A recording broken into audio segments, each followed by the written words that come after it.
7 Steagles, util to block. You always know there's a thought process behind what Navi are doing. Starting 3 players top B. They already started. Happy to avoid any of the nade damage on either side as Mezzy is brought down to 55. Staying out of banana in case there is a second wave. They push through on the fade of the smoke, maybe some deeper HE, so wanting to avoid any damage as there's still plenty of nades that they can throw.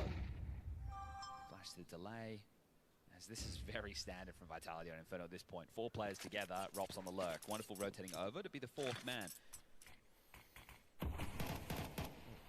Oh, we're straight in now, they can pop through. It looks like they are, yeah, just leaping on in with the Mac 10. Alexi B, monstrous on the 5-7. Vitality humbled immediately. There's plenty of time on the clock. It might just be trying to get away and save. I think Nezzy, if he can get out of there, that'd be great. They can hold on to this AK and the glue, and they will go for the force buy of their own as the next. That's an example of what I was talking about on the pistol, right? Do you believe that the smoke is just one player blocking, or that there's more behind it? And right there, Vitality, I think they thought that it was just one man. They run in, they try and catch him towards CT, normally with that cache of nades over towards CT spawn, and well, actually, Alexi, in-game leader, delivers a deadly double, and now we're 1-1. I talked about the fact that we have 9 major winners in the server right now. In this stage, there was 5 of which are multi-major winners. There's 4 of those in this one game. Apex has got 3. Yeah. Right, so you've always got Romps in the FaZe jersey and the Vitality jersey. You've got Zyber with 2, both in the Vitality jersey, and then you've got Bit. So 4 out of the 5 of multi-major winners are playing right now. Just shows you how stacked we are at this stage of the tournament. Very accomplished head-to-head.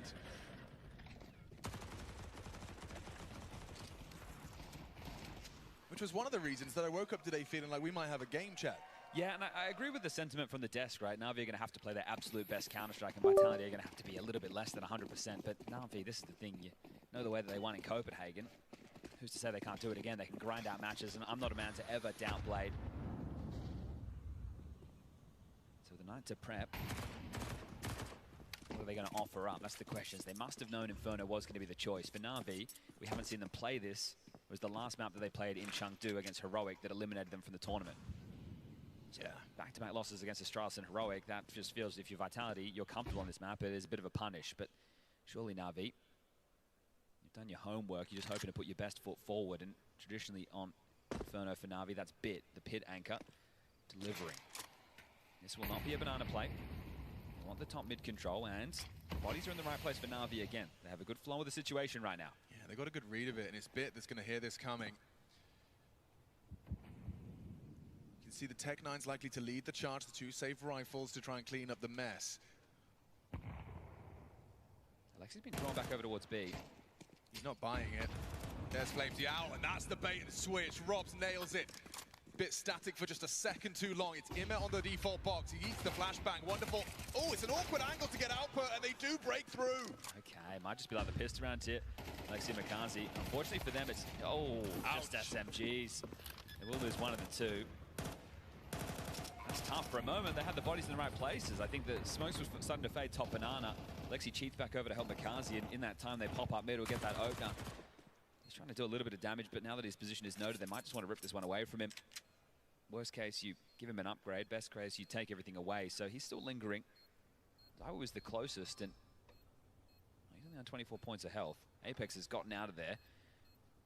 Zyber needs to think better of this situation, because one of the keys yesterday against Bait, as Mezzy silences Makazi, is just the clinic that Vitality put on. And even though they were dominating, at no point did they, I don't know, start to act feral, I guess would be the way to frame it, because they were owning, right? And at any point, everyone could just start running in. You're still going to have strategies and nading for each other, but you take a few more chances. They didn't do that at all, right? They kept their eye on the prize. And the major is where I think we'll get Vitality returning to the form that everybody knows and loves from the first season to play in 2025. One's by our official betting partners, favouring the reigning major champs, is well, the gun's back out again, so they lost everything. By virtue of the force that they won, it feels like they have enough money where they want to contest this. So not taking control of the finances with that one Vitality, they will have to go up against an M4, 2 Famises, an MP9, and a 5-7. This is all about the macro game, in my opinion, right? The maneuvering. Now, in terms of the opening kills when they come in, like we just saw, that's where the difference could be made. But it's going to be these CT side gambles or stacks or pushes that can be the difference makers in all of this. That goes down Banana, light damage as Romps pairs up with Flames to get Boiler and Hall's control. They spring to action, they make some steps, that will be noted. More pressure applied and block smoke thrown out, so just going through the motions of Inferno right now.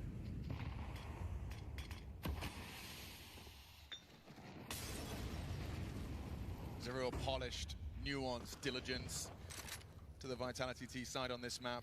The thing is, it does just like they're going through the motions, but every time they make one of these moves, they have to be ready to fight. Of course. You don't know what Navi have positioned themselves. What about this? 4 top mid, we'll make Swing. it 3. Flamesy. Oh, he adjusts quickly to the swing. Wonderful goes down. It's Alexi B unable to retrieve the AK safely. Oh. It's Sidewoo with 2. Makes that M4 sing on the T side. Well, they know Bits here somewhere. Yeah, they're looking for him. It's Sidewoo. Surely not another one from the Woo. Bits done very well. May have handed Makaze something to work with.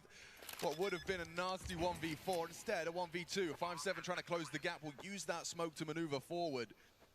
He's hoping to get some info, not catch a bullet through the smoke. He's trying every trick in the book to make this one realistic. Pushes through off the flash, clearing his corners, getting close, recovers the FAMAS, only 8 bullets, makes it a 1v1. Still got time. Makaze making this one a reality, step at a time. He's got to beat Robs, though, in the 1v1. Robs, a seasoned professional. Look at the pathing as well, this elevated angle. He's lost track of him. Mr. Cool saves the day. Makaze, a valiant attempt. That's 18 HP on Robs, really close. Yeah, brought him down there, so good attempt from Makaze, but now it is going to have to be the eco out of Navi. So keeping the tension high on the back of that 4 spot. This is it, they clamp down on middle. The flash that looks like it catches wonderful, but either way, nice shot from Flames, and even better second one here from Zywoo. Just deletes Imma in a heartbeat. And that's tense for Romps, but that's why he's in this team, to deliver rounds like that. As the intensity, you can see it is being brought out of Vitality in these games. You can't come in slow. You need to make sure that you are bringing the correct energy to get the job done. And if you win today, you get 4 days off, maybe 5, depending on which quarterfinal you find yourself in. I know they're back on 8. It's the ramifications of how the bracket will come together, as Apex does find the opener onto bit over towards A. We did have the likes of Spirit and Furia going through as the first 3-0 teams. They're going to be on opposite sides of the bracket. Now it's going to depend on Bookhalls with the seeding with these 3-1 teams, where they do find themselves, right? And I think at the moment everybody wants to avoid Furia. They have come in ferocious form. Molodoy, the monster, continuing to delight our screens. Just more of the same from Vitality. This one should be the easiest of the lot so far. The stack will be noted. May as well farm him up with this MP9. Flamesy take the first. They want to just keep piping in. He at least spotted 2 more there, and they just strafe on out. Zywoo's going to get his eco bash, and there you have it. 4-1. They're having a good time. Smiles on the faces. Well, this is where the game begins. Wonderful is able to get out his AWP.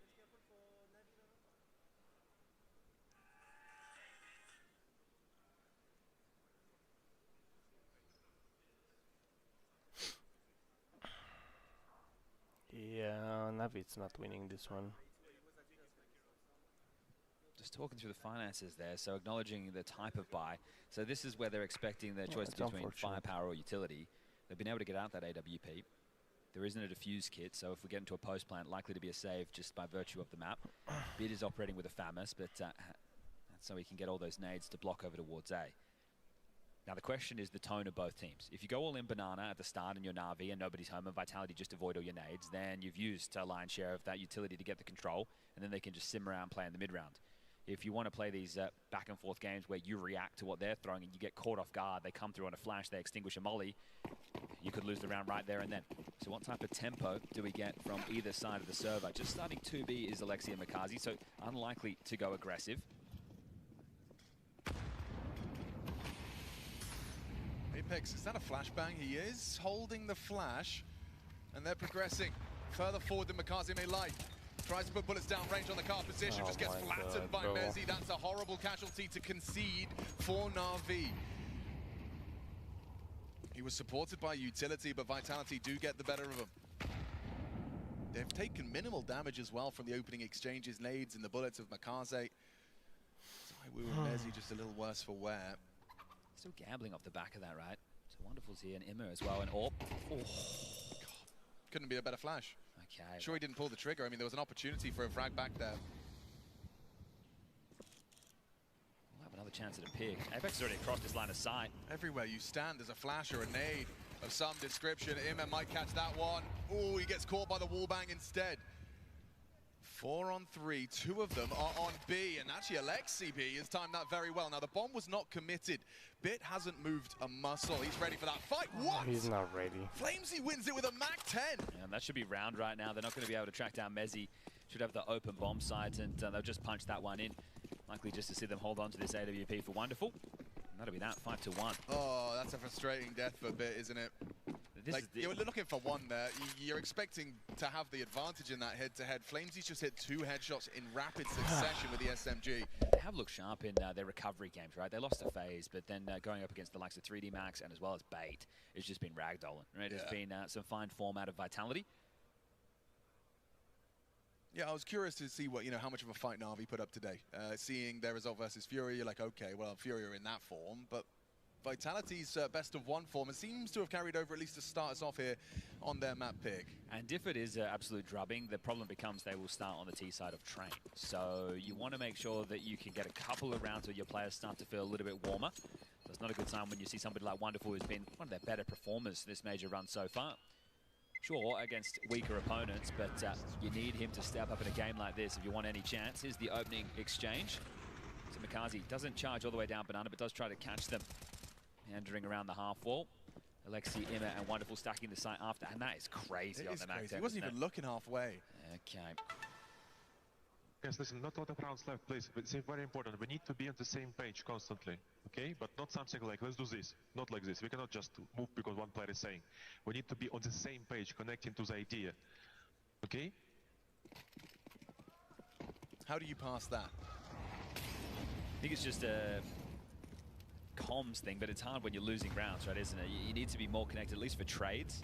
Can't be one player just asking for a flash and ooh, Wonderful's got to get away.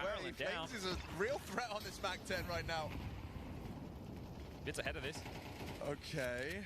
Jewel Beretta's tucked in the smoke.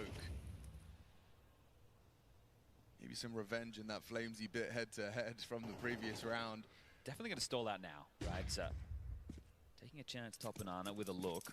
Wonderful is going to rotate over, so I feel they have to play it somewhat aggressively. Need to try and sweep forward, which isn't going to be easy, but just post on the line. I think when you are in these half-by save situations, you need to be somewhat active. The Ragged's control. They made some noise top Banana. There's a flash at the ready, but bomb being scooped up. So they're bearing down on A. Eyes really in this situation are on Imer a bit, but they have 2 of the worst weapons right now. Navi are a step behind this. They've only just confirmed Banana's a bit too vacant. Now Alexi B pulls up his socks, starting to rotate. Seems like Mikaze's on his way as well. Vitality already have their mid-control. Spotted out, jiggled out. Smoke exchange. Oh, if you'd have won that, Robs beats out Imer. Opens up another avenue, leaping through smokes. It's Mikaze, claws one back, but Alexi paid the ultimate price. It's Mikaze Library, and Bit with the Jewel Berettas with nothing to say for himself. Do you want to hunt right now? You could definitely be making that call if you're Apex. You've got enough rounds, you've got enough finances, you want to try and take this AWP away. You know they get max loss bonus into the next, but it will soften them up ever slightly, and they're starting to have a look. Yeah, they wouldn't mind, would they? Wonderful's going to have to cross this sight line, and he's just going to clothesline him, hang him up to dry. This is looking like the Vitality against Bay. Everybody's looking sharp. They're winning as a team, right? It's not just one individual carrying. Sure that Zawu has 9 kills, but I think he got 3 of those against the Eco Bash. So take those off the tally, and everyone's pretty tight-knit. Now, this was the saved gun, so now it will be the full rifle again. Flames is such a nuisance, isn't he? Like, when one player has that A, movement speed, B, audacity to just be jumping at you with an SMG, it's almost a guarantee that that trade is going to be easier for your teammates. Pulls the crosshair away, catches you off guard. There's so many ways in which having that nimble player like Flamesy on your side works. Looks like they were about to just start moving up mid for an A execute. Yeah, so they know that's likely a 3 banana start because of all that util. So trying to barrel down on A now. Yeah, they are barreling. A long wrap, 4 members of Vitality, 1 minute 27, an on-the-fly smoke onto Library. Block smoke's good. Could be needed open. I don't see the HE. Robs could throw it. He's disconnected. He's elsewhere towards the short side. So they have that space. Alexi goes looking. A spam from Apex catches Alexi B down to 40. Lot of moving pieces, hard to track. Who's going to take the next engagement? Don't envy the observers here. Wow. That's a nice tap. Okay, response from him. And a necessary one at that. It's Bit responsible for more. He got the USP out. Nearly found lethality. Has Apex wounded? Yeah, Makaze, he nearly won the 1v2 prior. Is there a conversation about this one? He's got the health advantage. No kit, though. That could be indifference maker. Makaze will have a look. Tough crossfire to break right now. Yeah, it's going to come down to if Apex kind of gives him one away. How restrained will he play it? ZywOo cowering in the site with only 8 HP, but he still has that one bullet headshot potential. There's Apex giving it away. ZywOo cowers in the corner, knows time is on his side. He is up for a clutch today. Okay. And the fuse will come in, just not expecting that timing there up short. Apex oversteps the mark, gives away a freebie, and then ZywOo on 8 HP. That one's going to feel damn good. I talked about 9 major winners in the server. He's the only one not with it next to the name. Brought in to be an aggressive piece, and here's the clutch again. Just has to be on target. Doesn't need to be the headshot, but still removes ZywOo, and that's a nice round. Good one, Makaze. Okay, so giving him something. Now it's about getting consecutive. Gonna need 2 more of those to break through the Vitality money at this stage. Good job, Makaze. 12 starting top banana, 4 starting top banana. So a lot of pressure on Bid.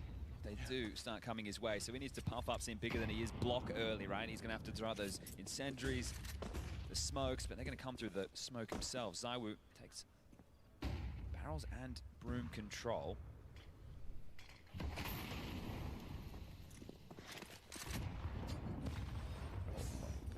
Off the mark there. Could have done a whole lot more damage. Oh, never mind. That's a whole lot more damage. And Nade sails Why over the wall and catches Makaze. I'd just be execute now.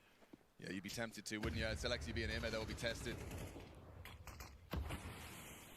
Lock smoke thrown. Mezzi will respect it. Even still, that's the staging area. Red. Oh, nice. Okay. Every time. Okay. Apex is just smoke spammed Alexi out of the round. Ime returns the favor, but ZywOo's through. Smoke break, he has vision. Mezzi shows restraint there, doesn't overswing, doesn't give him anything extra. Oh, and Robs is slipping the gap for the flank, so Ime is looking for him. He knows Robs is alive. He's pressed tab, he knows what's up. Wonderful 0 and 7, bro. Trying to just get back with his rifle. Well, they might pass each other. Ships in the night right now. Yeah. Ime's away, so should get to hold on to this. Unless Rob starts turning it around, and he is. Okay, so Ops now, after clearing out spawn, is back on Ime's trail. It's just like he can gonna smell him. It feels like he's going to get caught here. Rops is about to round the corner. Ime's in trash. Did he see anything? Important one from Ime.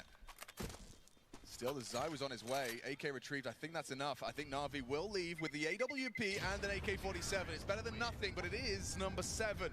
On this T side, Vitality still showing their comfort. Every time Navi take 1 step, Vitality take 2. Yeah, here's the nade that took out Makaze, just following that one through for, whoa, right on the toes there. Makaze obliterated.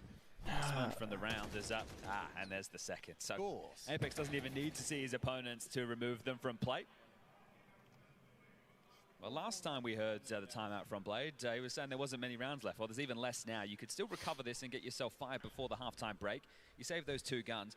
Wonderful 0 and 7. Now, Inferno is never the easiest for an AWP to really sink its teeth in. Especially against a team like Vitality, where like every time we're on Wonderful's POV, is either flashed off the line, double swing, pushing through the smoke on him, Molotov lands at his feet. I mean, the amount of times he gets to just actually plant his feet, pull the trigger on a target. I mean, he doesn't get those opportunities, and that's just a sign of a well-drilled side. There's 7 opening kills in favor of Vitality as well on this T side, so making mincemeat of Navi in that department. And that's what makes, you know, AWPers like Molodoi so impressive, is that they are finding out, but against these teams, it's where those potential exciting head-to-heads to come in those playoffs. Get the Counter-Strike world very excited. HE stack. Oh, Makazi. This is what I'm saying. Yeah, they've done their homework too. Like on the timing, he just goes to go start his spam, and in the end, he just has his tail between his legs. This is why we need the damage received from HEs. Yes, you know, we do. Right? Yeah. We've got the damage done. That's one thing. We'll give Scope GG a call. And again, of course, it forces the rotation. When one of your 2B defenders is the walking wounded, you have to turtle up. You can't really go for fights. The nade magnet stat. Goddamn 0 and I need 7. that stat. Well, Navi might need the defib right now on life support at the moment. Going to resuscitate home now. Alexi gets over here in time. Is clear. And I think they're lining up for a bit of an execute through short. Bit and Emma under fire. Incendiary thrown. They might have to respect that. Then again, Flamesy by name, Flamesy by nature goes up and over. Can't get it done. Good crossfire from Alexi. He chips in as that magical third piece. Is there still something? Nothing for Vitality. Okay, strong defense there on the site. Great work from the captain. Again, had 2 big rounds so far. The 5-7 in the early stage, the second round of the game, takes down 2. This time, he's in the right place, right time to assist his A defense.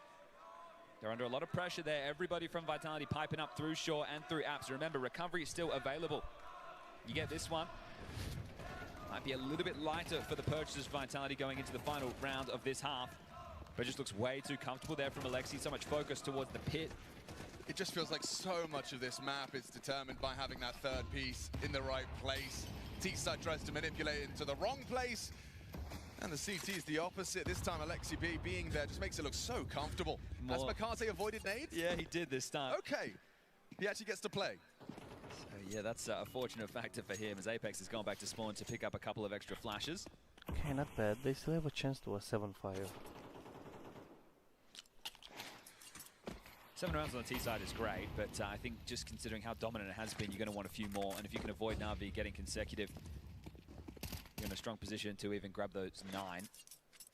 So again, it's going to come down to Navi reading the rotations. Not many of these rounds have ended in the first 30 seconds. It's been more about the push-pull. How much do you truly believe is a threat behind this utility? 3-quarter drop. That opens up the ability to slip for the mid to B. But now they're going to partner up to take mid control. Emma and Bit ready to clamp in. Now, if they flash forward and say nothing, it might actually get them start rotating over the other side. But they know that long's been this massive gap. Nobody's watching it. Here it comes. I think it's going to be a long wrap this time. Or are they going to go short again? See what Bit has to say about the matchup. Robs versus Bit. Bit bests him. It is the wrap. Kill for Navi, wrapping, but Bit's fragging, and Wonderful's on the line. Finally Well, won. this is what Navi been Good. looking for. Nice. A flurry of Let's four. go. Quick shutdown on the A site. Okay, Wonderful's first kill comes in there. Mandatory. There's just 1 round away now from recovering this first half. They've been up against it throughout. Let's see how much damage have they really done to the Finance. Ecstasy really wants one more, using just 1 tactical timeout in this first half. Maybe they go for a pace change out of this. So Galil for Zywoo. Apex might have operate on something a little bit lighter than that. That was Wonderful's first kill. Yeah. Damn. First kill, bro. In 11 rounds. They might do something pacey over here. Tech 9 for Apex, Galil for Zywoo, AKs for the rest. So that money not broken, but definitely a little bit battered for this final round. Wonderful will be able to get back the AWP. We'll see if he can put it more to use. But yeah, you're happy if you're Navi that you've worked back into this. Remember, Train's still up next. This isn't the best of one. We're done for them. As far as the Starladder Budapest Major is concerned, they all concluded yesterday. So just even if you do lose this, making sure your players are warmed up to defend your honor on your map choice. Is there a shift of gear right now from Apex in the calling department?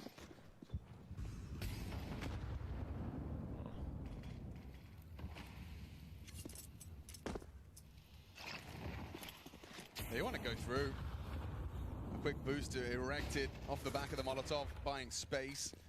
As he clearing corners, sandbags clear. Retake util in exchange. Oh, couldn't block that in time. They have to respect that. Good one, good one. Alexi with that pre-fire tells me he knows exactly what that util set meant. Still wanna go banana. Jiggle. Yeah, the restraint of Alexi here is going to be key. And even if he spots one, how long he's going to hold on to this? Okay, incendiary if they accelerate. That's the perfect choice of nade. Messi goes through though, trying to cross the pool. That's Makazi, can just pick him up, pick him up, knock him down. 2 gone from Vitality. It's Flamesy with a response. Smoke break, Alexi spots nothing. They've managed to path into the site safe side. Flash and go, or is there another one? The app coming through. Alexi B pushing on in. Where's the covering fire? Apex doing the flashbang dance. Flamesy again on the trades. This is still up for debate. Wonderful's rotation's been noted. It's Ime though. Up against Flamesy. Flattens number 3. Robson, Flamesy, these 2 sharpshooters are not going to go down. It's been given time to rotate up Banana. He's close enough now to deny this. Especially with the fake. Flamesy's only got 5 bullets as well. He hasn't elected to reload. Wonderful's posted. If you jiggle, no, he swings. 16 seconds and a side swipe for a bit. Okay, it was push, it was pull, but Navi have found their legs here on Inferno.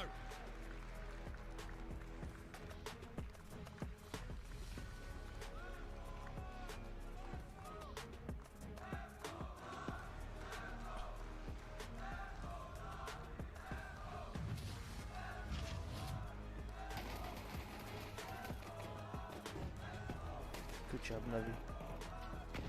7-5 is much better.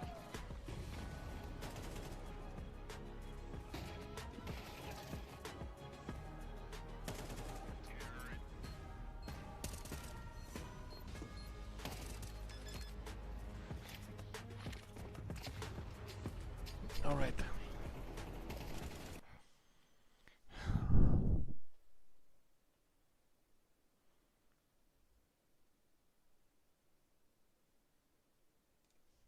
See what this guy plays.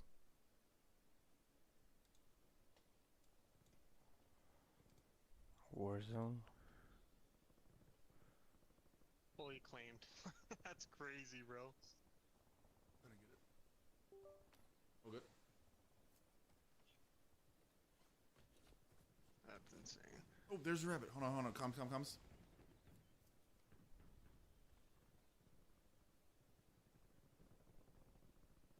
Just fucking disappear?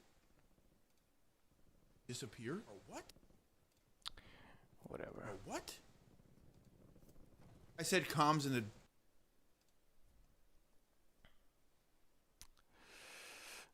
So let's see.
To bring the belief.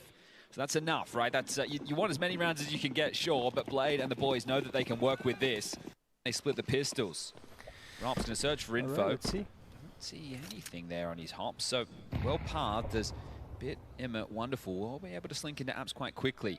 Damn. It's 4 players starting B, so the gamble from Vitality. There has to be an idea of, okay, if they do hit A, how are we going to retake this? And it might just be piping straight down Banana to flank A quickly, but Opsa is out of block smoke early. It'll channel them. They were already heading through Boiler. They are starting to activate down Banana now. Come on, boys. Pick it up. Kazi and Alexi with the nades. Flames in Apex taking space. Oh, and Makaze spots that walk down Banana. You feel like you have to go towards A immediately, Navi. So here comes the smokes. Zaiwu and Mezi will get to the long side in time. Robs has some support. A flashbang doesn't quite connect. It's Wonderful and Bit coming out apps. And ooh, no, never mind. Just Wonderful because Bit's sleeping with the fishes. In back with one is Ime. Good tracking. Mezi overlooked on the box for one. Ime and Wonderful are partnered up nicely. Getting into that site. A man advantage as we do see the bomb go down. Let's go, boys. To wait for this smoke, you can see Apex Collecting himself now. They'll double swing. Oh, you need this now. Don't let him get away. Tucks his head. Now shots are being connected back. Apex brought to low, 66. As Flamesy creeps in. This is tough to win for the CTs. Yeah, Navi should have this. He has delivered. Oh, the silver platter. 4 kills for Navi. He is in the server. Finally puts himself head and shoulders above the rest. 4 members of Navi had 8 kills on that half. Now 4 kills added on top for him. One of the key details of that, obviously the A defense, they rotate there in time, and it's a great opening kill here from Robs. But after that exchange with Mikaze, as they've leered down Banana for info, they haven't wanted to push down Banana because they know that they're going to have to deal with a lot of different crossfires. But Mikaze's just jaunted up mid to join the rest of his team. So it's made the rotation slower, and it's also made it a little bit more linear to deal with. They're not coming up mid behind us. We're just going to have to worry about Library as well as Arch. So just the body of Mikaze enough to scare away that Banana play as we do get into the forced buy out of Vitality. Apex starting with the Mag 7. He's going to be using it over towards Apps, traditionally B player with Flamesy, so that might catch them off guard. We've seen him use this several times. I think he's inspired by Exercise, but we haven't really seen Apex wield it to the same successes.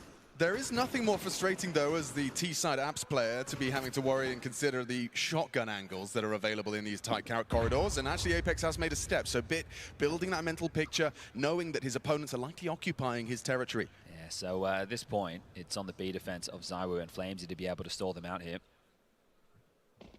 Their rotation is quite far away. Nobody playing Arch side to help this out quickly. So if it is a B hit, it might just be the save. Block smoke deployed. Now, it is hard to call to go back. If you're Navi, you will have to go mid, and you will need to worry about Boiler and Halls because of that early information from Bit. So this is difficult now with 40 seconds left. So Alexi, I don't envy your task right now to find the solution. Yeah, Mezzi's gambled incorrectly at the moment as well. Rob's in his forward position. He knows that if he goes down, the site likely will fall. It's only a shotgun. And so falls back, respects the mid loss. Hears them, confirms that there is a lot of action on middle. Navi committing into the site now. It's a short side, very short centric. Shotgun at that range. It's not going to do anything for Apex. Robs will just tuck in. Hopes his teammates can chip in. Nice burst to the head of Mikaze. It's the pass flank. Quick reactions from him. 11 seconds. Okay. Well, it's just going to be the save right now for Zywoo and Mezzi. Well handled. Heard from Apex in an interview saying, you know, when things aren't working and they weren't playing to their A level, right, they've still been very good. The top 4 at every single event other than Blast Bounty to start the year. But he's trying to overstep the mark or set his teammates up a little bit more. And there, that felt like a desperate swing as well, right? The shotgun designed for close ranges, using it at mid-range, or I'd even say long range for especially the Mag 7 in that situation. So if he bided his time and was able to play the crossfire with Robs, could have got something out of it. And I don't like to be too critical, but that's just one of those situations. If you buy that gun, you're buying it to use it at close range. So as he hoping to hold on to the scout, Zywoo will be able to retain the 5-7 bomb goes off, and we're all tied up at 7-7. Apex and Iranian, What was a commanding lead has slipped through the fingers as Navi, they're starting to build confidence. It was 7-2 at one point in this game, and now it's 7-7. So that tells you the hill that Alexi and his team have had to climb. Yeah, this is the fight you're talking about. You're right, at that range, perhaps expecting someone at the front of the pack closer up, but I mean, Apex in his entry fragger days, that's a kill he would have loved to have seen. Oh, a shotgun at truck? He must own with it in prac, right? To keep buying it must be the best thing in practice, because you and I have seen it a bunch of times. It's an Apex shotgun and an Apex scout. Both things I think he's definitely got a little penchant for. He's letting Mezzi do the scout work this time, so we'll see what he can get done, as it will be Apex and Flamesy both back to beat. More of the same in the last round. 4 players up Banana. You could take off the nameplates and it looks similar from both of these teams once they've swapped sides. Yeah, well, will we see the equivalent of an Alexi B double kill with a 5-7? It's just a P250 for Flamesy. Highly unlikely that we see this go awry.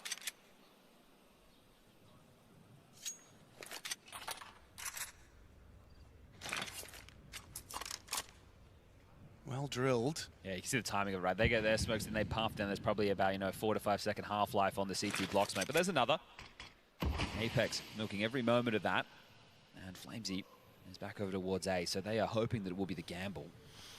No, there's more smokes where that came from. Plenty more smokes. They can just do a second wave into B, and then it's just Apex on his lonesome.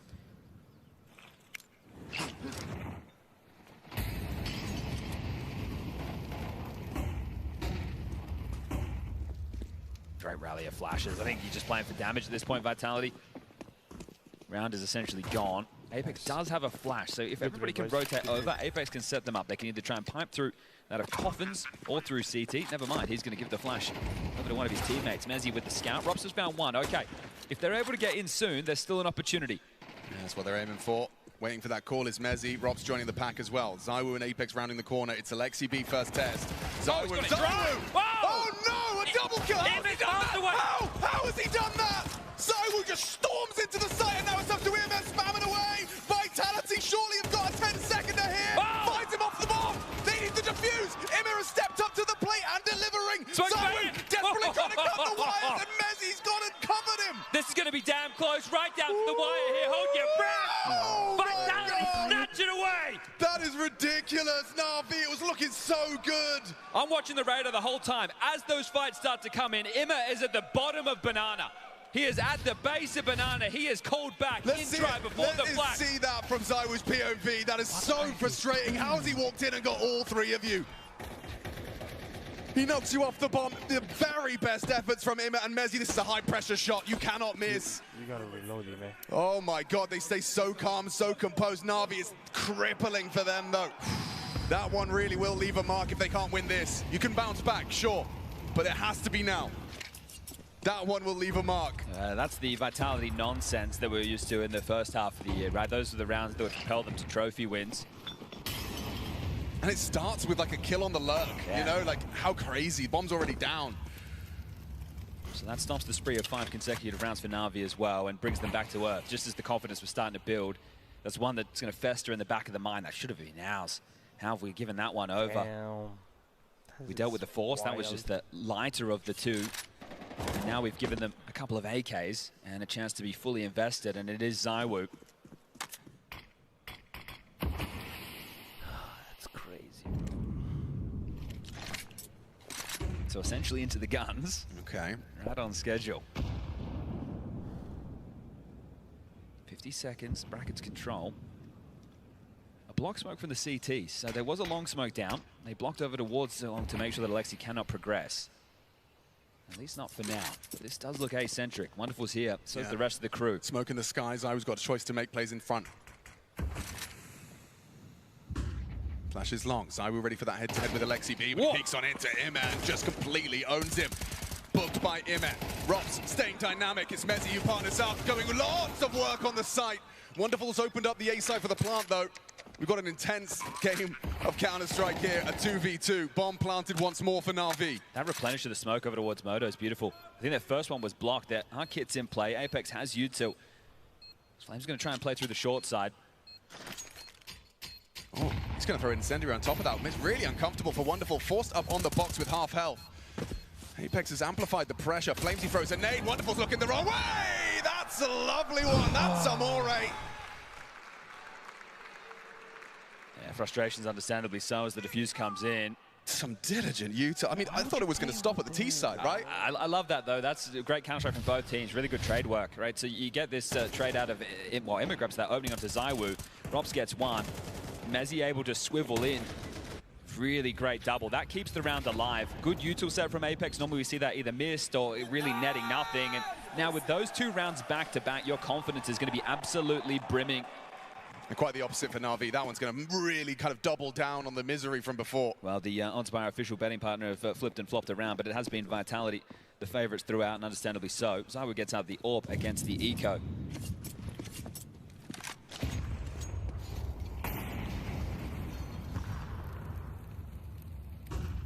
Sentry does slow the crawl. In these type of rounds, you do get a little bit worried about 10 apps pop, right? That's one of your concerns. Very forward positions from Robs. He could be susceptible to a Desert Eagle headshot. ZywOo baits them in. No one's looking at him. He gets a couple of backs turned. Robs does well for 2. M4 falls into enemy hands. They can retrieve that. Second guessing the HE. ZywOo ready for his fight, though. Oh, he didn't pull the trigger. Bit of a misstep. Closing the gap, but overlooked. Apex keeps it clean. Chill your beans. ZywOo goes looking for that U on the USP. Okay, and they do get the AWP. So they give that one back to ZywOo. And speaking of AWPs, does Wonderful want to invest upon him? No, T-side going to stick with the AK-47. So it was 7-2 to Vitality at one point.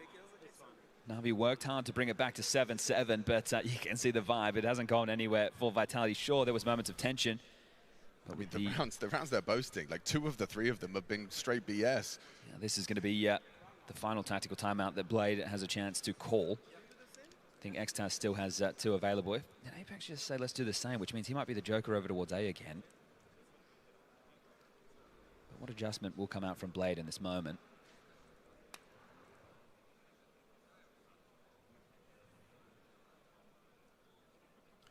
Blade, a 30-second timeout into all of his players looking at the strat book. Yeah, well, they travel around with that. It's quite heavy. Their book bags brimming with notes. Imma is having a great performance here, 16 kills, and a lot of those have come with impact. Unfortunately, wasn't able to win out that clutch with the spam through the banana smoke, but it's back-to-back strong maps for Imma. Okay, good. Just watch out, guys. Huh? If it's late round, use your flash to info, long, short, etc. Okay? Otherwise, they will sneak and make sure we have the info of what's going on. Okay?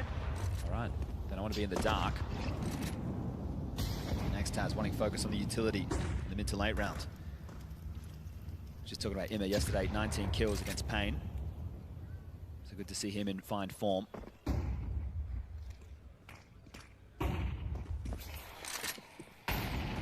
Just a layer of constant harass utility being thrown out by Vitality now. Look at that one. Okay, you ain't boosting. Banana fully blocked. That's cheeky. That looks like it's from Valorant. Yeah. Like, that looks like Flames has been watching TikToks at 4 a.m. That's such a suffocating smoke, isn't it? Okay, well, this clamped on a middle again, same setup. Rob's forward, Zoe with the alt porch, and then Apex is this loose piece.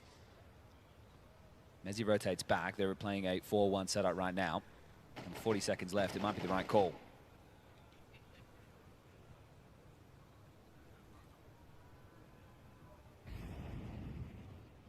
So he remains active.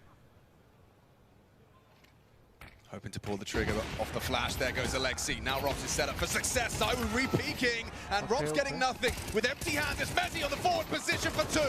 Tracking his Apex, an ace stack. Navi just run and butt their heads with Vitality. Only Wonderful can save them. With 13 seconds, he's still trying to look for Apex in the pit. Now works it out, and he's managed to find it. Just enough time to plant. Flamesy rotating in loudly.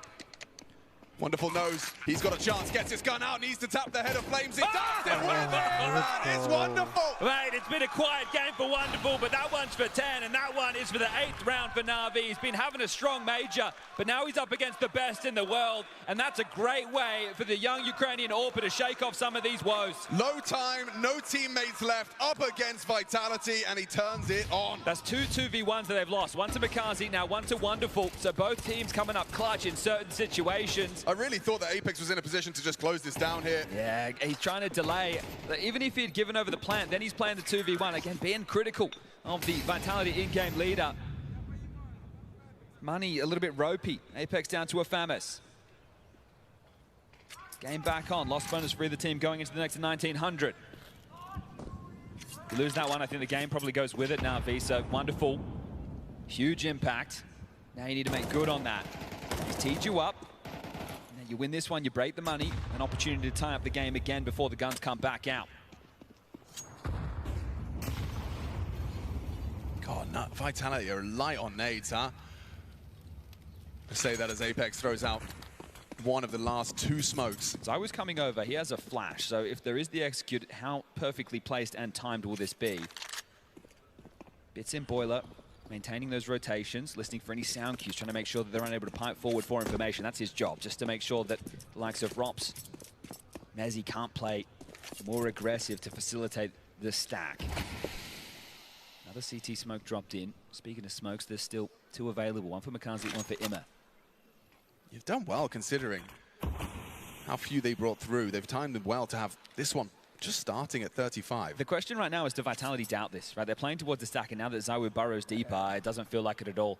There's an incendiary and a molly, so the site can be filled with flames. Yeah, it comes down to how that first fight goes. Here comes that smoke break. Alexi B going to be parting in first. The spearhead of the assault on the Mag 10 beats Flamesy. Flamesy. Oh, it's all him. Triple kill, the full magazine of the M4. twisting the knife. It's a big turnaround. How have Imet and Wonderful turned this whole site on its head? It was a pit setup. Rotation is absolutely miles away. Neither of these two have a kit. They need a hightailer over and they're split up. Mezzi through Banana, Robs through CT spawn, and they're all up on the line. Yeah, he should be perfect for this. Wonderful will remain active, can't just sit there and tuck on the box. He has the perfect weapon for the job. There is that kit close to bomb, but it's about getting past this sight line. Robs is going to give it a go. He's timed it very well. Wonderful just looking towards the ruins as Robs gets across. That's the shot. Wonderful has closed it down with that frag on the retake attempt. Flamesy, you thought 3 on the defense would be enough, but Imet and Wonderful have other plans, and Navi keeping Inferno tight. That's crazy. They're able to call that back. Flames delivers more than he should have. It's Apex and Zywo who let them down in that situation, not being able to find anything. Landscape. After just mantling the box, they're running through the smoke. He mows them down, delivers the triple, and then everything. You blink, you miss it. The round is back on in a 2v2. Mezzi gets away with the save, but Wonderful, I'm pretty sure he had 2 kills in the first half. I'm pretty sure, yeah. And now he's up to 12, so 10 within the second half, being massively impactful on the T side. So Imma, he's that 4th man in. Yeah, and you look how easy it is from Flames here. It's just one after, the transfer there into Flames, trying to peer covered out. by the orb, beautiful. Okay. Huge round to win. Look at what it's done to the finances. Vitality have to take the eco behind the save. 2,400 into the next, so their buy will still even be a little bit ropey. Okay. I was talking about just making sure you warmed up for Train. Well, why not take Inferno? Sure, the last time you played it was getting eliminated from Chengdu, but... quick reactions. Oh, and they're not in a position to try and take A space quickly. Right, Mezzi's the A rotating rifler, so he could have been anywhere. You wanted to make sure you could find out where it was first. You do, but you give over a player. Now, you want to keep that M4 active, but Alexi calling the bluff, knowing that, okay, well, he showed himself over towards B. He's likely to rotate, and that would be the right call. Push, that means you need to play for info Vitality. You can't just sit on your haunches and hope you gamble correctly. Apex leering forward mid, calling all of this clear. That's what Xtaz was asking for, even in rounds like this. If the exit comes down, it's just Flamesy on B with just a USP. Oh yeah, it looks like the round will end. Yep, it looks like it will. Nima confirms Coffins is occupied. He gets a couple of opportunities there. There was a bit of a delay to the cover, but Alexi B does bring down the sole defender of that site. Apex walking into the scope. Wonderful has a fun time. Number 2. Nice. I love it. The detail there. Gets the first, jumps for info, sets himself up for the second, and Mezzi will save again. So even though it started with Mikazi going down, we're all tied up, 10-10. That was a close one.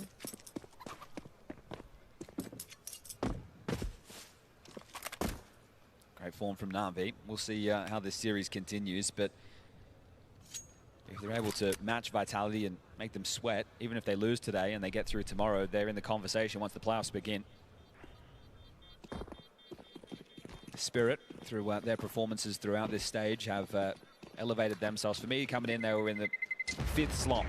Right? You had, oh, that's another gun. You'll take that. You had Furia. You had Vitality, you had Falcons, you had Mouz, and then you throw Spirit in there as number 5. Sure. Well, Donk's back in God mode. Yeah, something happens when he puts that major badge around his neck. Chasing that of all time ace record at the moment. You see him trying to set them up for one against Mouz yesterday, and Torji just making sure that he doesn't go down to the man. Didn't want to give him his 8th. He's 2nd of all time behind Magisk, who once donned this Vitality jersey.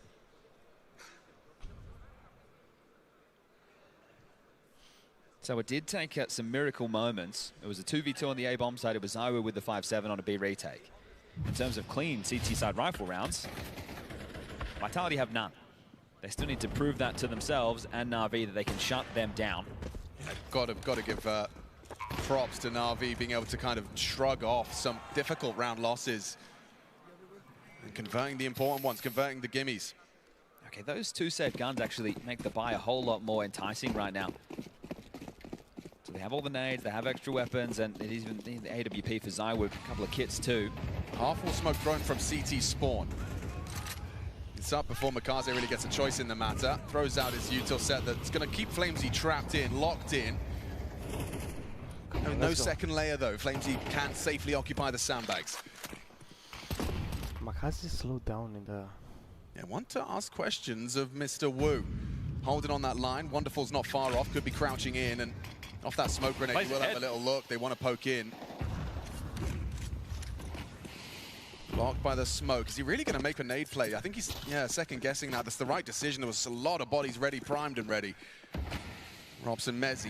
Flames is calling banana clear. Rotation's coming from Apex. Okay, Rob's getting messy with it. So, however, it's two from ZywOo. Chips in. That's wonderful with a response. Quick flick up from Mezzi, but wonderful. Doing everything he can to keep Navi in the lead. In that winning position. Has he got it in him? He's been playing stunning throughout the major.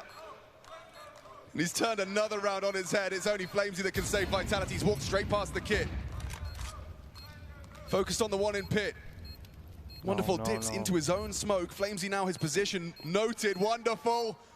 One quick scope away from Glory. Missed it now. Tech 9 perhaps. Oh, it's hectic. He's done it. It's fantastic. It's wonderful again and again on that A site. Mate, in this second half, we can't stop saying this kid's name. Forget about the first half. All those woes, though, don't matter. This is the one that's going to get you the map. Stunning work from him on the AWP.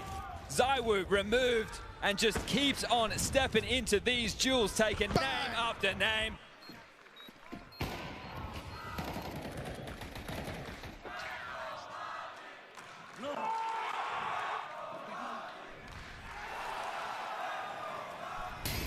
The rounds that Vitality have let go or that have been ripped from their hands. Yeah, that was involuntary. Agonizing at this point. The round where it felt it should have been theirs. Oh, an opportunity there. Robs gets a back turn. Piece in out. Apex in pursuit. Mag 7 and App still yet to bear fruit. This is the thing with Navi. We know they have a strong base.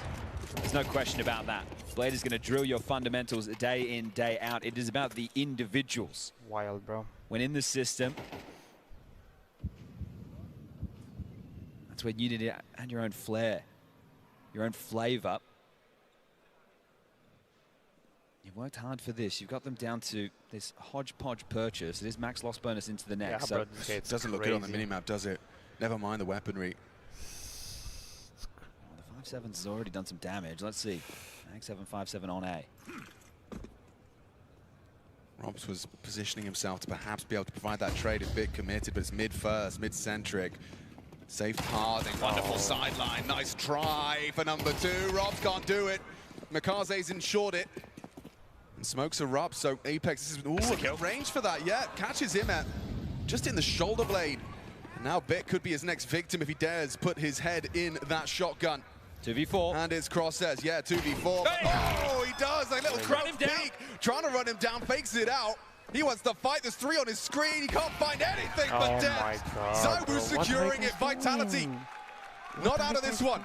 Okay, still, I would say nothing on this CT side that has been a convincing rifle round, right? They've had 5-7, now they had 5-7 again with actually the Maximum finally getting something done. They had a 2v2. They've had rounds where they were in massive advantages. The wonderful clutch, well, he's had a couple of clutches, right, at this point. So they've been in strong positions, and they've been the ones who have fumbled. So if you're Navi, I was going to say you should feel confident, but not when we get back in a game and everybody looks at this bye. It could be bye-bye to all that hard work.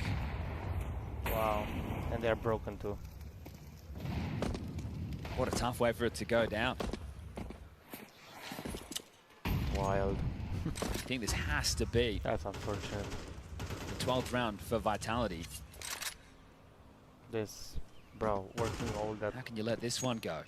All that way up Okay, for for nothing. Mikaze. And they've really found themselves in a tough financial situation. Right, that spree of rounds, you win rounds, I have no idea what loss they're bonus doing. goes down. So just because of those clutches, you haven't had a massive cache of cash. Yeah, it's all Wonderful's fault for clutching a 1v4. That's what I'm thinking too. The ebbs and flows of ZywOo. Ooh, a nice attempt. It was going to catch him on the way back out.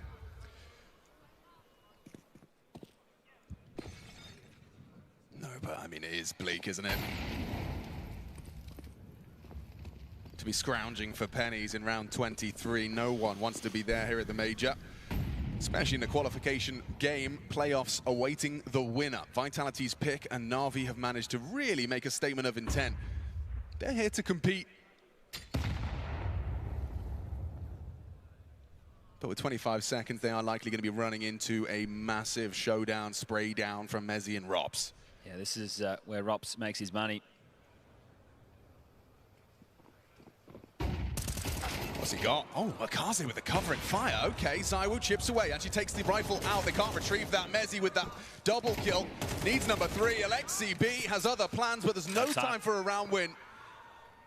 We'll just preserve a rifle, bring it through to the next, but Vitality do secure 1 map point. Okay, so Alexi can drop that AK back over to Makaze. He can buy something of his own design here, and they should be able to piece this one together. Way too long.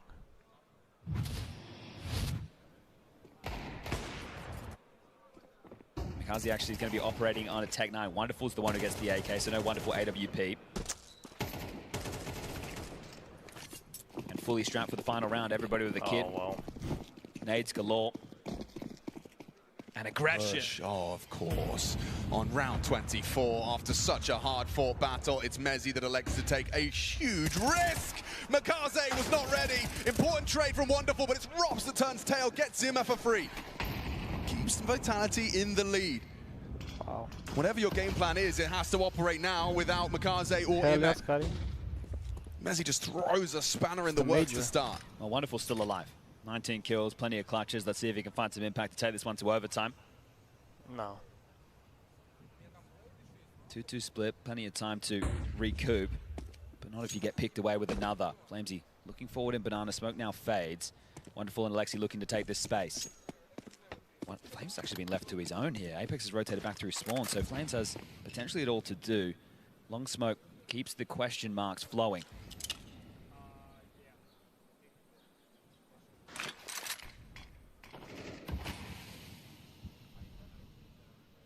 At this point, I'm calling bit back and I'm just executing B, right? Because even if it is a 2-2, it's unlikely they gamble in this situation. You can have a 3v2. Little do you know, it's just one man here right now. And Apex, he needs to get there damn quick because here they come. Flamesy's got an awful lot of work to do. Left to his own devices, restrained from Navi, incendiary from Flamesy. Through the flames for one, taking out Bit, but conceding the site. It's Alexi being Wonderful. Have Navi got another clutch in them? Oh, not if Alexi strafes into the spray. What are that silencer doing work for Apex, takes out the captain, and I can't believe I'm saying it. He has to do it again, Chad. A Wonderful clutch, an ace clutch at that, to keep Navi's dreams of upsetting Vitality denied by Apex. Fuck you, Alex. They made them work, they made them sweat, they impressed the crowd and those watching at home, but Navi, they'll have to turn it around on train. Yeah, fuck you, Alexi. So stupid. Final smoke out for bait. I guess Pain are going to fall back into this mid to be. There's only 2 players on catwalk right now. He's really passed. Now they know. And so there's the catch from MPL. Snow won't survive that crossing. Kenzazor using Big Azera's favorite spot against him for these B plays, and NQZ shut down out towards middle. DGT's got to clutch up and he might get a couple of kills deep, but no time left. Bomb away from him, and a death after time would be absolutely disastrous. Alex giving chase, can't quite find him. It will mean that Pain have another solid opportunity here.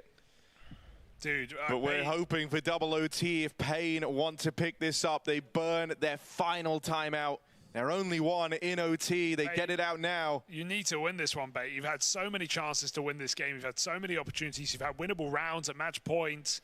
But this has got to be closed now by Bait. They can't let Pain go into another overtime. This is the weakest the buy's going to get. It's a Galil. It's lack of util, but it's still rifles and an orb. So Bait set up here once more to finish. Both teams have come back in this game at different points. Yeah, I mean, you know, it's been solid from both squads, right? We said earlier, Pain felt like they were, an instant timeout back from Bait. They're both burning them in this final round. And Pierre with a lot to say. This is the other used to be the captain of this team, handed it off to Alex, so at least you've got 2 brains to try and problem solve in this spot. You've got double orbs right now available for Bait as well, and even the option to drop rifles back in the spawn just to keep your options open. Yeah, 2 streams at the same time. And QZ gets his orb for the side of Pain. Navi Vitality. It all comes down to this, the golden round to try and buy yourself some time. or Bait pick up this win and go to a home map next, one that Pain have struggled on. We said coming into this series that Dust 2 was a requirement for Pain. This is a series that they have to win in 3, going off the numbers. Flash out over towards Long. Alex sacrificed early as it's a pace change from Pain. Re-swings full blind there. Babs feeling the pressure of the call, but with the missed long smoke, it does Pain favors. Major have Dragon Lore. Leaves an open hole for Alex to put his head in. Kansas are flanking up on catwalk, but he's got to be careful with this lower player. Head trick getting stuck in on the long orb. Pain with a 5v4. Can they finish? Everybody here. DGT with one hell of a catch. Kenzazor dead. That is the top performer removed from the side of Bait. Someone who's been instrumental at turning these rounds on their head. NQZ, solid catch. And now it's just essential. Giving chase to these players out at Long. He won't get there in time. There's no stopping this rotate. Pain, keep it dynamic. DGT got that kill in lower. And so he knows the B site wide open. Room taken, and he moves out in towards middle to try and shut this one down before it can even begin. Just don't die, DGT. He's in a committed position on 12 health. If Essential clears this angle, he's opening up the chance to win the round. DGT patient enough for his team to come in. Will they trade his contact? They flash the peak, and that is beautiful. Pain force the finish into double overtime here against Bait. They just refuse to go down from every disadvantage in this game. Every reason for Bait to win it out. Pain are still here in their map pick of Dust 2. They have a chance. Round after round, OT after OT, disadvantage after disadvantage. And Pain are survivors right now. What else can you say?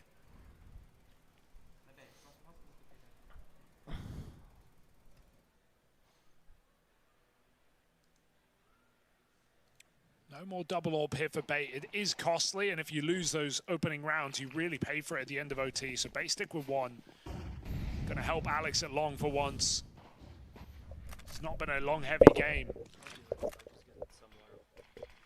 So smoke comes down, control taken, Bait.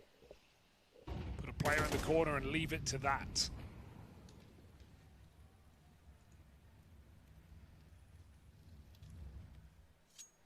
You mentioned Bigazera, Harry, being one of these closers for Pain, and not used to seeing him on openings. Well, he has taken the most attempts, but he's 2 and 8 right now in opening duels. I mean, you know, that's what I was saying earlier, right? The Bigazera bandage, the idea that if they're not getting openers in the fashion that they normally do, one of the kind of quick fixes for Pain, what with the talent of their captain, is he just undertakes that responsibility. But he's really, really struggled at this major to find a lot of success in these opening fights. And for someone who's had some fantastic clutch moments in the Pain jersey, it feels a little wasted. Avadeus first out over on Long. Flash comes in. Bigazera caught by it, but Alex didn't go for the peak. This leaves him trapped down here in the pit. MPL, solid double, and a 5v2. They've given away some gnarly man advantages. Surely this ain't about to be one of them. NQZ, kill to pull it back. Bigazera gets to see a late round for a change. I don't know, this is a pretty potent duo. Good catch for Bigazera as Alex is trapped down here in pit. Don't lose this. Everyone's nervous. Kenzazor committing to this wraparound. Shadow spotted! Bigazera picks it up. 2v5 on the cusp of coming through for Pain.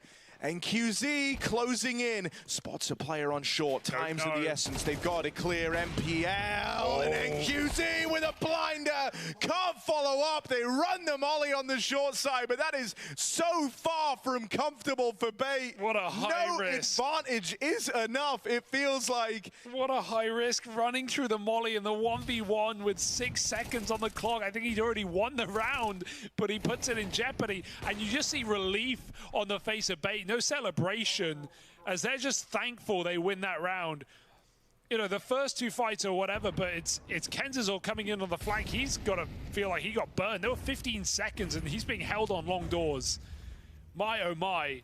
Pain squeaking out, almost winning a 2v5 in OT. Head trick. Oh, Bigazera deletes him. He's back, baby. 3 and 8. No good deed goes unpunished. Break on the smoke, finds a pick onto The AWP B. 4v4 for bait, and Pain just walk into this site. The quicker they do it, the better their odds, because no contact's been made, no info for MPL that 3 players are in A right now. That molly ain't blocking anything. If anything, that molly's a big problem. All it does is tell Pain he has no idea, and it lets him know they have this great timing. It's not some crazy move by bait to give them enough room, only to take it away. DGT double kill on this flank, and he's been monstrous on these extremity positions, man. DGT, whether it's opening back doors, providing those last second rotates by nullifying B players as they get aggressive, or cutting down rotations when his team commit, he's always been threatening. But he was 4 and 10 at one point in this game, right? He's had a huge recovery as DGT to get back to this point. So insane on these T sides for sure and lower. And I love what Pain are doing. When they kill the AWPer, when they find Hedrick, they always just walk out cat. And that's something that Bait needs to be very aware of. When they find Hedrick picked it long, when they get him at the B site, find him on cat like that, they just contact into A, because they know that Bait aren't going to have eyes on this position. Bait have been burned at long. So many shrugged shoulders in this game for Bait right now, as they get delivered brutal rounds. Heavy long setup, and the call on mid was, I didn't see anyone. Didn't stay there forever, but it is a solo B player here for Bait. So Kansas will need to be very cautious in this position, considering Pain is set up to go for this hit. As long as it's taken back, Bait reset, but they have relatively little map control in this round. The option for B is still a tantalizing threat. And one mid to B smoke thrusts Kenzazor into a very awkward position. Well, Pain put it down. Just about getting their map pick in the bag. That was definitely a much closer game and a much closer map than what Vitality were hoping for going into their own map pick, right? And this is why we spoke about it before the start of the game. Navi had the opportunity to prepare. Navi had the comfort of not having played Inferno so far in the event, and the amount of preparation that they came into this one with, the amount of stacks that they were able to pull off. Great stuff to wrestle this one back into a 5-on-3. Looking to shut down this B play, still has more to do. 2 players wait back in the tunnels, but look at how that kill from NQZ changes things. It's only 1 on a crossing player out towards mid. It gives them time to slow this down and rethink their options.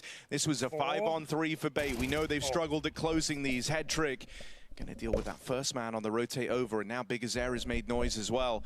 MPL closing in from behind. It's him and NQZ looking for another 2vx. That's a big miss, but there's Hedrick making up for it. And so Bait go on to win out this first half in the second overtime. Yeah, no advantage matters to me in this game, right? No advantage in a round, no advantage scoreline. There's been comebacks on comebacks, there's been clutches, there's been retakes of the most unlikely site. One team is getting eliminated. And so a nice 5v3 converted by Bait, forcing Pain back in. If Snow climbs that properly and does it slowly, I know there's 20 seconds, but if he does, I think he can win that fight pretty favorably. It's AKVM4 and only the head showing. So Snow's in a hurry. The clock puts pressure on. And so Pain lose the round. Bait 1 up going into their T side.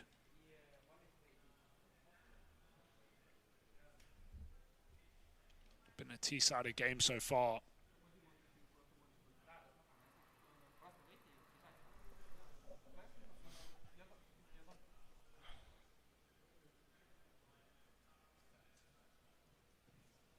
Double up again, because Pain are playing for success. They can't afford 2 round losses anyway. It's a good decision here, and Big Azer has been making it work. But these mid fights have been scary.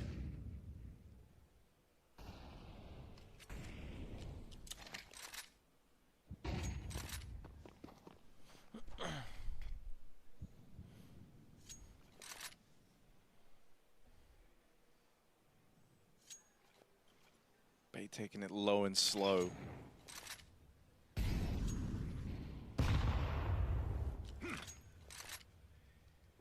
Said this multiple times, but hands down, you know, they've been the team with the most opportunities to close out this series, or map rather, and every single time it's gotten away from them. Mistakes compound as well. They only add to your frustration as the game keeps going on. But they are... So taking the pace out of it, trying to remove some of the frustration, some of the complexity. You let Pain make whatever moves they want to make before you do yours. And they're just going to play a 5-man, grouped up round, keeping it simple, stripped back here in the first to their T side. Pain's gamble is wrong right now, 40 seconds. No time to change. In the past, these gambles from Big Azera have been good. They've been well-founded. They've been well-placed. But here in this one, Bait comes shuffling towards the under-defended A site. Good opener out of NQZ, but with just one to his name, and Davideus dead. A 4v3 post-plant bestowed upon Bait. Bit of an overextension there for MPL, keeps the round alive. They're still peaking, and Alex will make up for it. Missed shot out here from Big Azera. And here we are.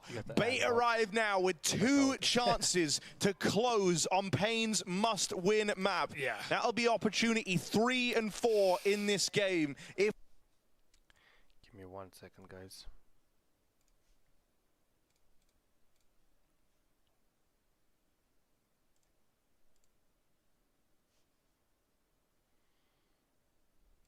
Opportunity 3.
Okay.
Okay.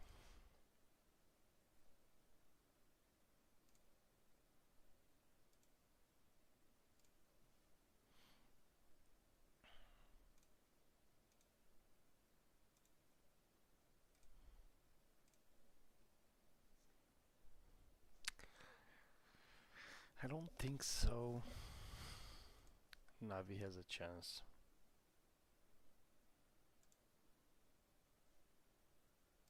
On train right now, so I'm expecting Navi to make this a 3rd mapper. I'm expecting it because what we've seen, the level of prep, the level of clawback rounds, they're making Vitality sweat for this, and it's not going to get easier on train. 100%. If we're looking at the CT side setup for Vitality, though, who's going to be kind of the key pieces that might prove tricky for Navi to be breaking into? Ooh, I feel like, first of all, as Debo pointed out, I mean, in towards the B-bomb side, there's going to be a lot of action. There's going to be the head-to-head between Robs and Bit, and it doesn't really matter what side we're talking about, as both the T and the CT sides, they're a little bit, the positions are just reflections of what they are on the CT and the T side. You're looking at probably Flamesy as well. He had a bunch of really good moments, especially in towards that B-bomb side, that triple kill, which ended up leading to a Navi 2v5 that they won, but still seeing Flamesy get a little bit more unlocked in towards that outer area on train could be vital for Vitality. Navi making this first map so competitive, but does it all end on their choice of train? Yeah, I mean, Vitality win the map, but all we can talk about is Navi. Wonderful, especially standing out, stepping up. It's not enough for the first map, but coming into train, the desk has their doubts and Vitality's competency. What do you reckon, Chatty B? We got a game here. Do we see 3? I think the form that we just saw from Wonderful, if he can carry that through, T-side of train, also going to be tough for an all, but there's a chance. I was singing the song, the pistol's underway. And it's already going to be over for Navi, pushing on into the USPs and just flattened. Nothing to show for this pistol, not a single point of damage, but a bullet to Apex, and yeah, it will end that way. So we didn't even need to lift a finger. Yeah, if we just reflect on that first map, we did split the pistols, so we'll have to wait and see to the second half if we do that again here. But opening kills were dominated in that first half by Vitality, 17-7. Clutches went in favor of Navi. The desk even discussing that 2v5 situation. A couple of 1v2s. Yeah, GG already, boys. 1v3, Wonderful with a massive 1v3 as well. So yeah, there's no way they're winning. Individual factor is definitely flowing right now. All right, well, I've asked Chad, I'll ask Budapest. Budapest, are we going to a third map? Or are Vitality about to win it on train? Absolutely, they are. Yeah, I think that's my thoughts too. Seems like there's some Navi fans, Alex. I think there might be. Okay. Not surprising. If you are just tuning in, loser of this gets a chance tomorrow, but that's when the pressure at its absolute highest, it'll be a 2-2 game. No more chances. It'll be the last 3 spots in the playoffs available tomorrow. Talking of spots, everyone write this one down. Add this to your repertoire. The freest information, the safest way to keep an eye on that high ramp. Yeah, so they're just playing a block in a couple of areas right now. Robson and Zywoo both here. In the right place. It's going to be Wonderful's Deagle, the headline of this. And he's in the right place as well. Robson, Zywoo. A dream partnership, really. That's Wonderful again. Rare to see them slip up. Wonderful, just the one. Yeah, it's no way. Let's get the guns out, shall we? AKs will be equipped. Emma's going to be the man working for the main control. Makazi's going to be over towards Ivy. We'll see what conditioning the idea of the T side is. Right? Is it going to be something Ivy-centric or 13-2 B-centric?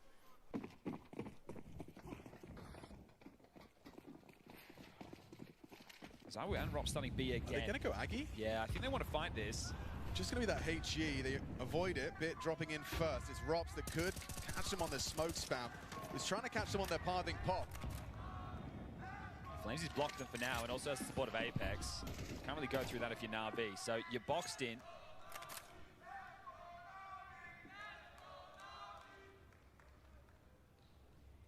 Flame's still playing aggressive behind this smoke. Apex has had to go back to block main. And it looks like Navi are resetting. Oh, push from Zywoo. There's a kill available. He's got a freebie. Oh, he didn't quite spot him out. Bit's going to be very well tucked now. It will have to be a head-to-head with Robs, but just looks away as Robs rounds the corner. That's frustrating. That is a very frustrating death for Bit's stomach. Okay, so they did definitely want to go for some form of a B or pop play, but they've been pushed out of there, and now they backed off completely.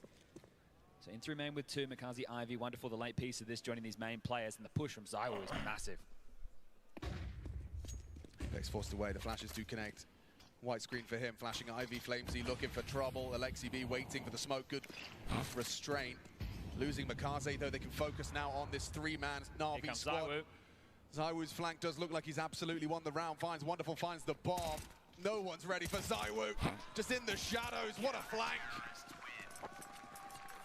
Kept it moving there, so clear intent out of the CT side to get that box holes control. Handling business right now as it is just 1 kill in 3 rounds of play for Navi. So they were 7-2 down on the last map.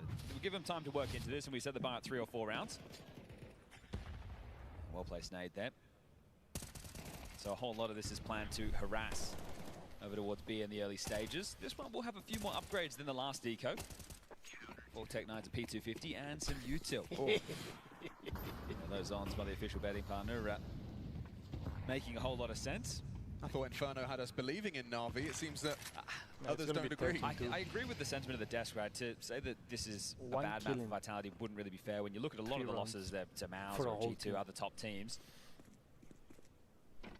I still think coming into the major, if they want to win it, within the time off, overpass and train, they're going to need to put under their own microscope to try and fix some things. But you can already see different ideas coming out of Vitality, and that was one of the things that a lot of the pundits attributed to their success in the first half. Always having a different idea, making sure that they were staying ahead. As Ivy's fast right now. It is, and it's going to be Mezzi and Apex trying to partner up here.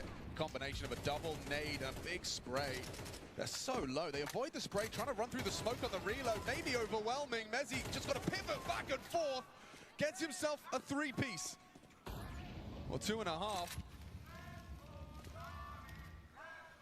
Winnable, but oh, wonderful. Gets caught out. ZywOo cheeky through the smoke, dips away. Now Robson, ZywOo can play this one out. Bit finds the headshot onto Robs, knows where ZywOo was last seen. Bomb is retrievable. Priority the plant.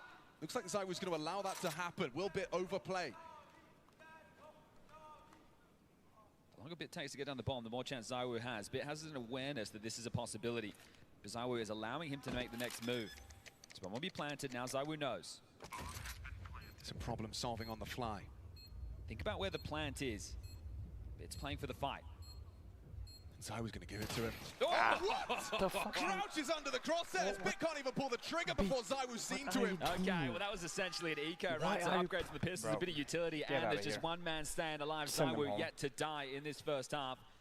That is a stressful one for the 4-0. Yeah, it really does come down to it. Yeah, great job here from Mezzi. This is the man who is the safe pair of hands. This is a crazy move from ZywOo, just coming through that smoke, taking a gamble in a 2v2. Bit isolates the first, gets the bomb down, gives them the cash injection, but then swooping under the crosshair, ZywOo. Great pick, brings the energy out of Apex.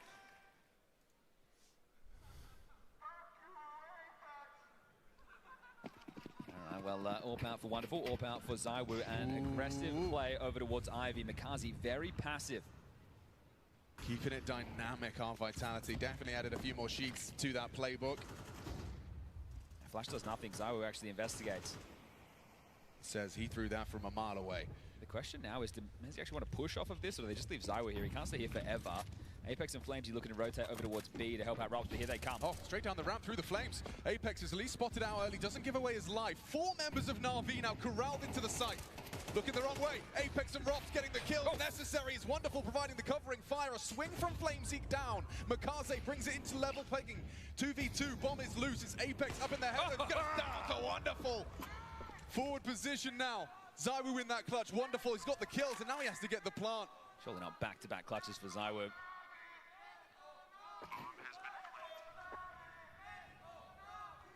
Such important kills from Mikaze and Wonderful. They still have one more to find, though.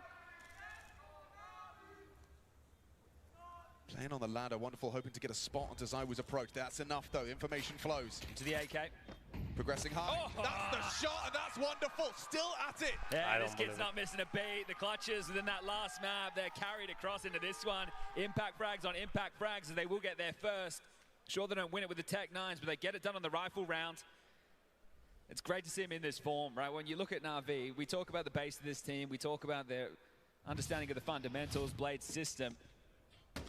It's when the individuals get going is where the team can find that fear factor. It's something that has been missing across the course of the season. Wonderful's a name that always seems to be in the mix, and he is really on a heater right now. You love to see this from Wonderful. I mean, T-side train, Chad, you've been trying to hammer it into my head that, you know, you're aiming for 2, you're aiming for 3 T-side rounds. Navi, get one on the guns.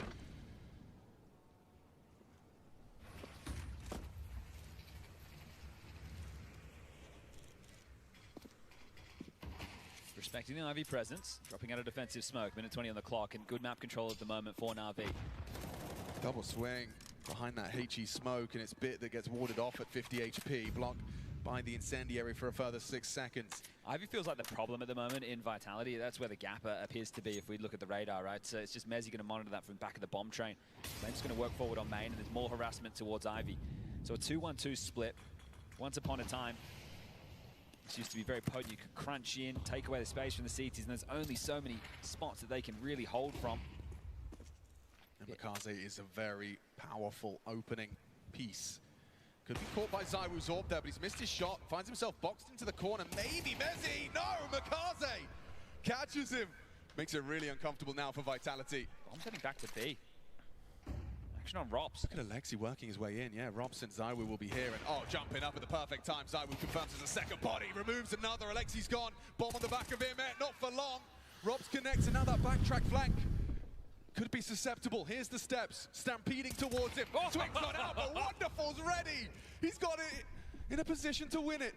Running it up to get that bomb picked up. Flamesy and Apex coming in from high. They can plant. Should be able to uncontested. Wonderful with the cover and fire. He's doing everything. You said T-side AWPing's hard. Not for Wonderful. In back-to-back rounds, he seems to have set them up for success. It's only Apex, and he hasn't got the health for this. Impact on impact from Wonderful. He hasn't stopped. Hands behind the head there for ZywOo. That was a great little maneuver there over towards B to catch them on the way down low ramp. Apex is going to save, and the round is done. And normally the tough part is being able to get the space. Right, the AWPer in terms of the head-to-head duels immediately. What are you doing? You're picking main, you're copping on the nades. You're going towards Ivy, you're pushing the AWPer off the line. Maybe you're catching a player in pop. Maybe you're catching someone pushing into brown walls. That's 2 on the trot now. And just walking down that ramp. It's just about getting the space, right? This is the difference in these 2 rounds. The AWP has been able to get in. And once Wonderful's in with territory, not getting bottlenecked in a choke point, he is delivering, as I mentioned, not missing. 7-4 right now. Catch some of this again in the replay. So down low ramp, ZywOo jumps up, takes down Bit. He's in for a second, so great output from him. You think Rop's getting this one, should be it. And then when you see him take this fight, it feels like Wonderful should be his frag every day of the week. But now at range, they're the ones coming through the choke points. Flipping the script. So 1 save down 4, but essentially an eco. Yeah, they're going to just go for it, aren't they? Stop nades. Cross their T's, dot their I's, and Imer just strides out.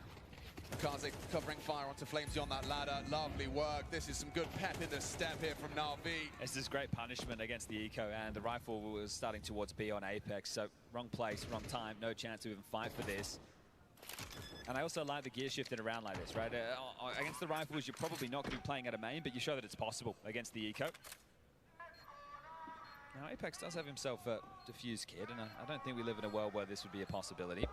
But him lingering around the back of bomb. We'll give a long's worth for the moment. The bomb. 4 rounds on halfway mark, as Apex still looking to do some damage. 2,400 into the next. Alexi still just tucked in, very diligent on the clears on the way back. Is Apex going to start backing off? He's going to have to now. There's not going to be any time for this defuse, even if he wanted to go for something crazy. So looking for damage, maybe looking for some stats, and that range will just pepper away. So now his position noted. Everybody's going to stay alive for Navi. And Apex will carry that across. So he can help ZywOo up with their AWP, right? That's actually a strong save. Can drop ZywOo an AWP, and they can go again. But I think it should be a timeout, right? Extaz, yeah, you see it there from the admins. So the timeout will be taken. And now that you've managed 3 consecutive rounds, it was the 2 rifle rounds, the ones that mattered. Now you take care of the gimme being the eco, and then back in with the gun. So the bed of rounds, it's been made.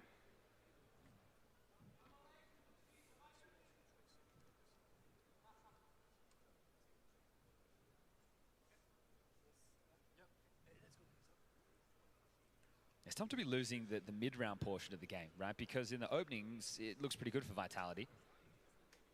But then once they're able to get the space... Yeah, just getting back into these bomb sites, they're making it look hard. But you think about that, where they rotated 2 players into a CT, they were splitting B. It's such an unusual situation. And it's a call that you always hope that you can stick the landing on an in-game leader. Not in that fashion, I'll tell you that much. But it's a scenario that's where the Counter-Strike can of worms gets opened. It's not normal CS at that point. Obviously, these are fights that the players are somewhat familiar with, but they're not standard. So 1-4, Rob stunning, aggressive low ramp to throw some nades. Bit more Ivy pressure. Again, Wonderful joining Makaze. It's ZywOo, run boost. Can he track that? Ooh, doesn't hit the flick. Wonderful gets across. Info on 2, Ivy. There's a 3rd man, so Alexi joins this. They're going to continue to push down behind the AWP sight line. I was still posted. These get flashed off. Legged Lovely it. work. Yeah, did hit the shot. Alexi B walking wonky. Nade swallowed by Zaiwu. Mezzi provides supporting fire. Does tag up Makaze heavily and finishes the job as well. Such a good flash. Wonderful. Sets up Alexi. Despite that low HP, and now he can use Zaiwu's AWP to level the odds despite that discrepancy. It's wonderful. A free frag onto Mezzi. Barrel betrays him, sticking out. It feels like it's taking shape for Navi. Flamesy getting caught. Apex flustered. They're going to have him on the swing. Imer nails the headshot. And the T rounds are flowing for Navi. That's 4 consecutive T-side rounds. Yeah, and right there, X-Nuts took the timeout, like they're having the conversation about what he sees to be as the weakness, and they're not able to correct. So again, they get out in the space. Sure, the opening kill doesn't go their way because of the spam, but Zaiwu's pushed back. The flash work from Wonderful is great. And they'll grab another round, so 4 straight with the pistol. Now 4 straight with 3 of them being rifle rounds. That's Navi doing the heavy lifting, making light work of this. They've already hit that bar. Now it's about how many more can they topple on top, and you'd think at least 1 more.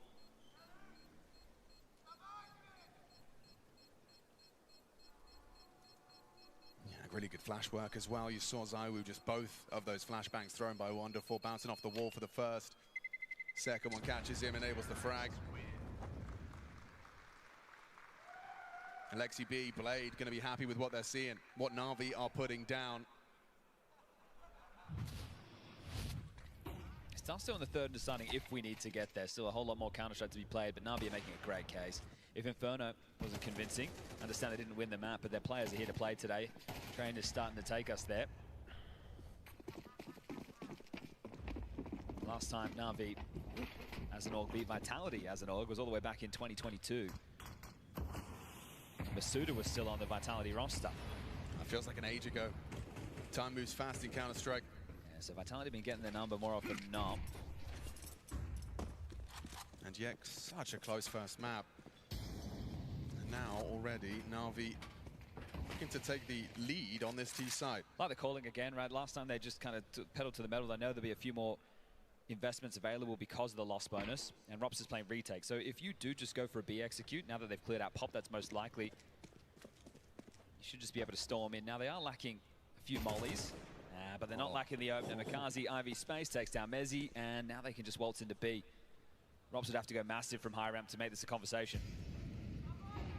Yeah, the flash work seems perfect. Look at that. There's just no vision for him. Knows that Lexi could have slipped through, but everyone dying. Oh, it's perfect. Makaze catches some loose players on A. Nothing for your defender on B, and it's a 5 alive Navi round. It's flowing so nicely. Yeah, that's also a change of pace too. So in the first couple of rounds they won against the Rifles, they were close. They were a little bit more chaotic. I know 2 of these 3 have been against the lighter buys. Flamesy might change the dialogue of, no, he won't. Wonderful, clears his corners. And that's huge because now you've got, what, about 10K on multiple players, or just under after these buys come in. So this is going to give you a lot more finances to take more risks and to have more rounds down the flow of the game, even if Vitality start to work back in. So you are set for a very strong half at this point.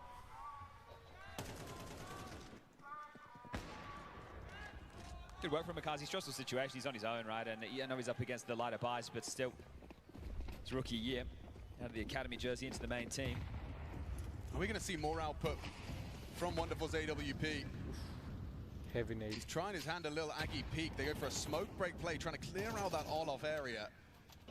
Cognizant of all the offensive options from the CTs, that nade does get swallowed, so 50 for him to work with for the remainder of this round. Apex trying to get cheeky with it. Yeah, they're just retaining pop control with 2 right here. So Flamesy tucks in, Zaiwu takes the line, and he's not playing the standard angle.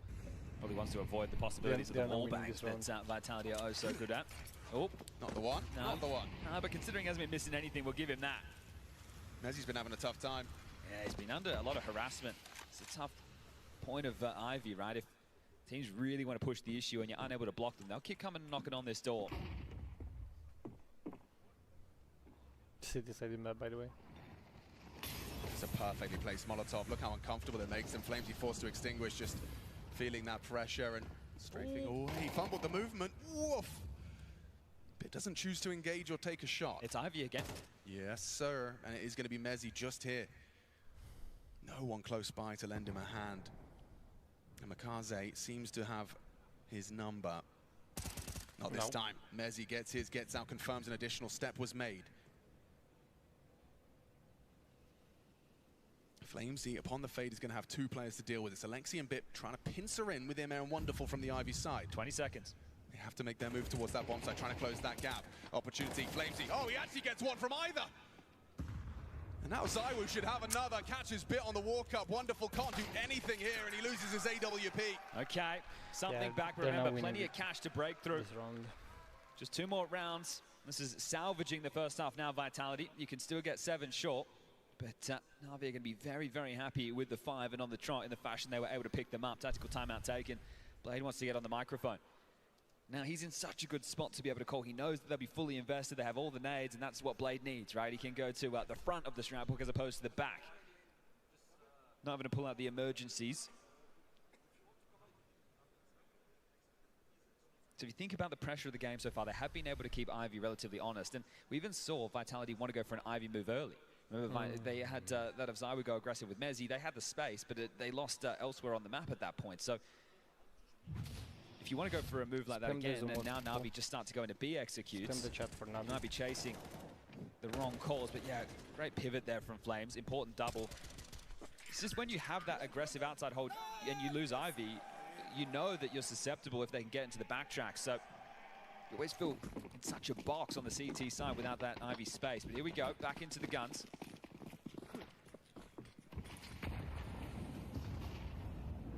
Damn. Leave me again, though.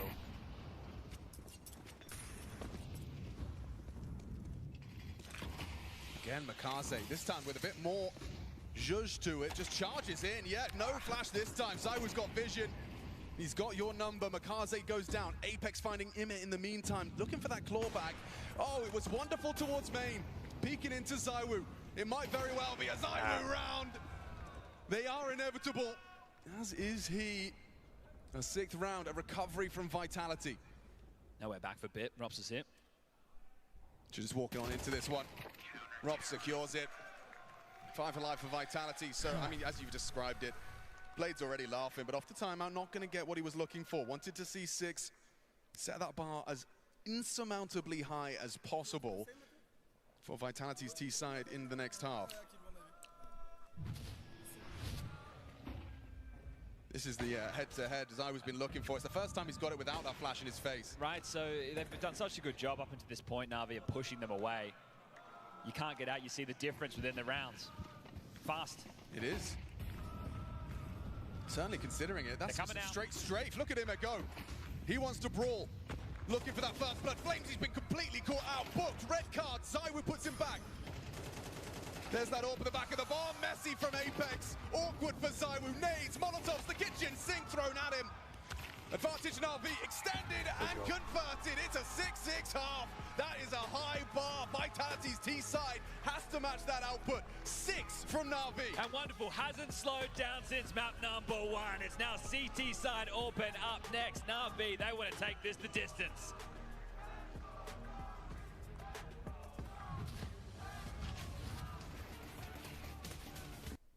Realization for Pain. Maybe it's the util, right? You can definitely do some good prep, but realizing very quickly, despite not starting A, that they were doing that A rush, so they rotate fast, they're able to trade evenly, and getting a 3v3 before bomb goes down on A is really nice on this map.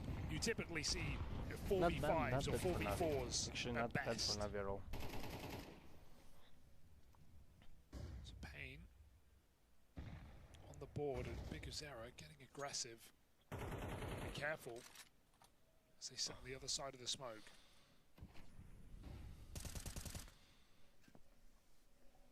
DGT the same. They look to fight together.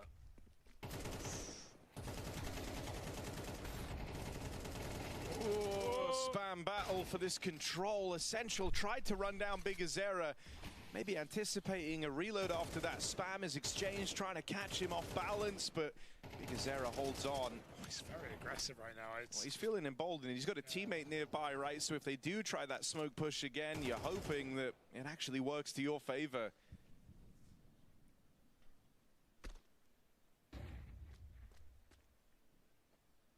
What was impressive in that game, Bait v the Falcons on day 1 of stage 3, was how their T side was able to go toe-to-toe with what Zonic called the best CT side in the world on this map, a split half. So expecting big stuff here from Bait, but it's not panning out early. Bigger Zera in with 2, and the rest of the team playing behind him. We look at Kenzazor now to try and bring Bait back into the conversation. A tricky 1v2 rolled out in front of him, and the whole time he's making plays around this smoke. He's worried Payne are doing the same. Plays it passive, bomb dropped over at long. Kenzazor fast running out of time here, and with no chance left to win this, it will just peter out. I like what... Wins and 1 loss. This is an opportunity for playoffs. Navi. Bit of a barn burner. 13-11 intense Inferno, and now here on Train. Supposedly a weak map for Vitality, and the cracks beginning to show. It was a run of gun rounds, a run of spectacular calling, starting with Wonderful, just showing his prowess. T-side orb to get the Navi juices flowing. 6 is a high bar. And now Vitality have to match it if they want to end in 2. Map number 1, we split the pistols. Let's see if we do it again, or if Vitality take both. Maybe over towards B. Bit playing retake. What you need to think about in that situation is the util they have for the retake. Alexi with a smoke and flash. Starting to join Bit over on the side now as he just postures in con. So all 5 available, and as Yard is investigated, wonderful calls, Ivy completely clear. Immer cheats over as well. There'll be 3 players to receive this execute. This is exactly what Navi were hoping for. You get the info, get the extra man in. Is he going to be a surprise pick? No, he actually takes the fight off the flash. He's got Messi from him, but still Vitality, they prevail. 2 at the back of the site. It's Bit and Alexi for that retake. Zai was getting cheeky through the smoke. Might catch the late arrival of Wonderful here on the fade. Bit's right next to him. Here's so Wonderful noisy as well. Very loud, easy to track. Zaiwu licking his lips, tapping his head, back of the skull for Wonderful. Immediate trade from Alexi though, and walking in is Bit. Mezzi might get caught for this. Doesn't hit that 1 tap, hits it on the 3rd. There's Rops on trades. 2-on-1 for Alexi, uncomfortable with no time, and no head. Rops a quick 1-2. What is that, Yume? Why are you pushing the smoke? So the trap that's set up there by the CTs is all about that flash, right? Because you know that on a B execute, the Ts are going to scale up street towards connector. Flash comes in, and the fact that Immer can't get anything. Right? He's been having a good series, but this is where he needs to deliver them something. Wow. And it's the Mezzi kill onto Immer that really changes the discourse of that scenario. You can see those 2 jumping around, just trying not to get taken out of the equation. So both pistols for Vitality. Will that be the difference maker? The conversation has been about the snipers on either side of the server, both towards the top of the scoreboard. We're into the force. 2 MP9s, 2 Deagles, a 5-7. Looks like Wonderful wants to fight with the Deag. That's exactly what Zai was waiting for. What's the timing? What's the go? Ready to clamp down. 4 members of Navi invested into disrupting. It's Wonderful's Deag that does beat out Zaiwu. Deagle versus AK. And he's going to get away. Push in, Apex. Oh, empty-handed. Thought he had him booked there. You have info on 2 players. Does that want to change the call right now? You have a lot of time to recalibrate the situation. So Rops is low short. Flames and Mezzi on full HP. Emma and Wonderful, the walking wounded after their exchanges. Flames, he knows that he can get himself a better weapon than that MAC-10, so he's going to waltz on over and pick up that AK-47. Alexi's going to gamble. You may as well take the risk in this situation. They're pushing high ramp. Emma's looking for a timing. Could very well be his. It's out for now. Rops, oh, doesn't hit it. Saw the bomb, low HP. Still down the ramp. Alexi B, a warning shot. It connects onto Mezzi. Have they seen enough now? You've just seen 2 different players in a 3v3. They're high-tailing it right now towards Yard. They have a couple of smokes. They could lob one into connector. Alexi has to play ahead of this, surely. Yeah. Throws out the flashbang, makes it clear he's on his way on the line, on the cross. Mezzi does make it across, survives the first test. There's the block smoke. Makes life difficult. Wonderful wrapping around for back 6. 18 seconds. Could he stop him with the bomb plant? Does manage to hit. Someone's going to punch it in. Now. Alexi B, that's massive. Wonderful could walk on the smoke. Another one. Exposes Mezzi. Cover from Rops. Bomb goes down. It's intense. With him so low. Alexi B, you've already done so much, but we need more. Navi need more. What? Messi's on the E-box. Bullet didn't connect. 100 HP in a dream. Mr. Alexi B. And he's covering perfectly. Rops, those are such impactful kills. I thought that for sure Wonderful was going to catch Mezzi on the plant. That was a tough round, wasn't it? You can understand. That's great from Alexi, just chipping away through the smoke. Knows that it's the default plant. I mean, we've all tried to do that through the smoke, but he did it. It causes the chaos, but yeah, again, it's Rops. He had impact on the pistol. Now, here against the force fight, Flamesy goes down, then Rops covering the smoke. This is mandatory, a round over right there and then, and it's Rops to finish things off. Will have to be the eco now. I mean, Navi, they are really keeping this competitive every round.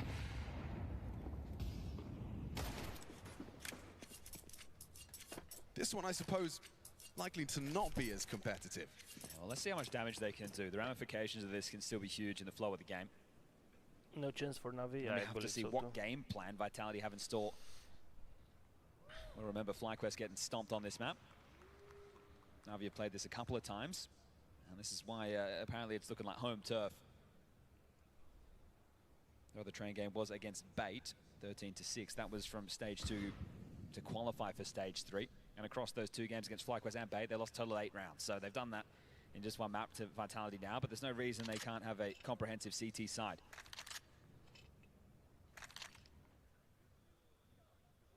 Pistols are stacking over towards B.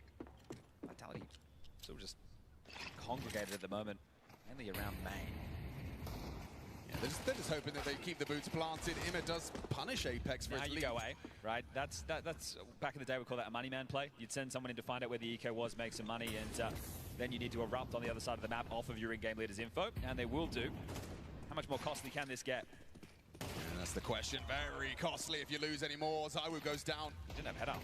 Lexi B hits the shots. What's going on here? Navi, surely not on the economical. 20 here seconds. Comes Spit. He's got Mezzy. Takes him down. It's Robs. No time for him to win this unless he hits a transfer. Double kill. Alexi B to clutch up. Make good on their promise. Win the eco. Turn this train on their head. Alexi, what are you doing? Spectacular composure under pressure. Right now, Robs is the angel on Vitality's shoulder, impacting 3 consecutive rounds with this shaky start to the second half. Oh my God. They are being made to work for it here today. Seriously. Alexi B with that drive-by. Zywoo no head armor. Zywoo no head armor, and Alexi profited until this last 1v1. What a clutch from Robs. Okay, so the money, it's wonky for the T side after all those casualties. The CTs will get out a buy with a wonderful AWP. That's the discrepancy of weapons. A couple of kits, and they harass main with standard util. Playing through pop though, the 2. Mikaze and Emir partnered up. Here's Rops again. Has he really got an opening in him? Mikaze down, course. easy, quick burst to the head. He knows he got a friend and it's Emir for the trade.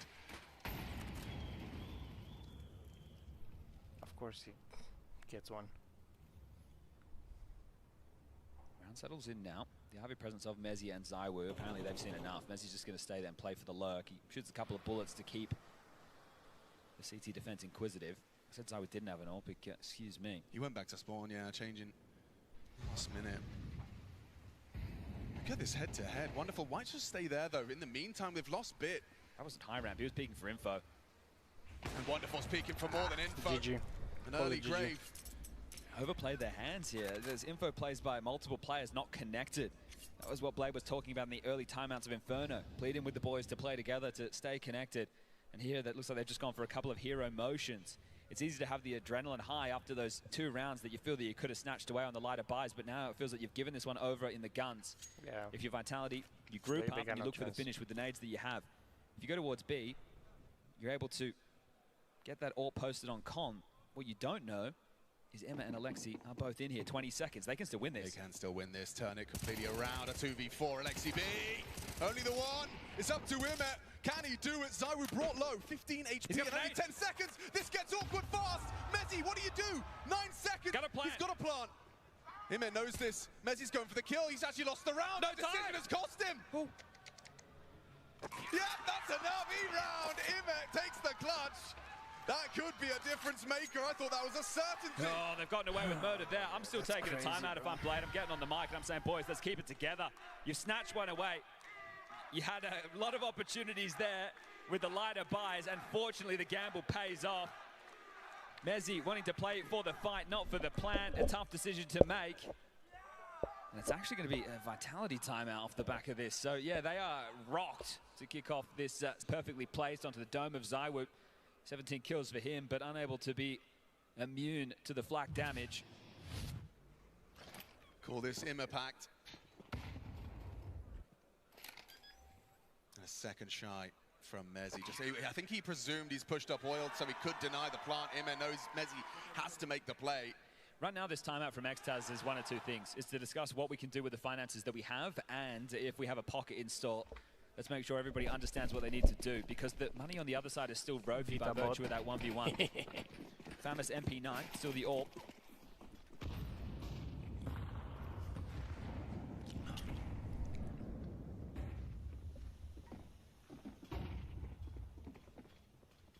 Come on, Zahilsi. Hyrule versus Wonderful. He knows this line well. Oh, nice. Yeah, he's not falling for the bait. Catches Zywoo. Opening kill for Navi. Okay, well, that's the AK that was given to Zywoo, now picked up by Robs. They're still going to clamp on a yard. Apex throwing nades. Mezzi out man, the other two pop, and Apex will join Mezzi. Oh, it's fullback AWPing 101. Forced away by the Flames, though. Wonderful. Are you going to get overrun? No, he stands his ground for another. Removing Robs is massive. Makaze ensuring this one doesn't go awry, but it's a quick one. Catches the push from the Tech 9. Mezzi delivers. He needs to live. Wait for Apex to play. He's starting to cook on that flank. Smoke not fading. He doesn't care. He's going to go through it. Two on his screen. Two on his screen. Oh, no! Squandered opportunity. And Alexi pulls it across the line. He thought he'd finished the job, was ready to pivot around. Back-to-back rounds for the CT side now. Yeah, and it's broken the finances as well, so get to tie things up. Another competitive map. This is the Navi that you want to see. Only org to play at every single Counter-Strike major. They're looking to turn their season around. They've been in the playoffs of every prestige event up until this point. Katowice, Cologne, Austin. Well, they get a chance today, a swing at the Kings, the reigning champs, and if they end up dropping this, well, they get to play again tomorrow. This is the type of form that you'd love to see from Navi. Yeah, teams talk about getting into their major form. Navi are definitely in it. In it. Light work. No problems. Maximum efficiency, only an MP9 goes down. So we were talking about the T side that Navi were putting on display, and they were able to get a lot of space over towards Ivy in the rounds that they won. Sure, it was chaos from that point. They're splitting inside through Ivy. They're being able to be a thorn in the side. If you're Vitality and you can't get similar space, it doesn't have to be through Ivy, but it needs to be elsewhere on the map, you're going to have a real tough time, and you can see how staunch the defense is over towards main. Right, this combo of Makazi, Emma, and then Alexi to help throw the nades, depending on spawns. They're going to look to lock down main every time. Then are they going to play in main or play in pop? Well, there's been a lot of harass so far. Bomb straight over towards B. So I would part of this. It just looks like it's going to be a B play. Wonderful gets a flash to try go low. That's another quick opening. Can he dip away? No, gets caught by Flames and Zywoo. That 1-2 punch puts him in the mud. Zywoo fancies his chances. Pulls that AWP out of Wonderful's cold dead hands. And looks to put it to use. Bit not good. Can Navi overcome this one-man advantage? Yeah, they've won a 4v2. Let's see if they can win a 4v3. Yeah, man, just in that transition between the two, now in the open, and he's just booked by Flamesy. 2-on-4 again then. It's Makaze and Alexi. Makaze doesn't finish the job. Incendiary makes things awkward. It's Robs that's considering a play on the plant. Alexi B doesn't reveal his location. It's Zywoo catching Makaze that puts this into an almost unwinnable situation for Alexi B. Smoke, they slink through. Romps will just dig into connector. And around the edge of the smoke, he gets caught on the gray screen. Alexi B now position noted, spots out Flamesy as well. This is impossible. There's no way for Alexi to win this. I think he knows it. And he will be backing away, so double digits for Vitality. It's tough there. Wonderful gets the opening kill on the AWP. A quick shot onto Apex. He's not missing a beat, is he?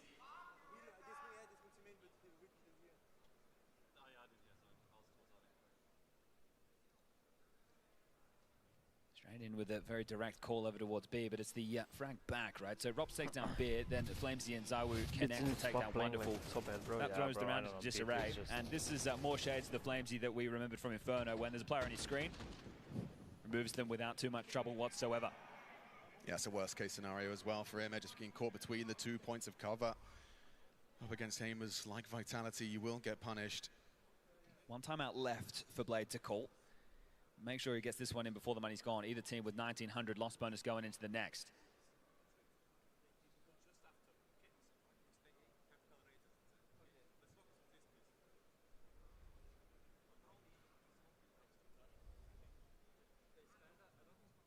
Orders given, mic's muted. So crazy because you're going in with assumptions, but you never know what the other team's going to call. You're trying to read their mind. Yeah, and some of the best Counter-Strike players are those mind readers. So what's this one going to look like? They've just played heavy towards Brownwalls, and it's something that is an all-in move, right? Because if you lose those fights, you can see exactly what happens. They didn't lose the round over towards B, but they lost the key fight. So I think they might just go back to something a little bit more default, if they lose, which does put a lot of pressure on Bit, who is having a tough time in the scoreline. But these more standard rounds, it's why train is train. You get the main control, you at least limit one of the key options. The expectation of Ivy is usually pretty light unless they're there with 3, and then at that point you can take a lot more map space. They're looking for another execute over towards B, or at least pressure on Bit. Robson Flamesy might just walk out high ramp. As he's got another smoke to be throwing out, so that's the lurk. Yeah, we'll keep Mikaze inquisitive. Followed by deep inner. Mikaze's ahead of this. So oh, okay. He's removed the question. Imma's here alongside a Bit. Here they come. Parthing's good. Angles. Oh, it was good, but Bit doesn't find the fight. Misses his shot. Cowering in fear, and Apex puts him down. Awkward now. Damage onto Robs is great. Nade can finish the job, throws it out. Flamesy with the Molotov, trying to limit their rotations through. Alexi B firing peppered shots through the smoke. You might be calling this one off. Finances are on the line here. Yeah, they're definitely in two minds about it. Alexi B wants to catch something, and that might ignite a little hope. You can see Mikaze Parthing back, worried about the lurk. Imma considering his options, but no, he has been called off. Leash put on Navi. 11 put on the board for Vitality. Yeah, you have to, right? Because you lose that, they're going to be up to 11. You're going to have anything to defend your honor, right? You'll be in with a really awkward type of a bite.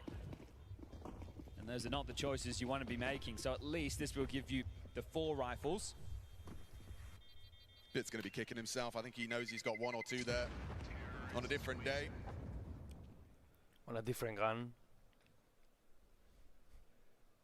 Chugging along our Vitality. So this is the tough choice right now, right? Because you have the AWP, you have the 3 rifles. I think that you should take the final tactical timeout blade. You can give Bit a gun, right? You can drop him an MP9, or he can buy himself a 5.7. Everyone else can get U2. Or you can just use these guns as you have them right now, buy no utility behind them, and then you have another gun round into the next. But I think you need to full buy right now. I think you need the nades. You're going to operate in a rifle round. You're not going to be able to block anything. So I think that right now the best option is to fight for the map here, right? Is to go for some type of a buy. Bit's been given a FAMAS, okay? So they will be able to get all the nades behind the rifles. But that's why I imagine you want to fight for box horse control. So you can't just be executed on like that and they waltz all over you. You can see how tough it can be with the players locked out, especially if the entry goes your way. Bit goes 1 for 1, then Alexi finds the kill through the smoke, then the round could be back on and alive. But they lose the side again, might just be another save. Vitality, can they take 12 right here, right now? Apex joining Mezzi on Ivy, so a slight change in this one. So I was hoping to catch Alexi B forward position from the AWPer. Mikaze is up close and personal. Not ready for him, not aware at all! What are you doing? Rob gets his nerdy wall bang straight onto Wonderful. Brilliance from GG. Vitality, cheese from the French side, and now we've got an 11-9. This feels like 12 is coming. Yeah, Bit's had to make a move to take some space back here. He's at least going to alleviate the pop pressure that Wonderful held. This is the next fight. He's got the angle, brilliant from Bit. Okay, clawing him back in. Just the tip of the head. He knows he needs to hang around. He's gone for a rifle, very audible. You've got Mezzi parked Ivy for the late arrival. They're concerned about that. Then it's Bit that's tasked with this. Given the AWP. He's searching. And he's got to time it well. Flamesy caught, and that's the bomb now trapped. Apex has got no backup. They are miles away. 45 and counting. Navi a must-win round. Bit has stepped up and delivered. They just threw out a camera smoke, so they have to be worried about Mezzi. He's still alive. He's the Ivy lurk. They're congregated right now at Pop and going to walk on through. There's util that they can throw from Pop if they want to breach out, but it's Bit. Can he really be the hero? Got the AWP tucked in. He hasn't necessarily been known to be rocking that AWP, but he's made it sing for 2. Needs a whole lot more. So concerned about that late Ivy arrival. Awkward Molly, great shot. Bit's doing it all for them. Puts it down by Mezzi's AK, a 2v2. Alexi has to try and disrupt. Time against Vitality, but Zayu catches him. Going walkabout, safe plant down from Mezzi. Ime, a clutch, demanded. Yeah, no way.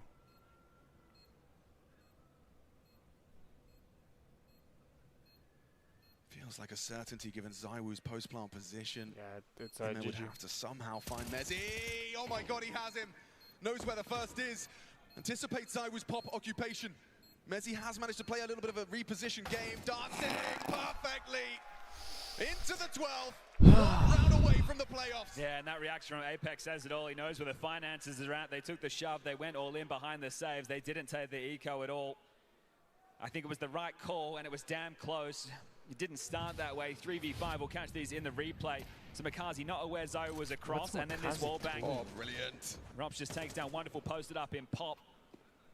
Bit does his best to sow the seeds of doubt, but Emma left in a tough 1v2 situation, and there is 12. One more round for Vitality now to take this 2-0. They're trying all the tricks in the book, aren't they, just to get this done. Robs, he's got the perfect crosshair placement. He's won it once before, but a swinging MP9 at the right time gets Robs down with nothing. They're accelerating right now, Ivy, but they've just been blocked. They go through this. Just going They're going now. through this. He wants to catch you on the exit. Imer, you're booked. Needs to extinguish, burning down, gets away, tags him on the jump through the smoke. Navi, as the dust settles, they've got themselves a man advantage. Hanging on by a thread is Imer from Pop. There's Zywoo missing shots. Lexi B noted, running at it with the MP9. The Fanmaster wants to pull it across the line, and Navi say play on. Spurt of action right there. Once they get that opening kill on Robs, Ivy has to play, Main has to play. Nobody had the bomb, it was loose. And Navi just everywhere. Extend this. 2 more required if they want to push this into OT. Unfortunately for them, Vitality does have the finances, the timing there, just against Robs, who has been the guardian angel of Vitality. Think about how close those opening 3 rounds were of this second half. Well, he kept them holding on by a thread. If Navi had broken through, it could have broken Vitality. We might already be on dust too. Robs on that early warpath. Wonderful poster for the pop test.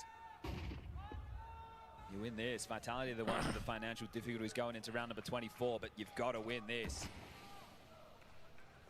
It is going to be an isolated bit. That's the game plan to start for Navi. Imer is on his way.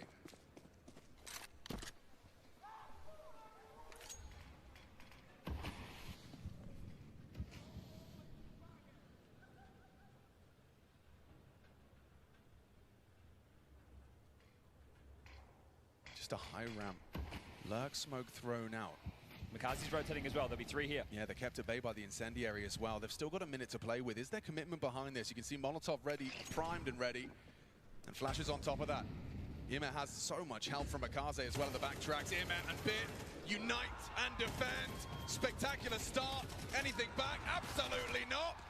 Just Mezzi, the late arrival. Sure, a couple of constellation frags, but he can't do more. He needs a rifle fast. Avoiding the nades, but can't avoid the Desert Eagle. Runs them down, 2 consecutive, went up against the wall. Navi clinging on. They just need 1 more to kind of reset. Come on, 1 more, boys. 1 more. Come on. Tough call to make, right? But you're hoping Yeah, that we've they been don't gamble towards that side, but reading the situation well. It really helps the channel. Lack of noise, lack of spam, lack of fights anywhere else on the map, and they're just able to set up and unload.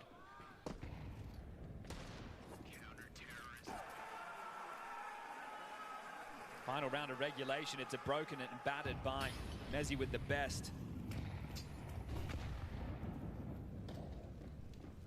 They're going fast. Going to try and pop out pop.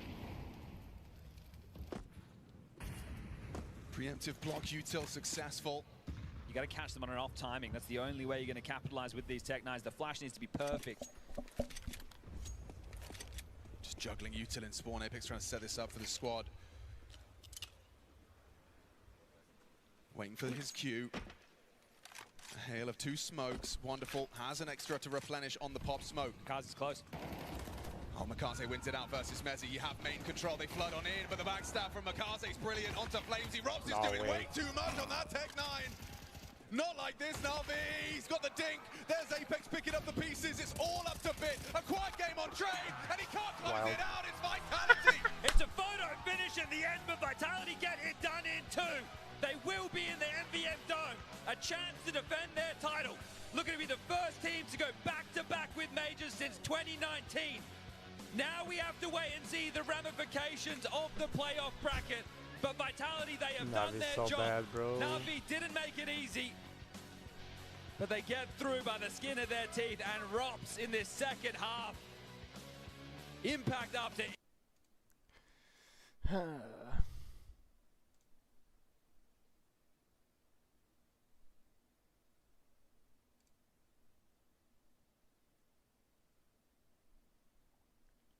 What's the next match? Next match. I don't care about this Passion UA Imperial. It's like the worst map ever. I don't care. Events, Starladder, so they advanced. Is this one? Mouz versus Falcons. When are they playing? Let me check really quick.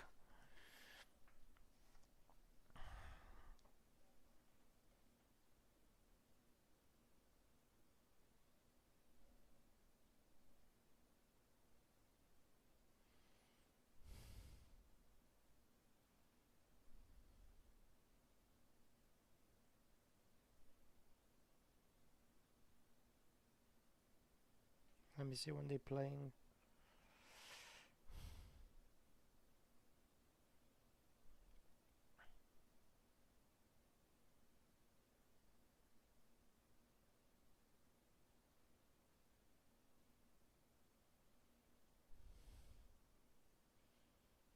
They play in 27 minutes. 27 minutes.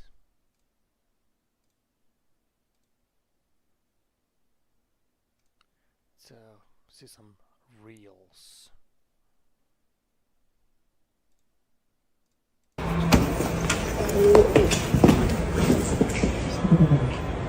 Yo, bro! Don't split the boat. Don't split it.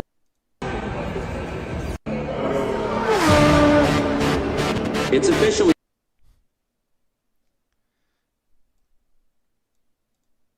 Formula One in Las Vegas. That's why I'm so sick of these bitches. I've been like you around. You won't think something that was lying. You won't think something lying. I don't understand how you won't think anything. That's why I'm so sick of these bitches. I've been like you around. You won't think something that was lying. You won't think something lying.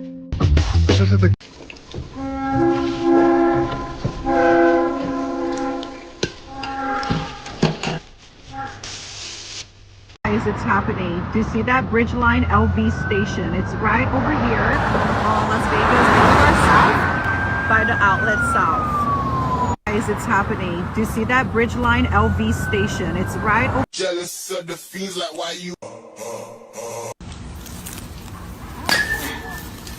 Castle panel. Oh, there's some right there.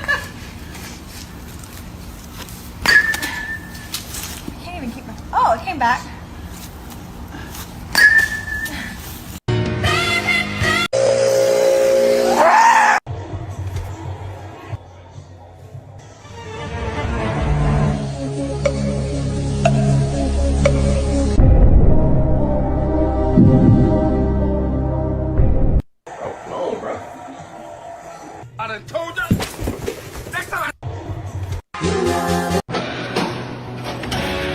Me trying to show my customers the difference between front-wheel drive, rear-wheel drive, and all-wheel drive in snow.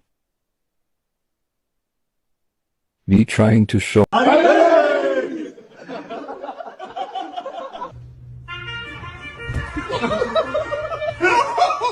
shit! At ease!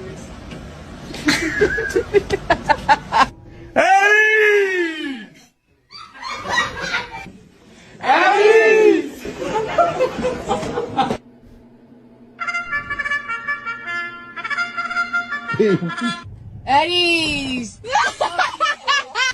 Stand by.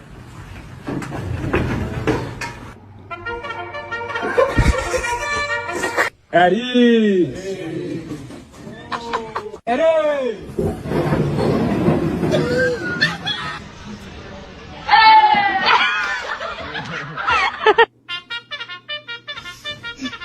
Oh, don't do that.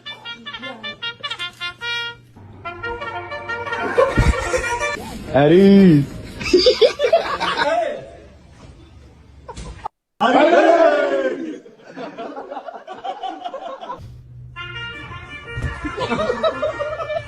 Holy shit! Eddie's. Jokic, a logo 3.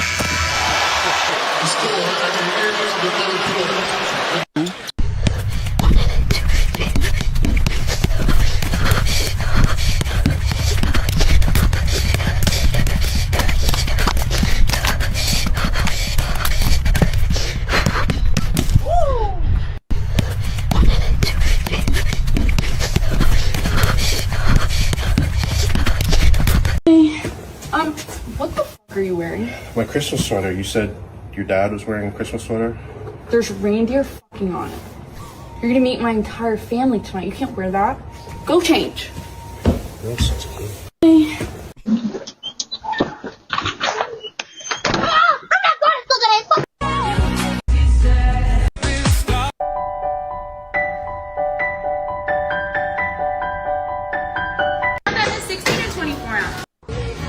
Interior of Alaska.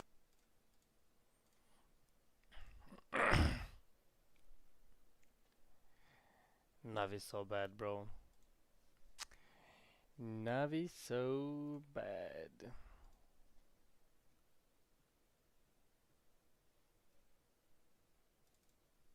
Let's play some Battlefield 6.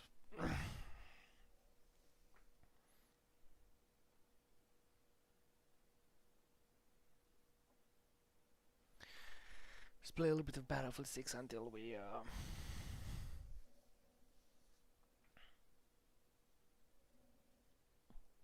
between Mouz and Falcons.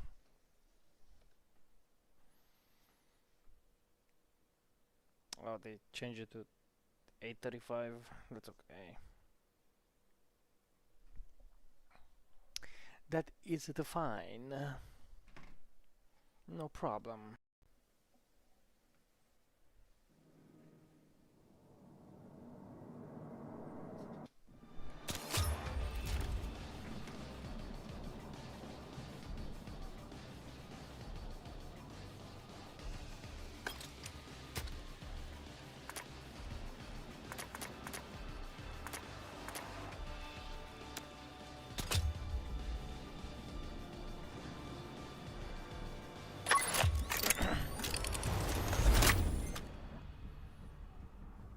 Navi still has a chance. Depends who they play against tomorrow.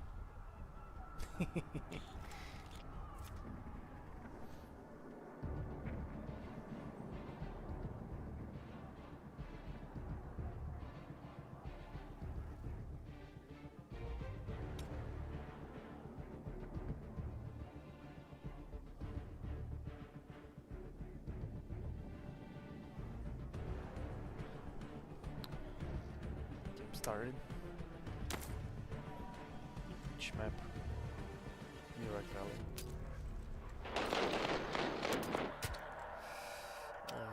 LMG.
On the minimap. Stay out of combat for a little bit. Of course.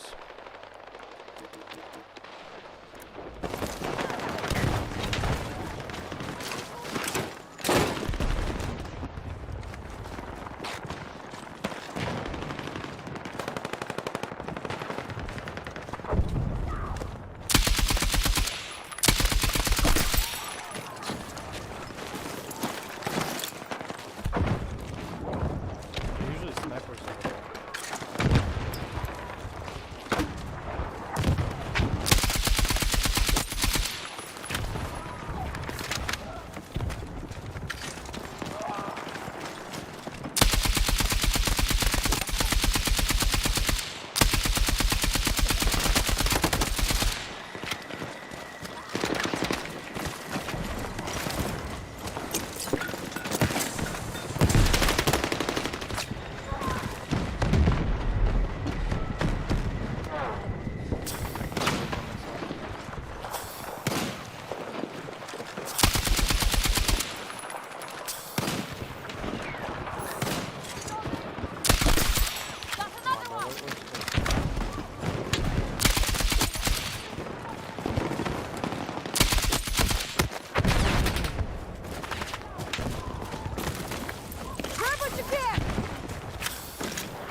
My man with his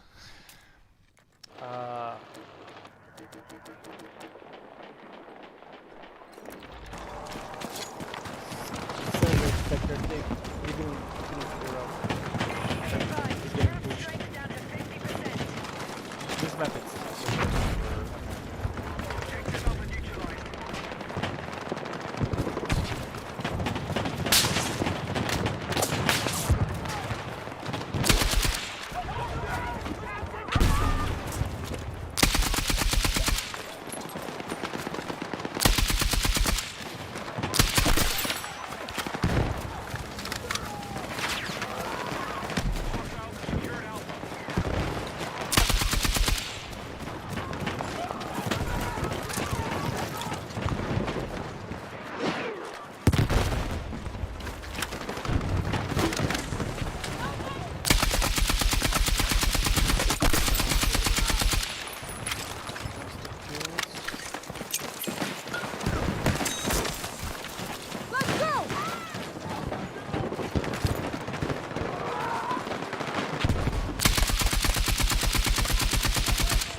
I have no support on my side, bro. I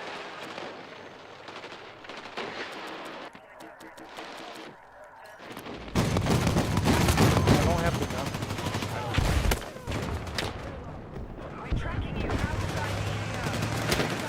Oh, of course. Fucking hit!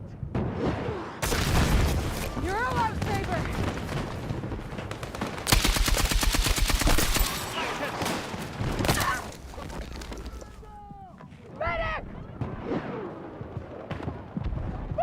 There's a medic over there, but he doesn't know. Wow. It is what it is.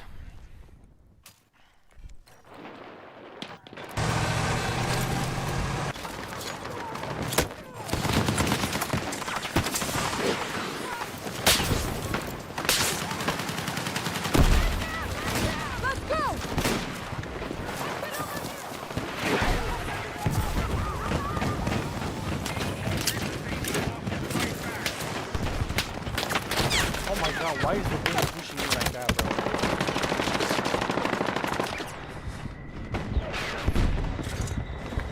Take what you can carry! Wait, what? You cannot... Shh. Who cares?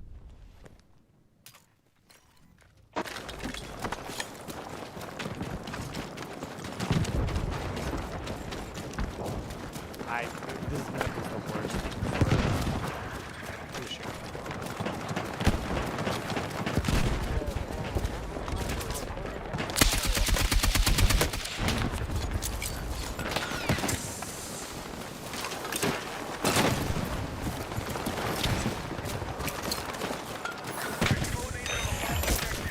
job moving out, bro. Let's go!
Whatever.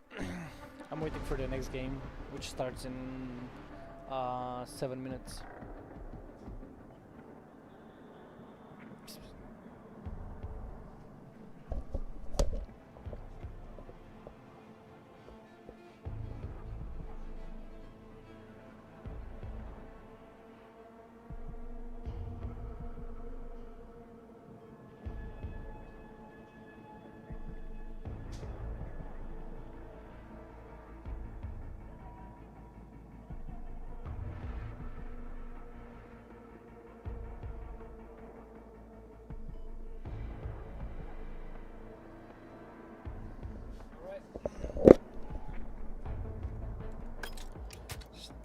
Play a little bit one more.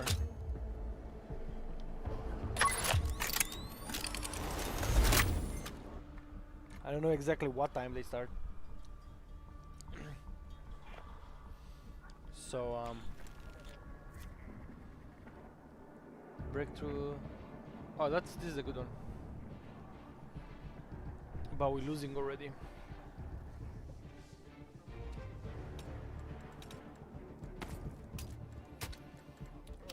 This LMG is crazy good, bro.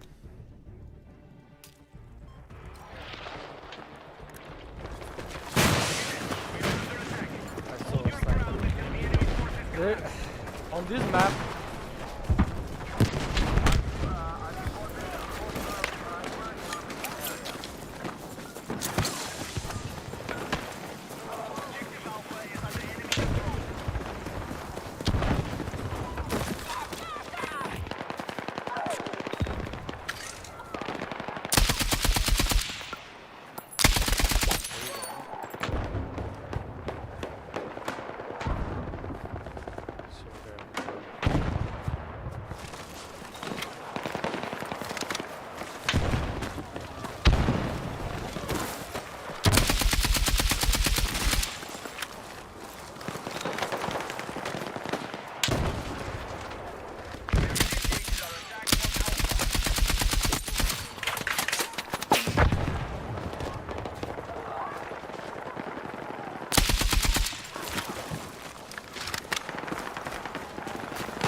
there are certain positions that you play on this map. This thing, from my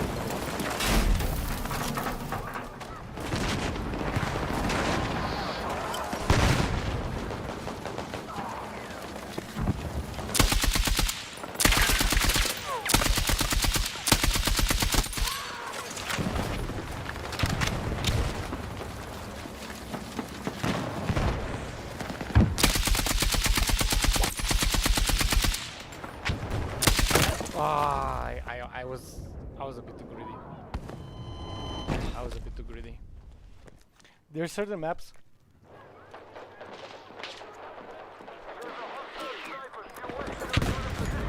For example.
The only bad thing about this thing is that it takes from far. It's easy to control, but at far range.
Oh, the headshots. I knew he was wrong.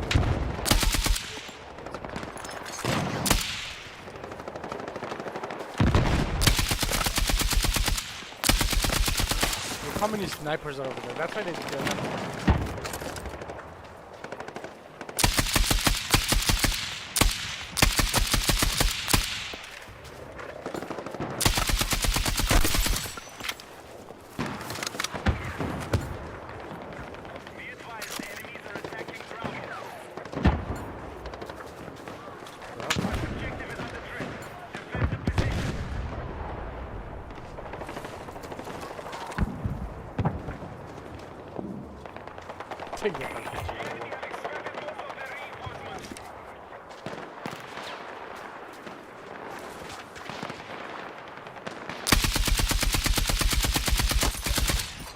See?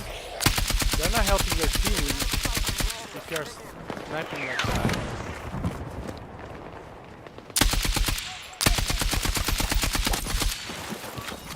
And this LMG is crazy.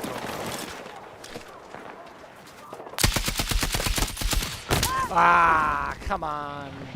You're number 2, pick me up, please. Number 2, I'm safe, I'm super safe. Number 2. Yo, number 2. Whatever. The game starts soon, so stay out of combat for a little bit, bro. Number 2. Hello. Thank you.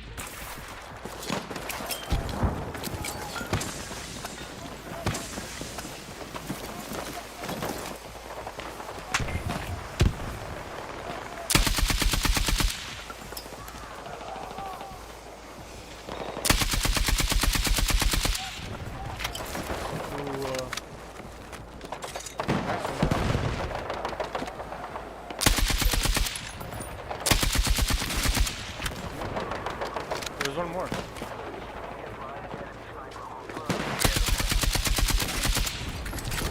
3 guys with the. Oh, what are you guys doing over there?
They have no counter to this, bro.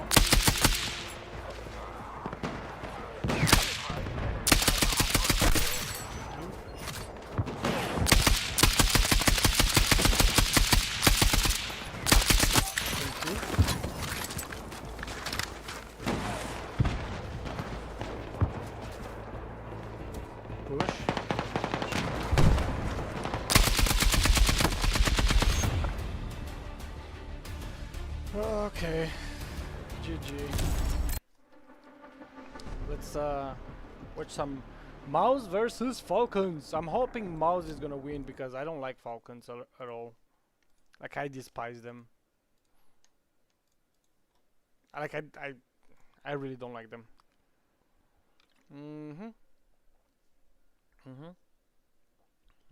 Where's stream 1? A lot of second level play, and I think for to win at the major. Okay, Mirage Inferno, perfect. Great maps. We begin with Mouz on the CT side of Falcons map pick. Great maps. You just want to win at the major. The stakes are high.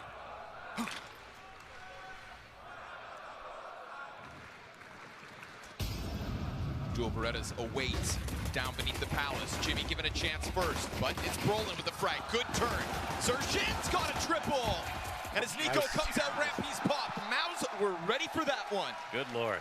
What a start here for Mouz. Nice. Every kill falling into place. Game plan's perfect on the A site. Guys, spam that Good chat. start. Spam the chat. Again, it's a fresh map to kick it off. More people to find our stream. Mouz are going to be wondering why drop a like, Falcons drop who a wanted sub. to change it when they didn't You have help to the channel a lot. necessarily. Well, fresh in that their last matchup started here too. Yeah, I'm really happy to stream it's for the you guys. newest edition.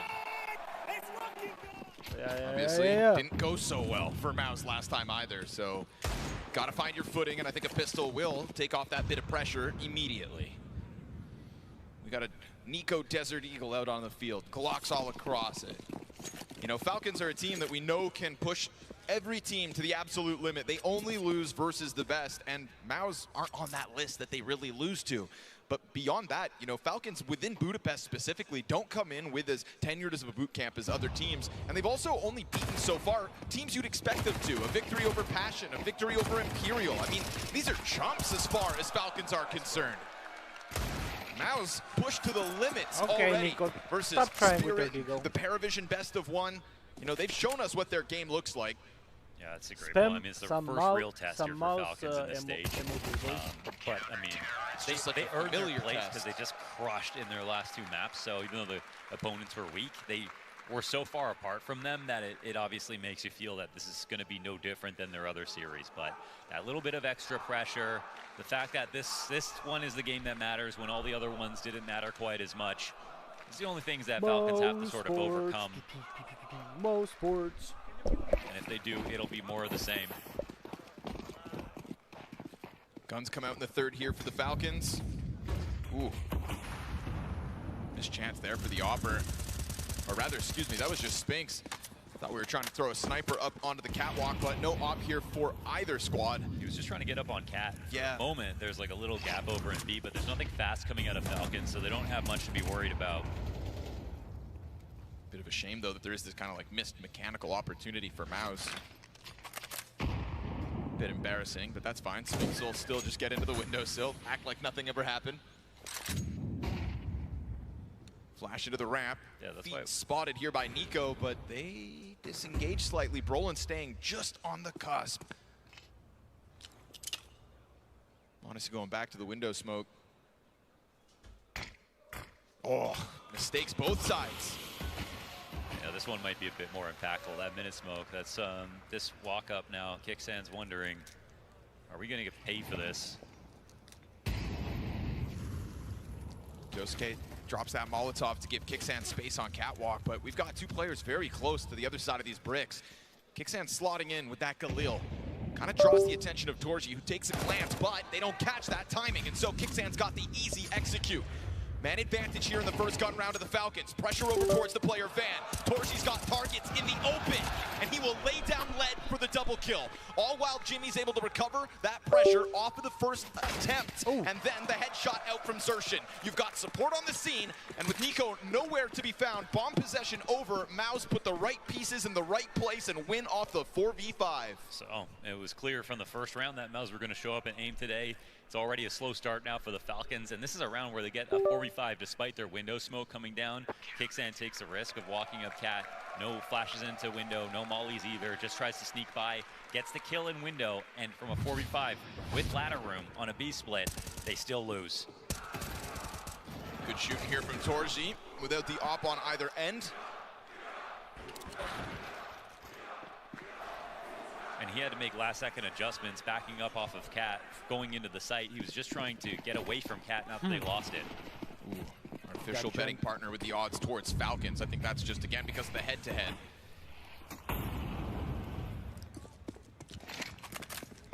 Now he's trying to tap back into Dallas. The last time they were able to defeat the Falcons. And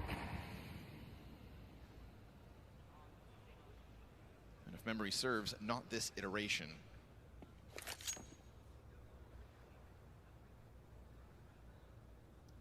Yeah, I mean, they even played the major with Magisk, right? So.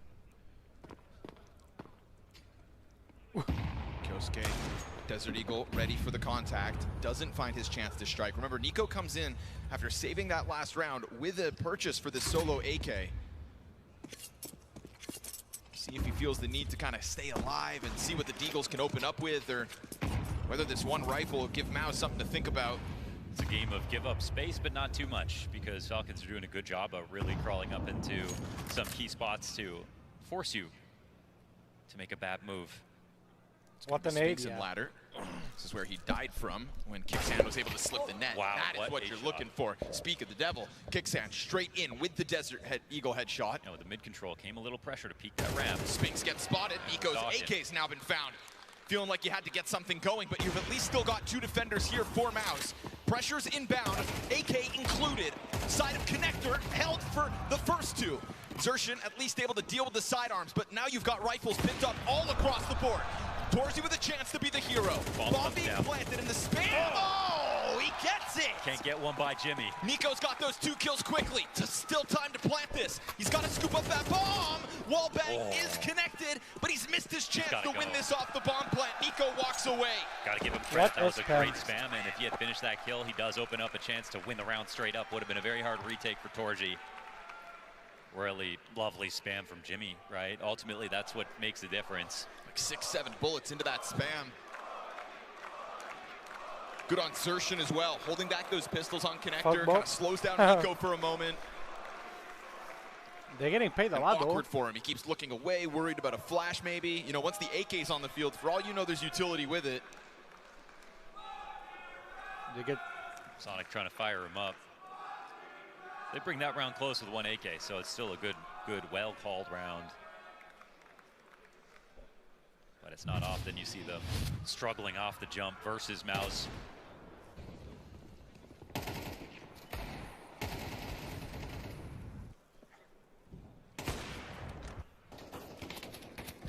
And connection.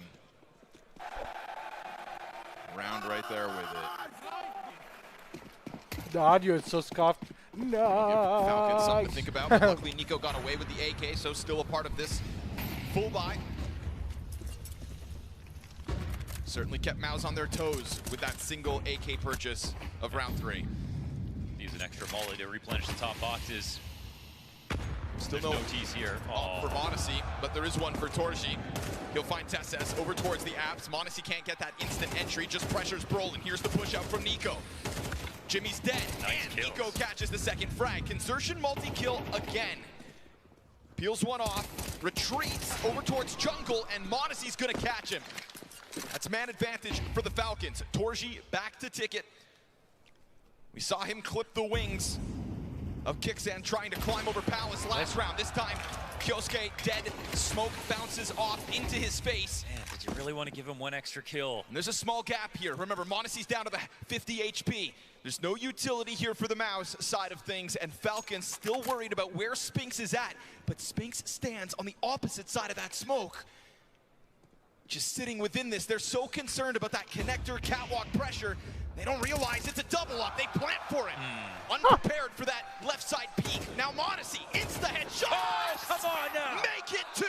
What? 3 kills on the round, and Monacy shows us a little rifle prowess. No kidding, Mouz that's big bot. money. Monacy. What How a are clutch. you losing, bro? Why are you picking?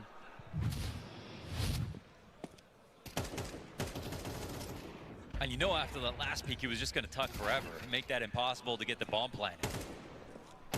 Oh, so nasty. So fast. Just as quickly as he swings with the AK, he'll upgrade into the op.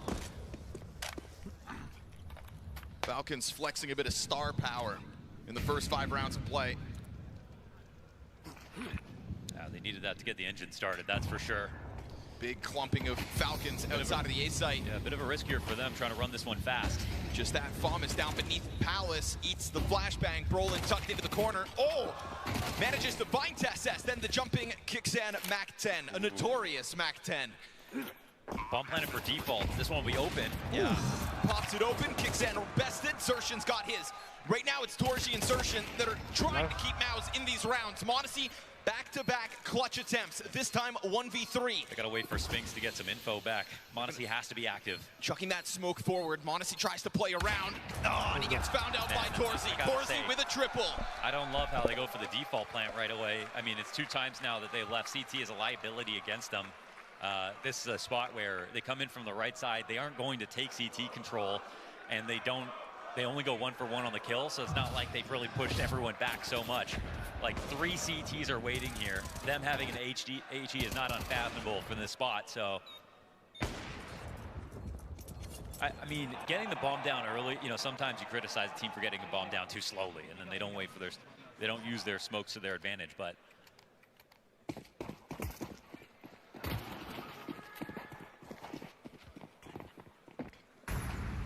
As long as they adequately covered it, they could have justified that spot, but they didn't.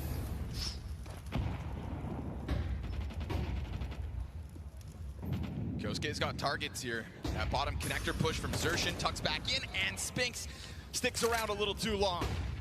Wasn't ready for the corner peek, and that's man advantage Falcons yet again. 10 kills on Torji, 10 frags for Zershin.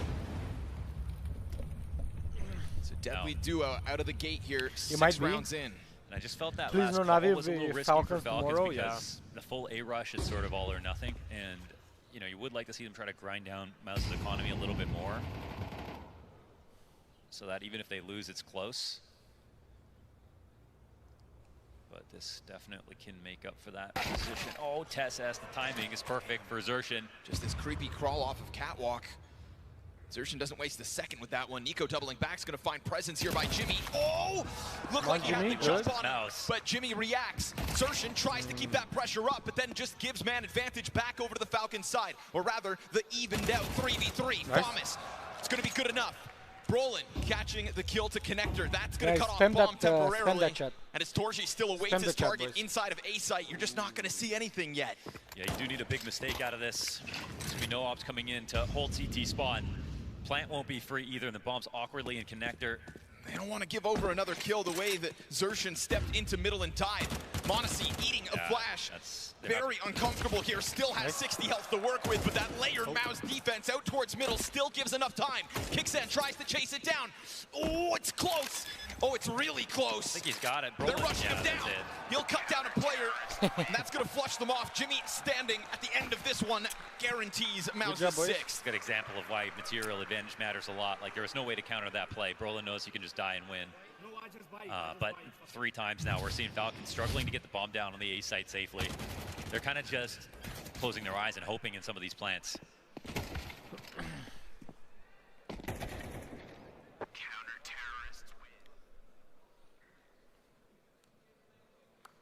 And that is just so many rounds on the board here for Mouz.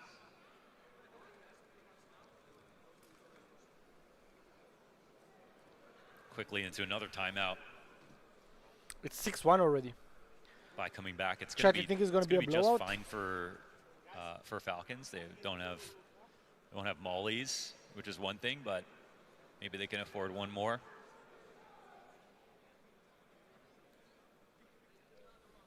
It's going to take the wind out of the default. This head-to-head is something we're going to be paying attention to today. For I want sure. Falcons out. No Choco Major. Modesty Major, and I mean, this is a kid. 2024 was like big events were the place that he delivered the most. This year, it's been the opposite. Oh, easy one for Torji. Nice one. Said we're going to be watching it all night long. Well, you don't get to watch it very long, do you? Torzi with fans is a different beast too. Crowd's been all over him. It's a new monster that nobody's really had to deal with before, so feels like he's enjoying the limelight. Both ops with a good spawn take that fight towards mid, and it nets Mouz 5v4. You know, there's 3 opening kills so far in this half for Falcons' favor. Only one of those go their way. Nico's gonna find the answer back, but I mean, losing TeSS to the top of middle still leans this the Mouz way. Still 0 and 8. That's brutal. Just I walk up on Cat. I mean, it's so early in the round to be down this many. Gotta be careful though. I mean, Torji could die to this Palace push. Absolutely, and he's making a fast step. step. Kyosuke is gonna jump on that. Finds it with timing, all while Brolin went for that ramp push. It's a little awkward though, because the T's that are rerouting are most likely not going to come back through Palace. Brolin's got the push down on the A ramp, and Kyosuke could assume that he's around this area, but they don't know how far he would have gone. It's going to be really slow to the crawl, and they still kind of have 2 players over on A. They've given Jimmy the keys to say, whatever you want over on B site, but we're going to focus on this side of the map, and it's the right move. Nice timing, but he eats the dink, man. Gets the better of Kixan, then gets blindsided over by Nico. So aim power at an all-time here for Falcons. This has been a problem, man. When someone snuck to this side of yes, CT, they're planning for it. You got to be careful. On top of that, the catwalk pressure. Spinks is going to come wide, blindside. Nico into the 1v2. We've already got a clutch on the board for the Falcons. It's Nico's turn to offer another. 2 kills into the round, looking for a 4K total. Seen some good rifle work from him already this map. Tucks into the ramp side. Just sits here, gives time over to Mouz, lets them have their space. They're a little bit worried as to where he's gotten off to, but that smoke on site has faded. Spinks has been towards Ticket this entire time, and Nico searing the rumblings of this retake. Now he's got to make a tough choice. Does he go through the flames? They're defusing this bomb. They're going to do it without the kit even, right? 10-second defuse demanded of them, and just putting that right piece of utility in the perfect place. Nico's got to laugh it off as this is Mouz just now up 7-1. You know, iron sharpens iron, and for Mouz, even though they can't overcome a team like Falcons, Falcons have definitely proved to be very good practice for them this year. Great push, great push. They've been the perfect nemesis to expose their flaws and make them Navi make couldn't up play for like what they're bro. lacking in Navi individual one-to-one comparisons in team play. And that Molly lands in the perfect spot. I mean, they could have just offhanded it, but it was impossible to counter there for Nico. It's just gotta laugh it off. I don't know if they just found that Molly too. I swear I looked at the utility, didn't see a smoke on them. I mean, it's possible the way that Torzi got blindsided that he would have dropped the nade. And that was right in the sight, right in the path that Spinks took for the retake. Utility to the top of middle. CT's pushing behind this. Is Kixan gonna be ready for this close proximity insertion? Torji's coverage out of the op is great, but it still costs them that front-facing foray. Kyosuke comes out from underpass. Best Dude, losing to a Tech 9. Torji's feeling the pressure now as Falcons come out with a flurry of kills. Yeah, this is a couple of big misses, actually. He walked right through that smoke, and there was someone watching and waiting for that smoke push. So the round starts off 4v4, but instantly now to a 4v1.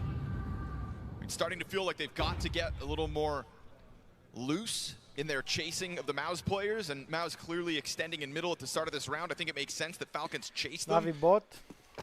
4 players up in the post plant. Most convincing round win so far for Falcons. Yeah, if the structured attempt, you know, off the jump, your game plan is not going well, sometimes you do need to play a little bit looser and just take a few more risks, just get back into the game.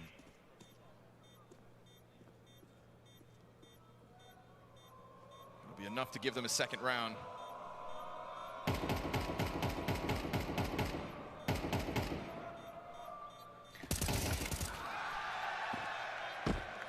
Don't help anyone.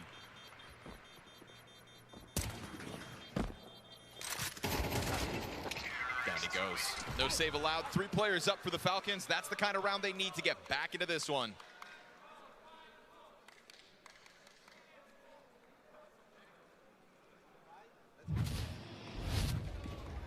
Money's in a very awkward place as well here for the CT side. I mean, this is going to be a save. Or they're starting to come in with a force buy, but it's going to be an awkward one. It's going to feature 2 pistols here for Mouz. A scout for Torji. Not a comfortable place to be in after so many rounds won, but cut down in those retakes. Here's a defining moment then. Big chance for Falcons. That's an early stack towards B. The split's coming in as well. Looks like they're reading this right. Nade off the wall, drop down in with the MAC-10. Make the best of the little guns, and now Xertion, pressured, has to deliver something, and he will go into the night empty-handed. Totally just overwhelmed inside of that B bomb site. Falcons, that is a fresh look. That's excellent. They're going to give him another flash as well. There was no way to fight back against that. That was so clean from Falcons, and even though Mouz were loosely aware that this was going to be a B play, they had a 3rd player going over there. It was a 3rd player to support a pistol, and it was a moment where they were also just hoping they'd have a second to maybe look for a pick first. So good move for Falcons. 5 up for now. And it looks like they'll save everybody.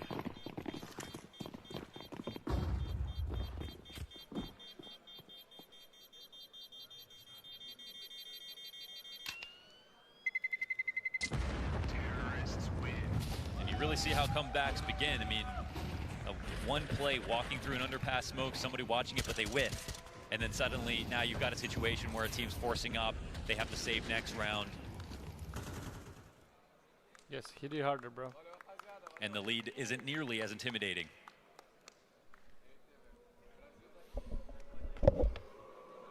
Knowing that they've got to take another one on the chin. Official partners' odds almost evened out. What's Torji going to do about it? I mean, he's been lights out since the get-go. Mouz know that they had a strong grip on this game. And all it took was one convincing flurry from the Falcons to put everything back under question. I like the speed and simplicity of the last B hit. I mean, they didn't walk around and get tagged by scouts inside a middle. They really went quickly into their idea. It's not that you should do that every round, but I think that's how you get away with 5 up.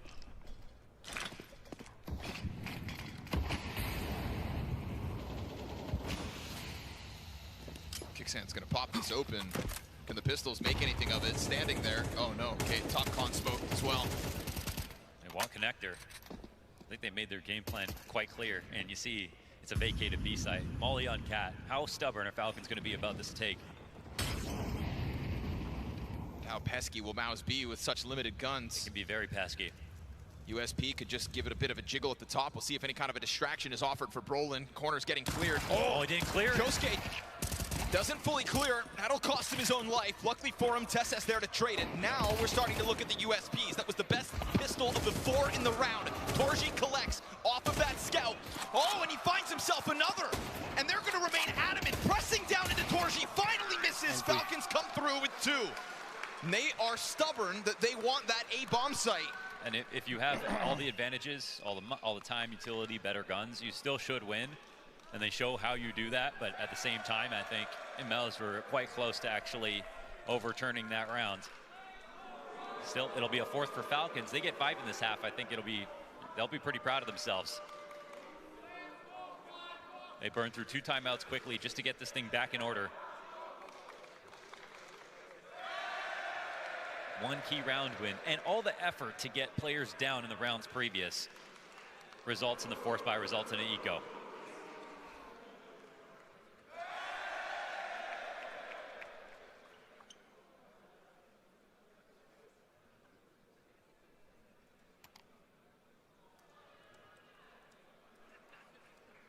Any lead in any half for Mouz is going to be refreshing.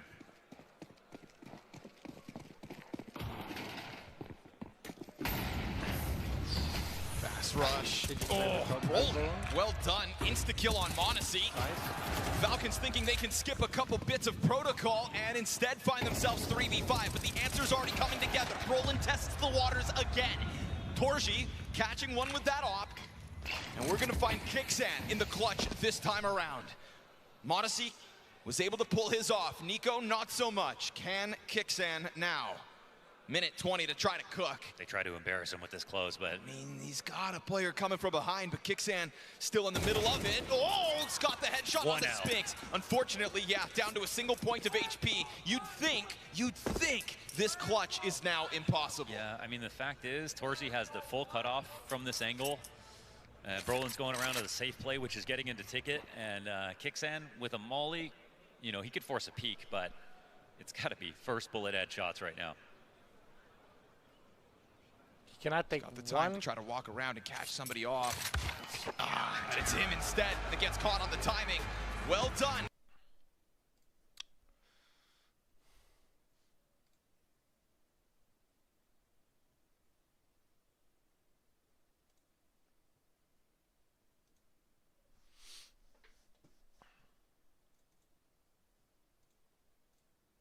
What the?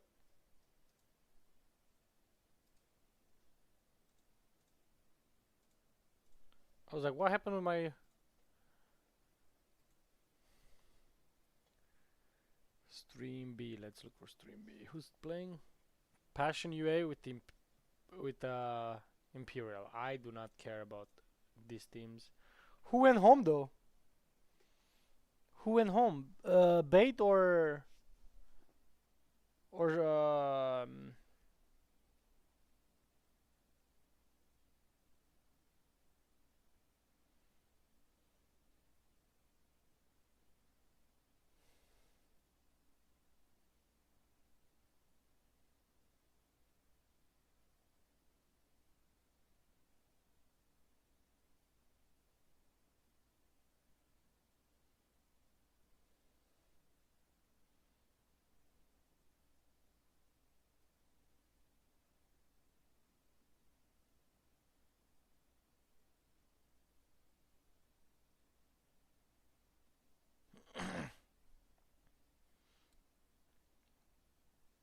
Eight 4-0.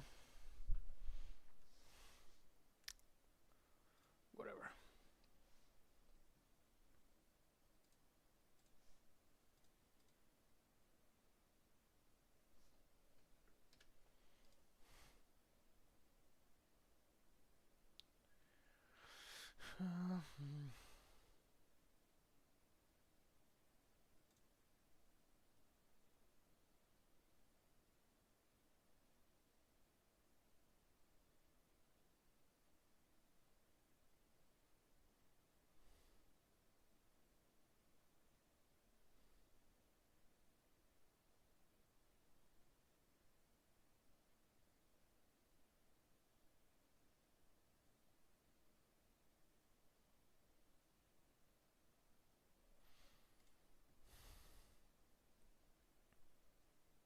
That op was online from the get-go, and there's no denying that Falcons felt his wrath. He got put in multiple clutch situations this stage and actually has put up a couple of 1v2s. I've seen some impressive stuff from Torzi. The stats have been up and down, but his overall output, it seems he's definitely taken to the crowd. Some crumble when they've got too many fans out there cheering for them. Some thrive in it. And kind of going under the radar in that first half too was Brolin's successful opening duels. 9 kills on the half, 5 successful opening kills. Yeah, that last round was big on him. Perfect. The climb up to cut it off. Right now we're going to get Tesses taking a look into the apartments while we get Mouz fueling a fake execute over towards the A site. That does get a lot of the Falcons players wrapped up by the util. But it also comes with a Nico frag. Falcons, now that bomb starts to try to rush over. Kyosuke's inside of the market. Zershin's going to hit the drive-by. Tesses dead with nothing. The newest piece of Falcons trying to step up. What a snapshot over into Jimmy. Man advantage back for the Falcons. Zershin's got the rebuttal. Another challenge into the window. This would be a lot of runway for Mouz at the start of a critical T-side. Big plant once. And it's going to get Falcons to bite. It's going to get them in the open. Nico dodging shots at the moment as Zershin and Brolin try to find these kills. This duo from G2 to the Falcons goes one and back. And now Nico on his hunt for the third. Misses shots on Zershin. Oh, he wants to reload so badly. The plant's going to come down. Quad kill on the line here for Nico. Zershin's thinking about the swing.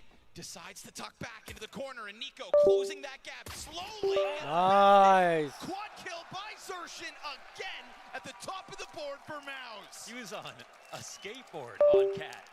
Ran by window, instant headshot.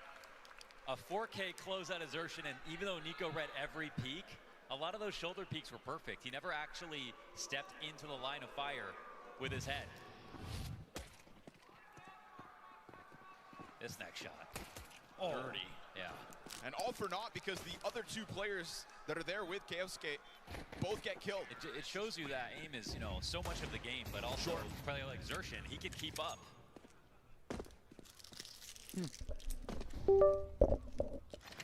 Double Desert Eagle here for Falcons. Kind of a damning pistol to lose. It's just such a tough spot. Falcons just on numbers, right? No pistols in this map.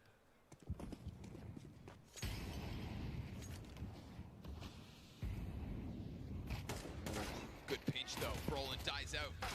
Kiosuke, the first. Tesses, the second. Short footing into this B bomb site. Nico misses his chance to strike one down as well.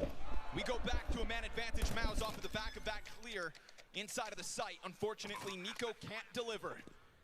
Monacy pause on an AK. Ooh, what could have been. Instead, Jimmy in with a 3K. Torzy's going to clear that flank. So critically, majority alive here for Mouz as well. Yeah, they don't care how it went. They kept 3 up, and it was a good hold. But it's so difficult to win on a B hold without something else. A fast flank and a ladder player or something like that.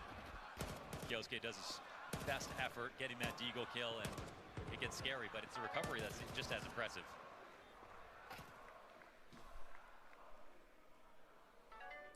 Stop it. Rounds like that, you can't sweat them. You got to now think about this rifle. This is what matters for Falcons. Here we go. Kiosuke, M4 up, almost caught with that thing unprepared for the peak.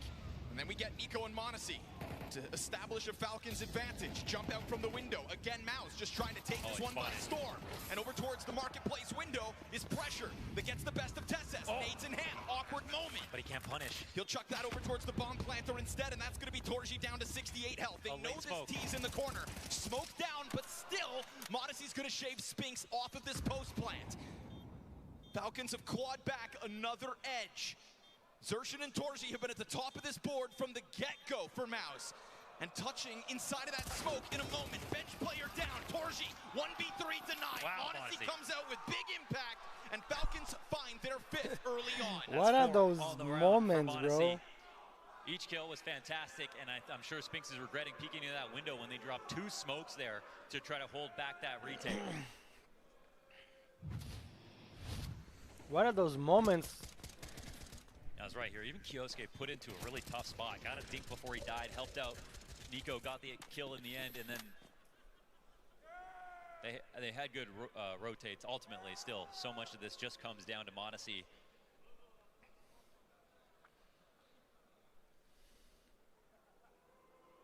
That's a game saver here for Falcons. 100%.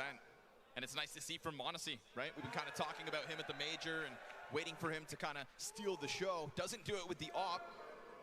But he's had a couple of rifling moments now, actually, on this map. Whatever it takes, just get the job done. Hey! You never see a discrepancy in skill when Monacy picks up an AK. I mean, that's always going to be something that, you know, his reputation precedes him just in terms of how versatile he is. One of those guys with so much depth. Opening, closing, ops, rifles.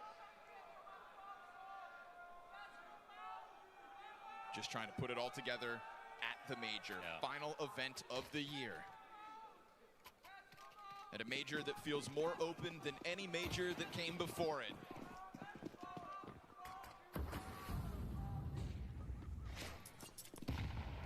Made to the top of mid, Torzy waiting and waiting. And doesn't get that target. They'll pop that smoke open as well, but he's already tucked back around the top mid corner. So he'll lean back in case there's any kind of forward move from Falcons, but that doesn't look to be the case.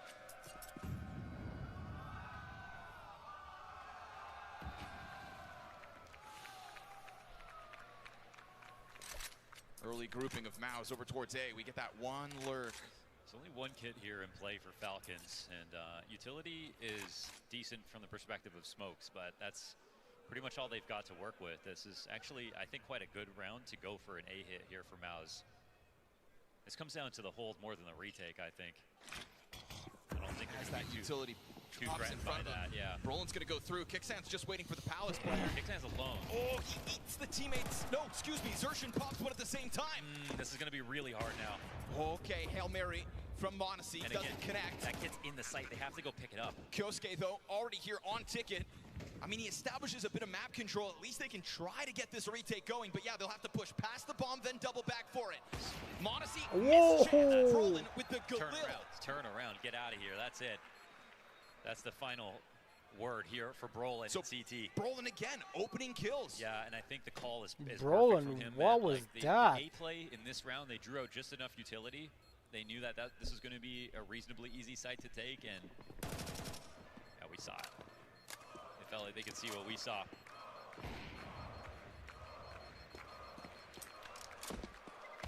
I feel like unlike the Falcons A-rush call, that felt like that's a round you want to grind out a little bit longer. This is like the perfect moment for it. Sure. And especially if Kicksan's not playing in CT and they smoke all his teammates on the right side. It's like, well, now he's got to dodge all the flashes, all the potential mollies that come his way, and 5 players. There's no one that's going to help him. Hey. He might get a flash over Wait, triple FaZe or is something playing like against that, but, who? you know, it's hard to coordinate, especially to with check. how fast they move through that smoke. FaZe against. Mouz knew what they wanted, and look at them on 11 now. Yeah, I mean, Where's my that phone? smoke did nothing to deter Brolin at all. Even the flash that comes out meant to save. Okay, let's see. Falcons 1 defender. Our expectations have been subverted in many matches at this major so far, and it feels like every game is more surprising than the last. I mean, you said it kind of in the halftime just to me off air. Like, once you have so many head-to-heads where it's so lopsided, eventually you're going to get that breakthrough moment. You know, Mouz have done it in the past. We go back to the Austin major in the quarterfinals versus Spirit. Another head-to-head that, you know, even since then, they haven't really been able to get back their way. But in some of these big games, that is when Mouz do best their kryptonite. And in this season, Falcons have been that problem for them. 3D Max. Also versus the Mongols. FaZe 3D Max. In the quarterfinals of Shanghai. You know, for a team that can't quite seem to complete the runs, still able to beat the first Goliath. They gatekeep the runs. It says 30 Max Premium.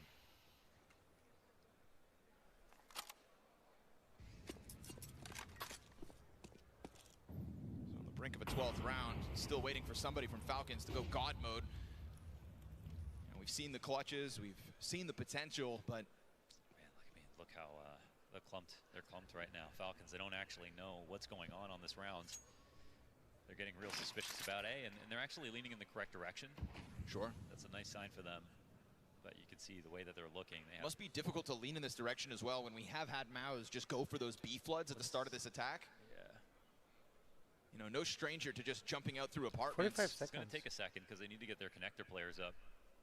That still remains smoked at the moment. Already now we're starting to get this push over towards the B site because Kicksan's finding ramp for free. This is what happens when you lack information. You start making blind moves. 3 entrances. Oh, so bad. Kicksan, he thinks that this is knowledge is not an A play. They've just avoided his only choke point. 3 entrances and Mouz only played 2. So this is going to catch them off, but Nico could still save it. Insta headshot on Jimmy's, a good start. You get that 3-player flood up through connector. Nico, another execution, triple headshot. Palace players able to try to move back. Spinks has got the answer with a double of his own, but it's too far removed. That was a big moment for Nico to step up, and he does. Oh, what's so nice is that those kills convert to a round now. Finally, we've seen him really light up a round. Couple of 2Ks, excellent aim, headshots only for Nico, as you would expect. But here, the impact directly leads to that conversion. Great A-hold, and it's, you know, it's not Kicksan making a bad move, or, you know, if you push a ramp that late into a round and you don't see anybody, like, you can reasonably say it's likely that it's not going to be an A play, but they made sure to leave someone in a spot to punish that can be safe as well. If Nico was over at default, maybe he dies, Kicksan can't even come in to help. So he picked a good spot to play off of the fact they pushed a ramp, and yeah, they stretched that A site thin, but they made it work. Maybe give the gun to Xerxin.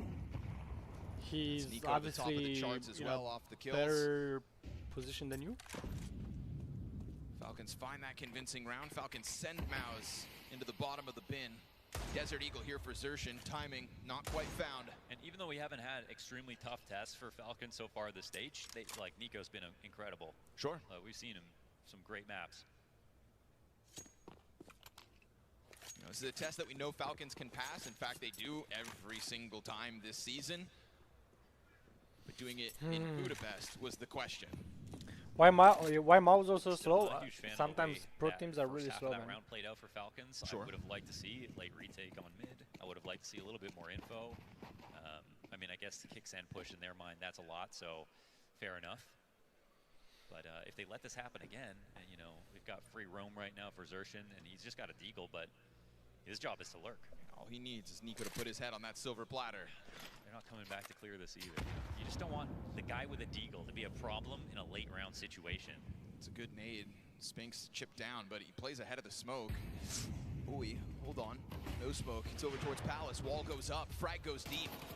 Over towards that ramp. More chip damage in. Oh, he took out Monacy. Nico kills Jimmy. You've got Xerxin trying to activate up through connector, but Nico's got the multi-frag again. Nico steps up in another multi-kill moment, and other pieces of success for Falcons surround him. So stepping up and not as all in on that Nico forward position on ramp. This is better, no? From the setup? Oh yeah, it is better for sure. I still, you know, there's still some gaps that they don't have full info on, but like Nico's the right spot, and honestly, I think Monacy dying is just a little unlucky for him. Like right that next second, his teammate gets the instant refrag. So it's overall good. They find themselves in a similar spot to the first half, making a comeback now. Eliciting an eco here for Mouz. Time to think, time to regroup, and time to build the money up. Yeah, full save as well. Not one flash, not one deagle, nothing here for Mouz. I mean, they have to. You know, we kind of compare this back to the first half, Mohan, when all of a sudden Jomari, Falcons what's up, find brother?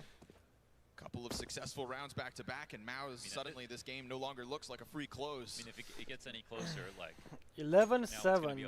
It's gonna be 11-8. Then for Mouz. Falcons still have a chance to win this map, but 4-0 start in the first half. 2-0 start here on the attack.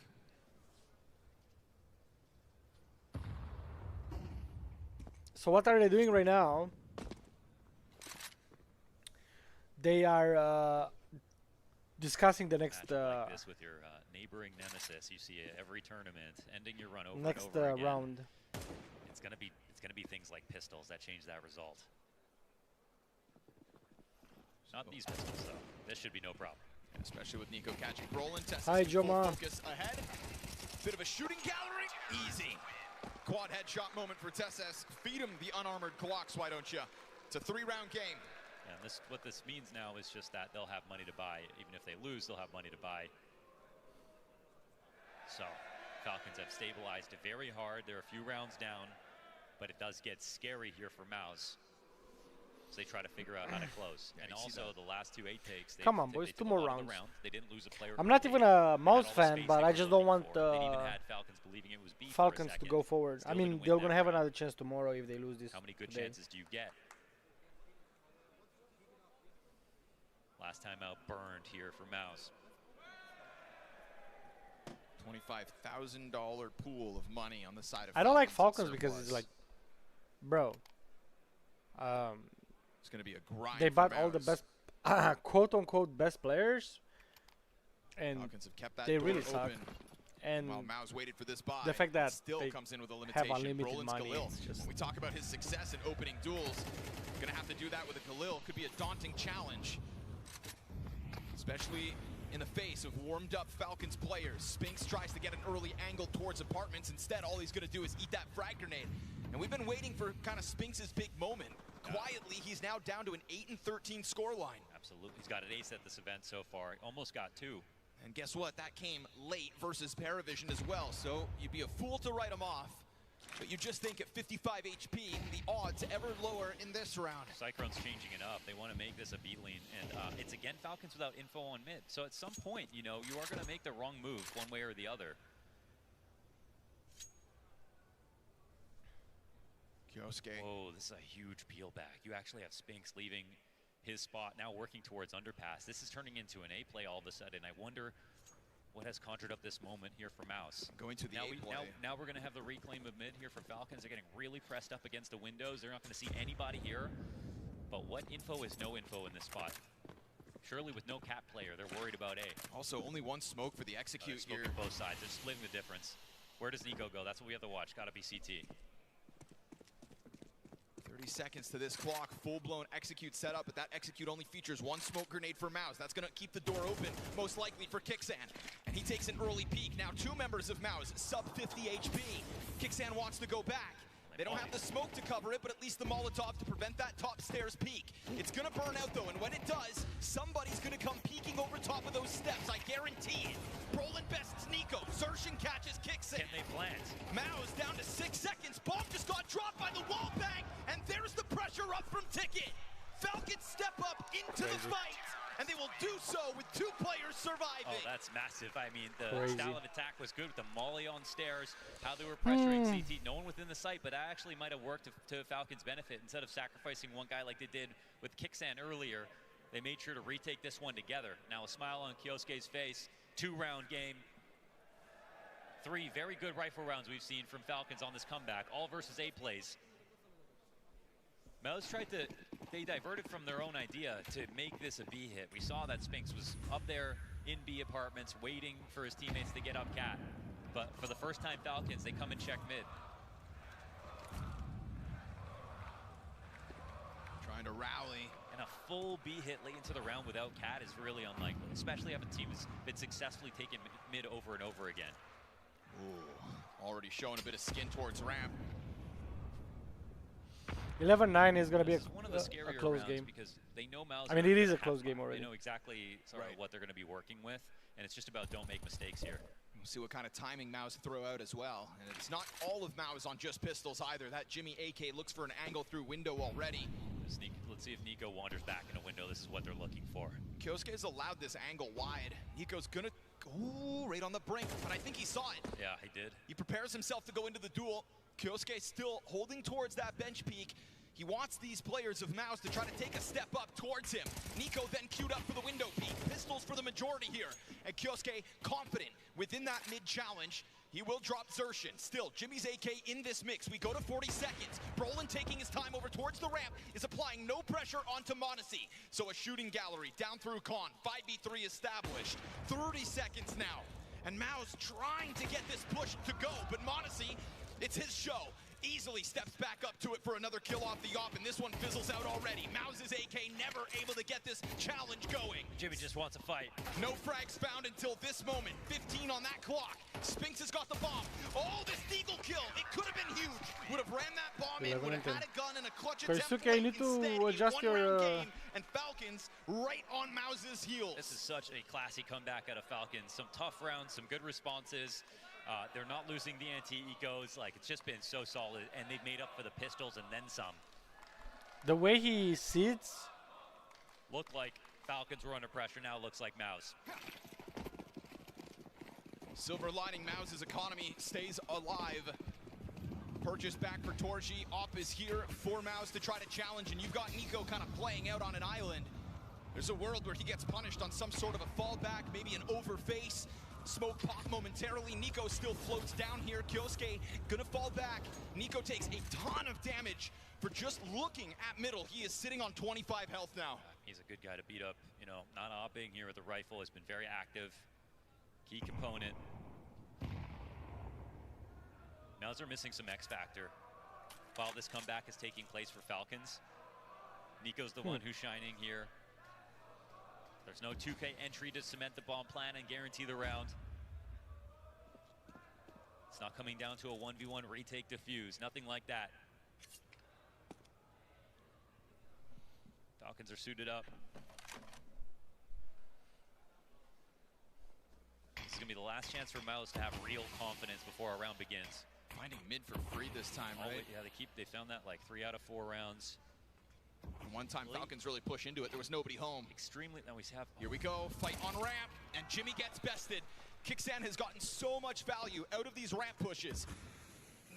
Kyosuke starts to turn away from that window push. 3 members of Mouz up and through connector, but Kixan doubles back, and as he sits towards the Tetris side, there's the strike. Kyosuke gets his, and it's utterly stuffed again. Unfortunately here for Spinks, no bomb possession. Falcons are going to tie this game at 11 rounds all. And just pushing off of the ramp again, look at the comfort that Falcons have found. I mean, I got to give it to Nico. I feel like he's kickstarted this whole thing with his early impact, and his team's just coming together fully. Kicksan does a good job of coming back from the ramp. It's a position where Nico was sitting there at Tetris, but if Kicksan shows himself, he's also the guy who got the A-ramp push kill this time. Man, this game is feeling like it's slipping, and this is a Cyclone who has no more pauses. Yeah, the X-Factor moment, I mean, he's probably tried his best to make something happen, but I think they've been trying to put lipstick on a pig with these spam this chat, drop likes, comment, subscribe. It really helps the channel out. I'm trying to hit 7,000 subscribers by the end of the year, which I know it's a lot. Or let's hit 6,000 subscribers. Missed window smoke. Mouz are feeling the pressure, and they're going to continue to feel it all round long because they do not have the tools for this job. Falcons have seemingly earned themselves a free 12th. Just another round, just don't mess up, and they haven't so far. Nothing usually comes for free at this level of Counter-Strike. Xertion gonna try to keep that pressure on TeSS, who really hasn't been tested for quite some few rounds now. At the start of this T side, that B bomb site had players flooding out through the windows, almost instantaneous. And Mouz have just had this stubbornness about them taking it back to the A side. Connector hasn't been able to puncture through. No, that's been a non-factor. Unable to get any CTs to be, turning around. I'm honestly taking a little risk here. No one up in Palace for him. Cleaning the. Mouz have surrendered themselves to playing for overtime by coming into this one with just Eagles and Tech 9s. And is this suddenly where they no longer feel that pressure on their shoulders, where they can play a little freely? Kicksan again with a double kill off of the ramp push. Now Monacy's off inside of the ticket hold, and he gets whittled down to 40 HP. There's an M4 in Torji's hands at this moment, and while Mouz haven't been able to cross over for free, the pressure remains thick. Monacy's op shot comes in, connects. There's that Tech 9 to try to charge them down, but it's a beautiful flash and a denial. There goes the M4. There goes Mouz's lead. Falcons on to 12. Yeah, that's massive out of Falcons, man. No mistakes here. This entire CT side. I'll do that. Just aggressive enough, just strong enough until the late round, not giving up the opening until it's very late. It's been a game of handshakes in every round. Let's let you exec. They haven't had to push the top mid, no underpass plays, no B apartments pushes at all. And Mouz haven't tested B almost at all either.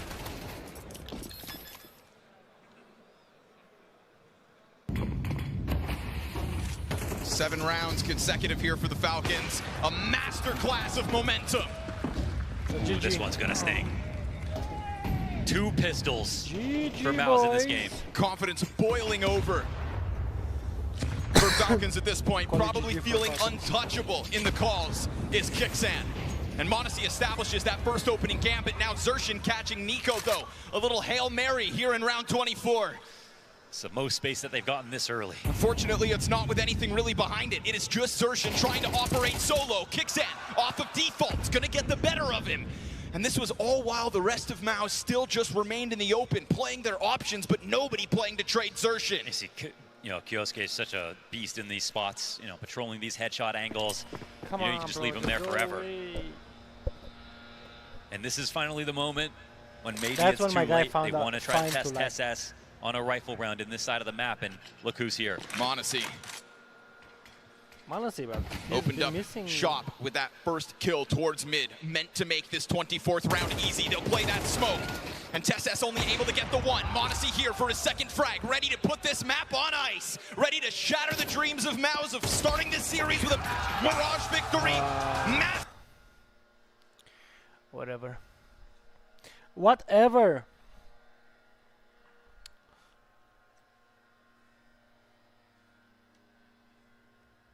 Dude, I feel like my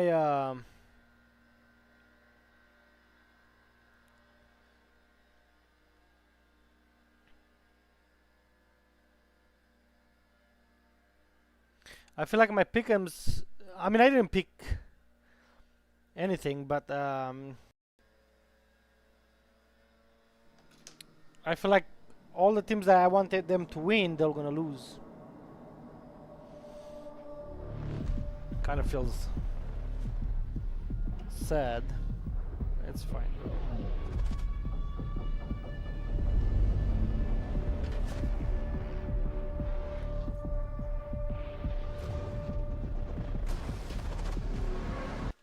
Okay.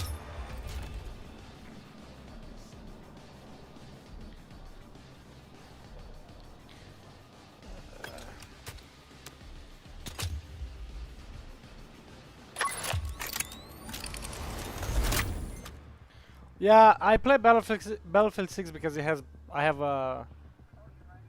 it's 15 minutes, and even if I exit the game, I get no penalty. Whatever, some we're attacking. Should I get the shotgun? How is it? Okay.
Still killed one guy.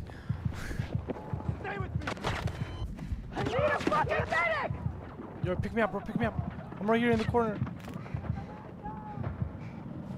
I'm safe. I'm safe. Pick me up, bro. This team is crazy, bro.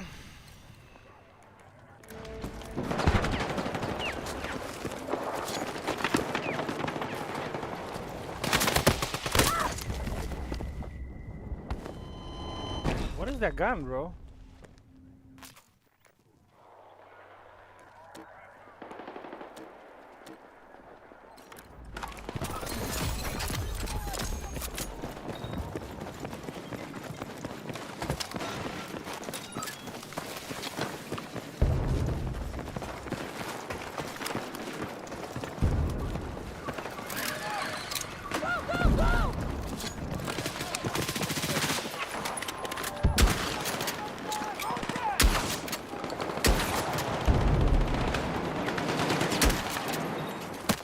Whoa, whoa.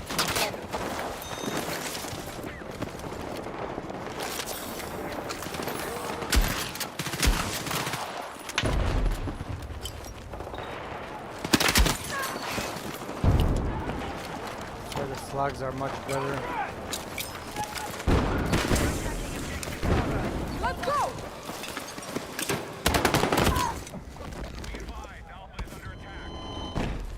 Let's try to switch for slugs. But the issue with the slugs, this changes the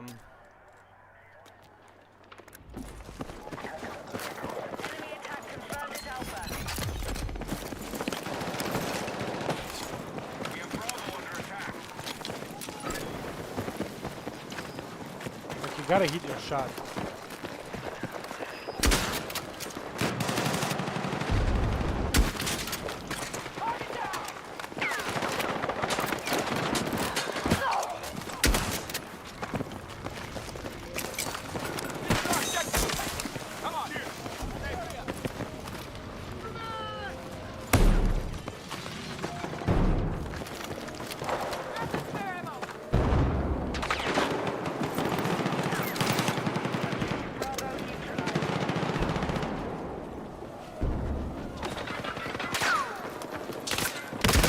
You say that? What? I got dropped in like...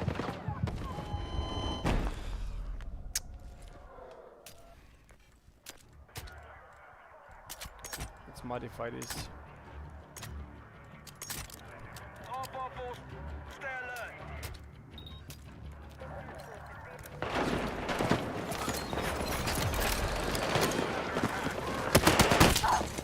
He's already there.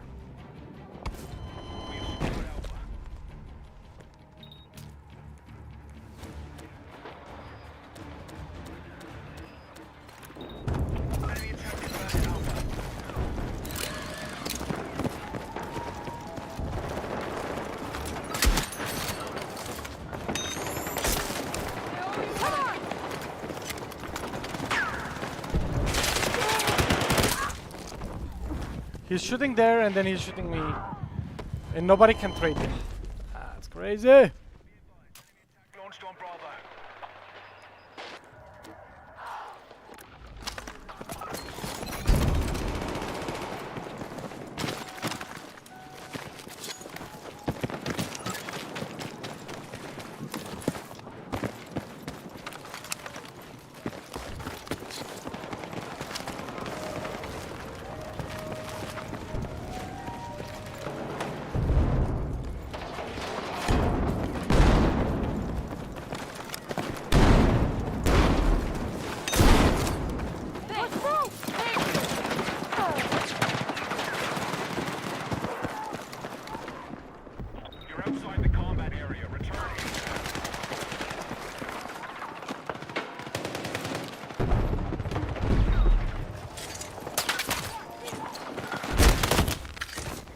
Bro, 3 bullets!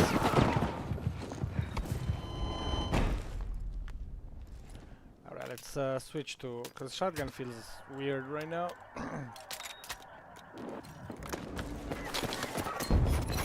Let's get this SMG really quick. And I die by the same gun!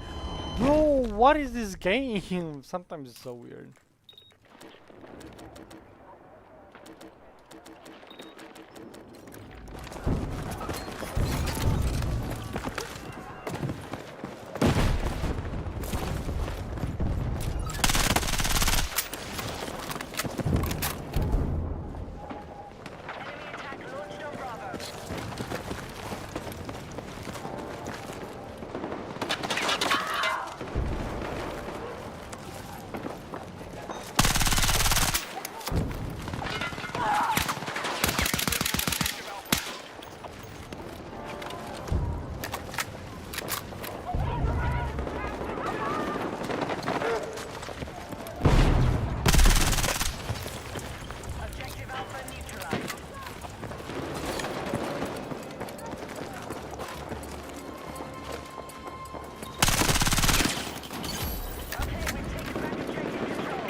I got shot from.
first you're holding that area since... Oh, what is the sway gun?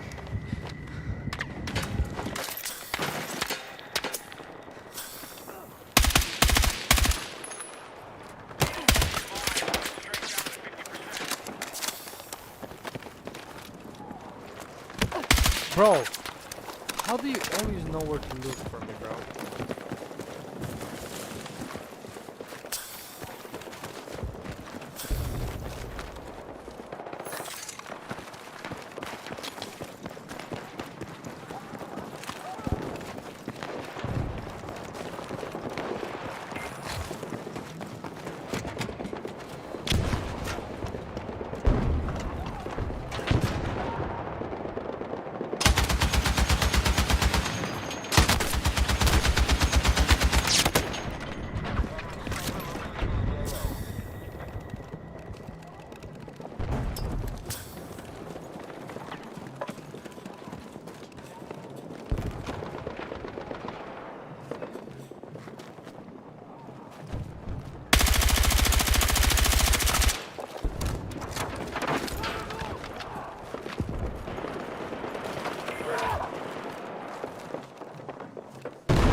Almost a double.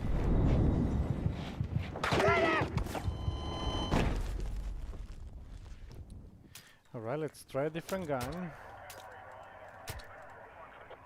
The game is about to start on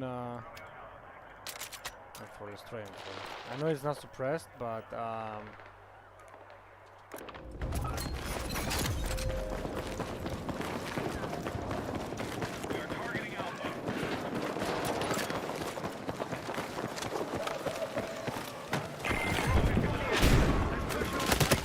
whoa.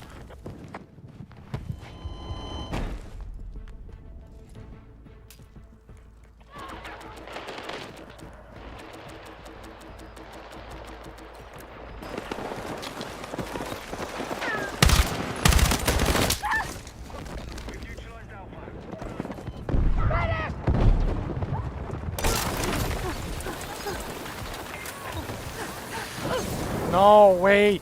Game, I'm so far away from the flame, bro.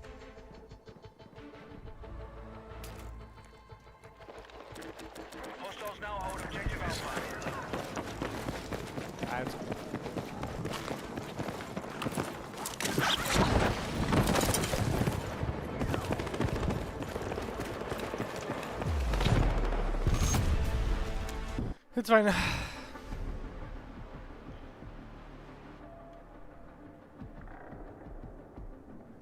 Let's watch this.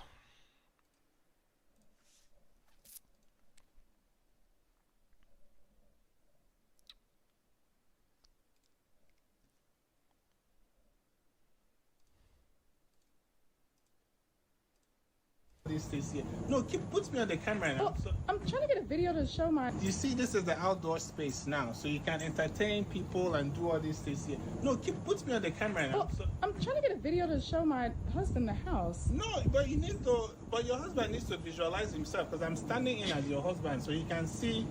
So Well, he's a little bit taller, though. You guys are kind of built a little different, but... Huh? Anyway, yeah, so no, let me but you need to put me in as I'm describing the thing, so you can see this big space. Because you post this, what will you do with the video? Okay, sorry. No. Do you know the size of this deck? Do you know? This looks like about what? It's a sizable deck. It's a very sizable deck. Yeah, it's very. And they did it in rectangular shape for a reason. It's very sizable. Okay. Yeah. All right. Well, let's see the rest of the house. Okay. So keep me just so that you remember all the things I tell you about the house, the square footage and things like that. Because if you don't keep me on the camera, then you won't hear. You just be hearing my voice, and they'll be wondering where the sound is coming from. Yeah, I guess that makes sense. But this door is locked. Oh. You see, this is the outdoor. This guy's funny, man. He's always funny. In terms of team dynamics to the star roles, if he's able to lock in this playoff position for Falcons here, I mean, this guy's growing up before our very eyes. So before we get into this, I just want to remind you, if you're watching at home, that you have an opportunity to win. If you want a black light chair, all you need to do is do !blacklight_chair. I've seen some of you missing the underscore. Get it right, okay? You heard me, !blacklight_chair. You can win a chair. It's on all of our English streams, and you can enter on Kick, Twitch, and YouTube as well. So make sure you do that because you can win a prize. Really quickly, fan sentiment for me when I chat to people in the audience here, they don't seem too concerned about this result because they feel like both of these teams will be in the playoffs anyway. Sure. Safe place to play or a little bit dangerous? Because you can never say never. There's always that one upset at the major. I mean, I wouldn't like to be in a 2-2 scenario if I were either Falcons or Mouz. But yes, regardless of who they face tomorrow, they will be the favorite, right? They are one of the teams that you had coming into this major being a title contender. Falcons more so as of late with the way they've been playing. Obviously second in Hong Kong, pushed Fury in the final, and have been looking better and better from tournament to tournament. And you can never discredit the fact that Mouz always finds a way into the quarterfinals, into the semifinals. So regardless of what happens in this game and on this next map, I still see them as favorites tomorrow, but I wouldn't want to be in a 2-2 scenario. That's pressure. The thing is, I don't want to be favorites tomorrow against a team I know I'm better than. If I'm Mouz, I want to beat a team that I haven't been beating. Give me some confidence going into the playoffs. Because right now, there's a big three Let's for go. me. It's Falcons, it's Furia, it's Vitality. Mouz is not in that three, but if they're able to take down Falcons here, then we can start a conversation. It's time, gents. We're getting ready now. Mouz up against Falcons. Of course, Falcons took their map pick. Mouz now has the opportunity to equalize. Scrawny, Launders, how is this going to play out? Oh, Sam, your guess is good as mine, but I can't help but feel like if I'm putting myself in Mouz's shoes, you've got a burden in that you cannot defeat Falcons this season. You had them against the ropes in the first map. Everything just comes crumbling down around you. Can't help but feel like Falcons may be stepping over top of Mouz's little body just one more time this year. Yeah, I mean, even though it wasn't their map pick, it was such a big opportunity, and they won both pistols, like the lead, everything. They set it up so nicely, and I don't even think Falcons were really pushed that hard when it came to that CT side. No, not in that streak of rounds they found. You know, silver lining, Mouz, obviously, it's always Inferno, and the 4 times they've played Falcons this season, 3 of those go the way of Mouz, 1 of them the way of Falcons. And this is also the map that's had the biggest blowouts to the Mouz favor. So, Let's let them do the talking, shall we?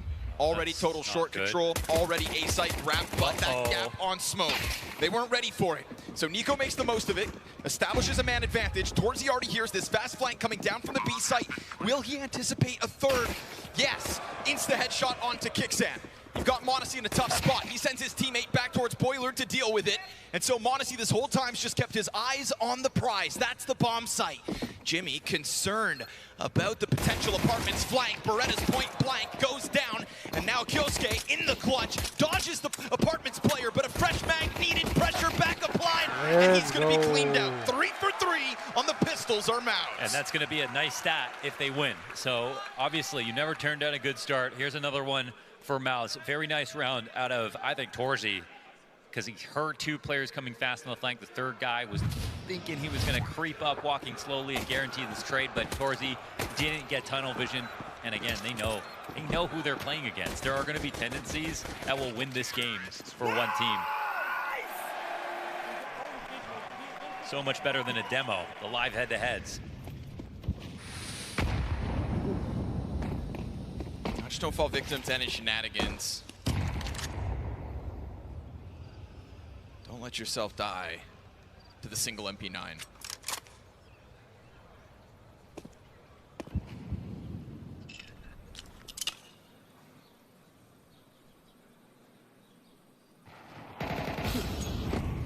Desk started debating the very unique type of pressure that Mouz and Torzy will start to feel playing in front of the home crowd. 2-0 start makes you think that you've realized your dreams, but everybody knows the folly of the 2-0 to 2-3 journey. Jordan. God forbid that's Torzy's He said journey here in Budapest. Looking like a good move here. I mean, they immediately called a bluff.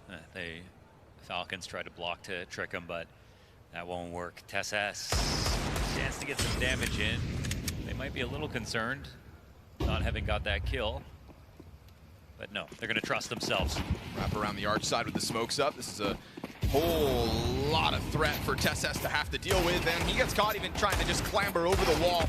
So he'll go down with nothing. Roland's Mac 10 makes a bit more money, and also just a bit more confidence. Mouz, you know, you trust yourself to go for that full bite, barring TSS over towards Pit, and a great way to start to grow the funds early on. I mean, this earns Mouz a pistol, the conversion, a bonus round, as they'll come into the next one still with Mac 10s. My mind's still on Mirage a little bit with the comeback, because again, it's not like Falcons did nothing wrong. They did exactly what they needed to do. A lot of their players, like this was highlighted by Maui. Monacy started to get his op kills at the end, but throughout had his rifle frags. But they weren't adequately tested, I feel like. There was so much A play, there was so much the exact same timings on every hit that came towards the A site. They didn't really do anything except pushed A ramp a couple of times. Like, were Mouz mentally a little weaker than they actually appeared by the scores in that game? That's what I'm trying to figure out. They failed to close the game. It didn't look like they choked it. You know, Falcons, they played well and earned all those rounds, but I just don't know if they were tested enough. And I thought if mentality was going to be a problem, it was going to be more of a problem for Falcons in a game like this. Because, you know, it's not elimination today, but nobody knows what happens tomorrow. You don't know what matchup you're going to get. You just don't want to let it go there. You want to have the longest break before playoffs. You want to take the win versus an opponent that you know you can beat. And so, you know, with the pistols in place and the good start and everything, like, how much did Mouz put into that? How much of it was mental? It's a map loss. I'm not trying to sound like a Mouz stan, but it still feels like you've got things to be proud of, even though you lost the first map. You know, hang on to what worked, and just hope that you crack through the defense of Falcons. You know, a nice stomp here in the second map of the series, your pick. That's something that could damn well still be on the cards. And there's that question. You know, we saw great things from Monacy, but the desk did a good job of highlighting that in their last matchup when Inferno fell the way of Mouz, Monacy was a non-factor. There's a question as to whether he takes that success of Mirage and applies it here again in the second map. Because there's a question as to whether he'll apply his success throughout Budapest. Well, this play will actually go towards the very stacked A site. MP 957 and a lot of potential. And they're just far back enough to make this a little weird. Insta-kill for Monacy. Peeks wide for a second. Spinks will hit them both with the Mac 10. Give it a little jump. And you'll try to just follow suit. But again, stack bomb site. Insta-kill from both. Nico with another. And TSS hits the headshot. double deagle. Falcons send Mouz's head spinning. It's the perfect kill, the perfect setup at the sickles right there. Already. The two deagles covering each other. Didn't even need to use that crossfire entirely. And that's the other thing. If you measure up X Factor on Mirage, it was all Falcons overall, and it didn't even take that much. Again, like no big clutches or anything like that. But it was like m0NESY's 4K retake on B, Nico's A-holes, and his 3Ks and his 2Ks here and there. I think the little bit that came back was Xertion on the pistol versus Nico. There's a point in this game where our official partners' odds were dead even, no longer the case. Setting Banana ablaze. And Kixan happy to slide out as the fire fades, but the flashes ring out. Oh, he got the dink. That's incredible. And then easily finishes off Xertion, who thought he could just press his way past that spray down, but Kixan commits to the mag dump. Man, he couldn't even see his hands. Oh, wait, I don't know how he got that second kill. Just a little Falcons X Factor. Okay. Jimmy gives something over for Falcons to consider. We've got a theme this round. FaZe 3D Max. Spray and pray.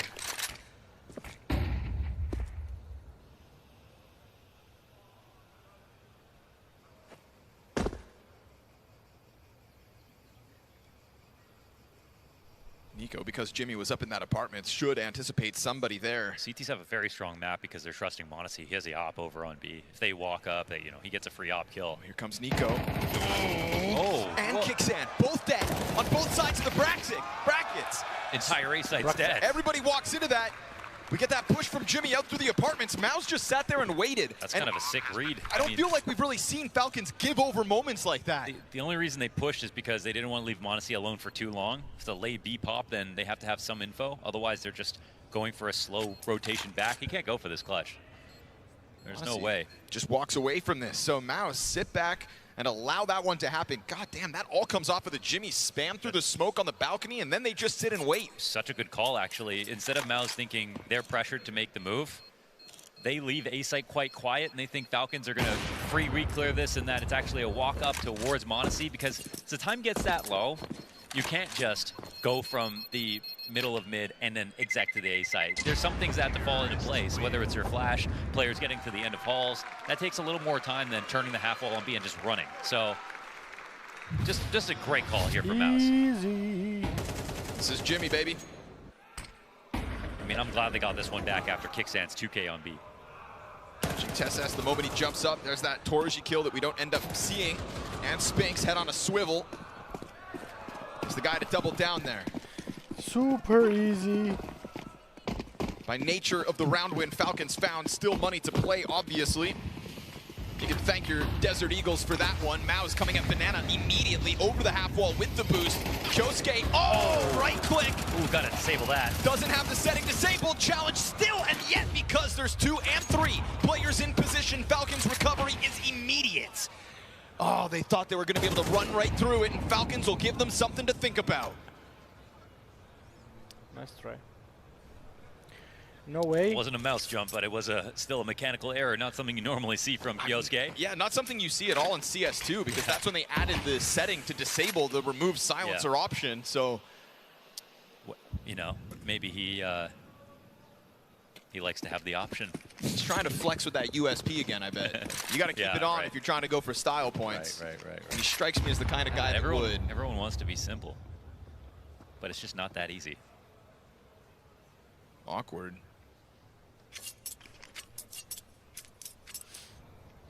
It's also awkward, though, that Mouz tried to barrel through that smoke and have to stomach 2 deaths. That was a strong 5v4 moment.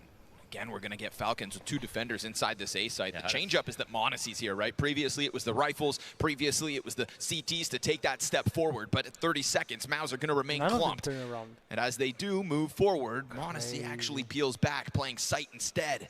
TeSeS long range with a FAMAS. Sometimes you'll get a moment out of him, but... They're so worried about the walk-up, and now that grenade, it's going to announce their intention.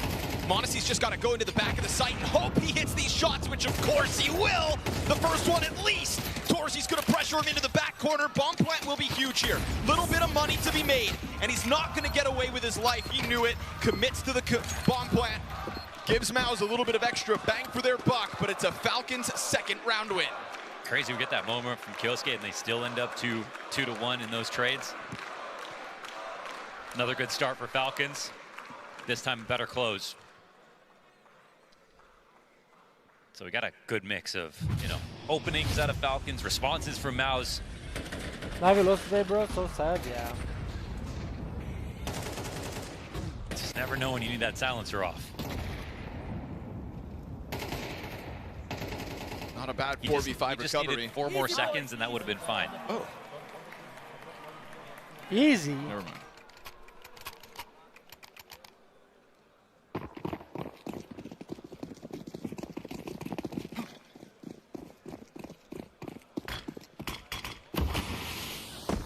Met by smoke. Monacy wants over this. Eesh, not a fun start to the round for Xertion. Already sitting on 50. Jimmy's going to very quickly take control of apartments. Well, we saw from Falcons last map. They know how to win the right rounds. This is going to be very expensive for Mouz. True, man. Not all rounds are equal. Julia Perry, what's up? What's up? Yeah, easy does it on the finishing of Good, Xertion. we're Two's just pretty watching good. some, One guy here and me. How fast they're going to go? Another nade that Mouz have to stomach. Kicksan's got the push coming his way. Thanks for the follow. All while Jimmy's just still Not floating much, around chilling. in middle. At the minute mark, Kicksan pops up. Yeah. He's going to kill Spinks. Dropped Unfortunately, Navi empty-handed. lost. I can't really help but feel those flashes weren't actually helping right there. Stuck up on oranges. That smoke does actually give Torzy a chance to plant. I mean, he's going to use the column of the fountain to give cover towards Coffin. Insta headshot here for Torzy. Okay. Sends a couple bullets through the smoke, but no contact on what is Monacy's op on the other side of that. You've got Jimmy trying to inch closer. CT's clearing the corners of Banana, but Jimmy just missed his timing. More people on And so YouTube, as yeah. he gets I over have towards that about pit 20 side, something Tessa people watching still on YouTube right now. encroaching slowly, and he'll get the better of Jimmy. Torzy, blindside two! Oh! That's a tornado! From the top of sight, he spins their heads Let's right go. round. You barely can hear me? Because my thing is a bit And that's too loud. one more clutch, by the way. I got you. If you missed the last ones, here's the best one. Showing that Monacy's not Damn. the only opera who can swing that rifle. Nice snap over to Tesses. 4 kills. Yeah, I have like 28, 27 people watching on YouTube right now. So it's actually a pretty, it's a pretty good pretty nice community over there. The ropes. Yeah, that's a game saver. Cyclone goes around to thank everybody for that, especially Torzy. Oh, that would have been expensive and a great chance Impressive. for Falcons. Thank you. Turn sour. Not impressive. Money is crazy. Hi, shout out YouTube. Yeah. Guys, listen. Just to recap a little bit what they've done. Just take a breather here. Gotta shrug it off. Where are you from? I'm from I live in Vegas right now. Little X factor on both sides here. Counter-Strike's entertaining. 6 rounds into Inferno. Monacy floating around in the apartments. Gonna find that opening kill. Okay. Jimmy has really had free reign of the apartments for the most part. Not this time. I live in Vegas, but I'm originally from Europe. Can't manage to get the trade, but he'll find the lineup. Brolin's head popped through that smoke. Man advantage goes back to Falcons. Yeah, second servings works out for him. SS taking steps back away from apartments. A double up here on Arch side for Falcons as smoke begins to fade. Mouz are not far off. This map goes silent. NTK? I don't know what it means. Make sure that push Monacy started is gone, right? So you've got space over. Kyosuke's kill just puts them in such an amazing spot right here. I mean, they have Cubby. It's so late now. The mollies are down to the Xertion if they want to use it. But he's up here in halls. If he spots anything on short side, you think they're going to go for this brackets peak. They'll step forward. Oh, but Torzy wins the duel. Okay, walked into that at the right moment. It's a big head-to-head. They also know one more was here on Arch. What are you doing besides stream? Spinks blasted. I'm Galil is all that stands between Mouz and this bomb site, and he'll get the better of Torzy. Snaps it up, and then a challenge. Spinks is killed. Loses 2 pieces on the Arch side and does it all his own. Watch this chat, Scotty. What's up? What's up? I'm because the money was a little shaky for Mouz. Nice to know. I'm a construction worker, man. I work in construction. Falcons had a pretty decent buy. Tessus has made up for what has gone wrong inside of brackets many rounds now. I do real live streams too when I go to gym and or I just play or I play soccer. Who takes all the shine. I work construction too. Let's go, bro. Even if when you look at this lineup, you wouldn't have expected him to fit into it. Trying to just flash pop out through brackets. Mouz again, just going to try to crank that tempo. Monacy happy to step up to the challenge. Where are you from, Julia? He's nice. Thinking about a third because he knows that Mouz wouldn't have just come at this with two. So numbers nearby and he knows it. Trying to find position in the bomb site to dodge this double peek. Missed shot finally out of Monacy. Now the pressure's on, but Tessus is going to collect, and Nico gets that last one. Well done, Falcons. Finally, we got 2 rounds back. Shout out YouTube. And Monacy with up kills early in the game. Shout out He's YouTube. Himself. Now, to my people from like YouTube. In pit right now, I think you have a lot of freedom. 11-4. Nico on a fast rotation was the emergency protocol so that Tessus didn't have to get another 3K. Monacy also to perfection, you know, misses that third chance, but his timing and his reposition, it was everything you could ask for. This is going to send Mouz back into the spawn. Shout out Twitch, LOL. Yeah. For the solution, but I don't know if you can write that down. You got to step up. Yeah, they didn't build the momentum off the Torchy clutch that they really, that it deserved and that they needed to, because what a clutch means is that you win with one player alone. Mouz losing this for sure. Even off that win. I assume. They had a responsibility to help him, find some leverage.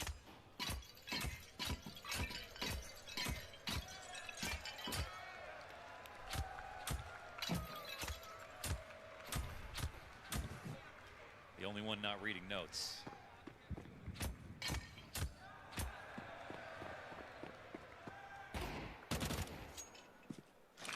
Looks like Simple's hotel room.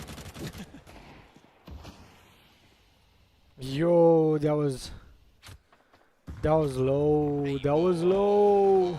Not the bust.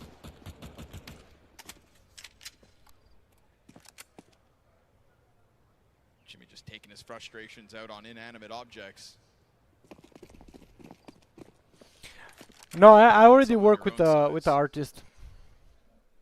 Falcons Thank you. Back and allowing you to take all the time in the world. So Mouz have had their powwow. Had to accept the last 2 rounds both go Falcons, neither of which with a bomb plant. Shouldn't be finding anything here. Not a kill and not the plant. But a reload over towards the pit. Yeah, no possibility whatsoever for Mouz. Bloodbath as they finally get to that A-bomb site. Let's hope their talk comes out with a solution. Wasn't likely, but no kills, no plant, lots of money for Falcons. They win the right rounds. The CT side has bounced back hard. They've got some problems. It's kind of crazy. They've got still even those rounds they lost inside of brackets, they were up material. I'll make that in a low price. Good spots. They double pushed. It's not like they peaked one at a time. You do real every single time I stream on Twitch. There's always somebody that I can't disclose the amount of money I'm paying the artist. But every single time and it's a friend of mine. It's a friend of mine. Every single time I stream on Twitch, somebody comes and says that, oh, I'm an artist. I think partly because Falcons get the kill early and then they're forced to hold back a little bit.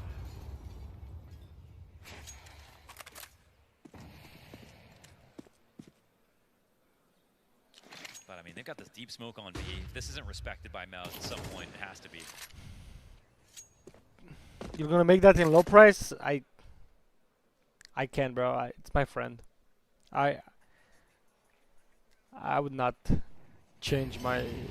I would not change it for my friend. This peek out, but the apartments push could blindside. But thank you for the offer. And now with Nico dead, that gets Monacy off his angle. Look how instantly he's got to deal with the Valk instead.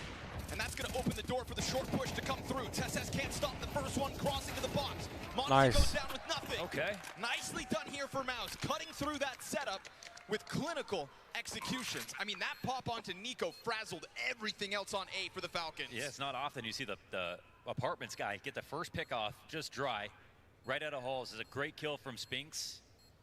We wanted a little bit more from him. I'm not gonna. When he was gonna get started. They had that lead. I'm not gonna change my artist for because he's my friend. But his impact has been so important. And this one's a little different. It's a little faster. It's also toward this pretty A-centric T-half so far. And I think that's partially because the game plan's been changed and they lose players at car. They come back to brackets, lost more success over there. Right, right. Bro, these days you can do everything on AI, bro. Cyclone says nothing to be too excited about yet. I think the nature of the Mirage comeback just reminds you there's no celebration for Mouz until that 13th is secured. And even then, it's map 3 where this series ends if Mouz are truly going to do this. Don't fall for that. Yeah, I'm not. Making use of Sonic's timeout, Cyclone in. If you want to look at the last map as a but you know, I don't beat I don't want to say bad things because he might be a legit person, but it's kind of hard to. It's the thing too, you know, Mirage was a pick for Falcons, was this new evolution since Chengdu. Mouz expecting it maybe with the plans, but not able to stop it. You know, we talk about how Mouz do generally extend the series for the most part. The majority of the, you know, head-to-heads in this season have been extended to that third, and maybe they're in the process of doing that again, but it was a soul-crushing type of defeat that went down on Mirage. Felt like you had that game in the bag. That was a bitter finish. Did not even have an overtime to speak of. A perfect comeback. The kind of comeback that just reminds Falcons, yeah, we always win this head-to-head. They'll keep trudging along here on the CT side of Inferno. That one-off of the last round followed up by Mouz. You know, it was 3 consecutive for Falcons without even a bomb plant, so they'll be trying to tap back into that kind of a dominant round win. And they'll do so by yet again flushing Mouz away from Banana. You said it, A-centric. Here we go again. At least that's what this looks like momentarily. Brolin leaving bomb at the bottom of middle as him and Zertian are going to go carve a path back towards Banana. You always want to have at least car before you make a final choice. You just don't want to run into a 4-1 stack on A. So smoke comes down in CT. Bomb's still back. And they do establish. The problem is imagine if they have the cojones to go through that smoke. Right. Really expecting it to come towards A. And you know, very different setup to the one round ago that worked for Mouz. Instead, you don't have Nico floating outside of Library, but m0NESY picking up Arch side, and we've already seen his critical shots on Arch side land. Any more time and maybe m0NESY starts to second guess this. We'll see. We'll see how much pressure comes up lane. We'll see if TeSeS dies immediately. Bomb spotted. If he doesn't, m0NESY starting to take a look from both ends, but he'll go back and deal with the only player who was pushing up Arch, then deals with Brolin. Oh, missed chance there. Pressure comes out, still m0NESY delivers. It's a triple kill from him. Torji inside of the bomb site will get away with this plant. Man advantage for the retake, and m0NESY on for an ace. As he hunts down that pit player just barely. Can't see him yet. That pallet blocks as Jimmy just tucks his head down, and now time is starting to tick off the clock. Falcons retake, much needed. It's 1 of 2 spotted. It really comes down to Torji. Playing off of a single flashbang here in the hands of m0NESY. At any moment that op's not up, then the swings can come out. You catch him using the last piece of util. Now Torji's chance to respond. Trying to go 3 for 3 versus m0NESY with the op. Kyosuke can't pop the headshot. Jimmy gonna find it. These guys are disadvantage post-plant win here for Mouz. Wow, feels like that's happening every round. They're able to take the A site. I mean, this one is 5 versus 3, but the fact that m0NESY gets all those kills and they still can't deliver. They even have Nico make a cameo over on the A site just as a little extra bit of insurance.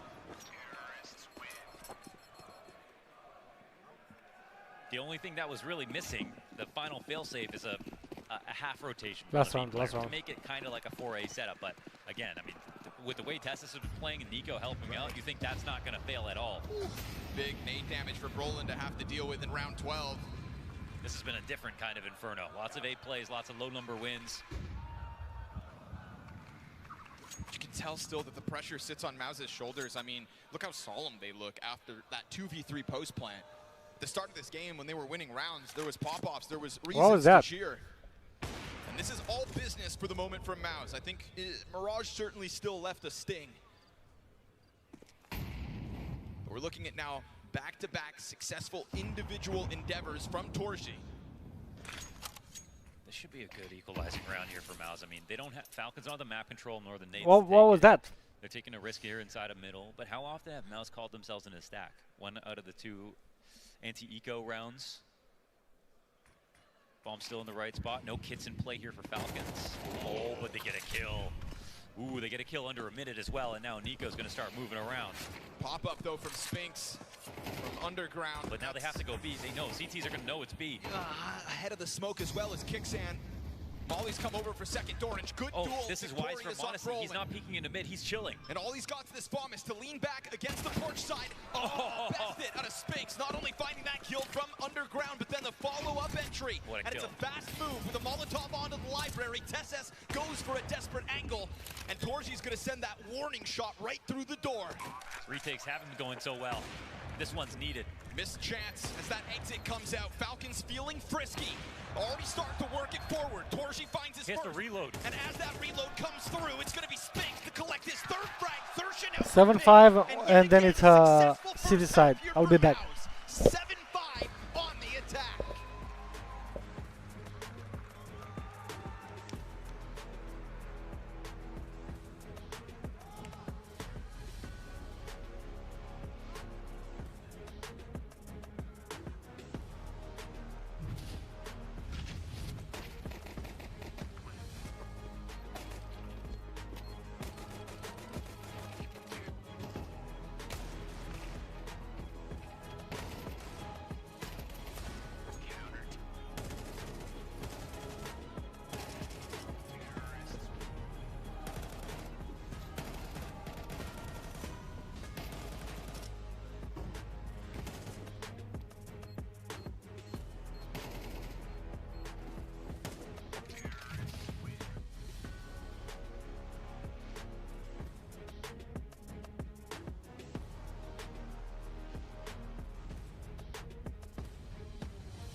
I really want to see the explanation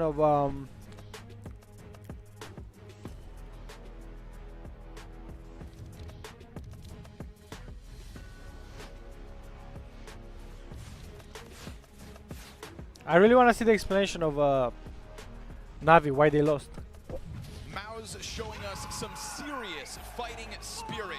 Only 3 successful opening duels throughout that T side, and yet they walk away with 7 rounds. And on top of that, the back and forth forced by victories ended up going Falcons' way. The first to secure consecutive rounds, it felt like they would run away with that. But again, fighting spirit is what Mouz are bringing to the table in this game of Inferno. They've done what they need to. I mean, they have a lot of good stats on this map. They are very good on pistol rounds. They're very good on CT side, far better than even they are on T. So the right things are in place. The only thing that can catch up with them is the circumstances at this point. Same thing as Mirage. They had a lead there. 3 for 3 in pistol round wins are Mouz.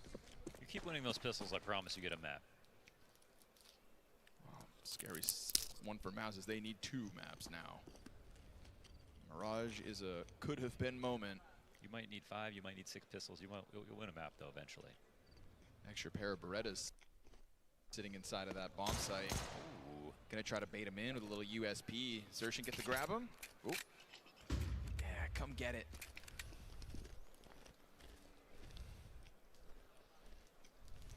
Spinks here to try to pop ahead. Crosshair's low, but ready for the crouch. Yeah, almost got his chance. Off of the fountain pillars, Xerxin tries to swing out.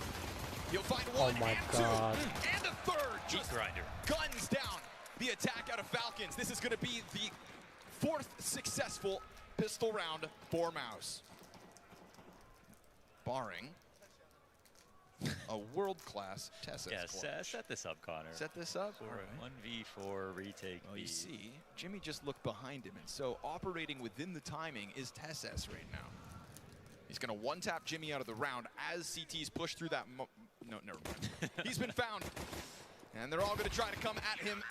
They'll gun him down for surviving and 4 successful pistols now for Mouz. Yeah, I mean, just 4 for 4. It should just be smooth sailing. Like the definition of autopilot to play CT.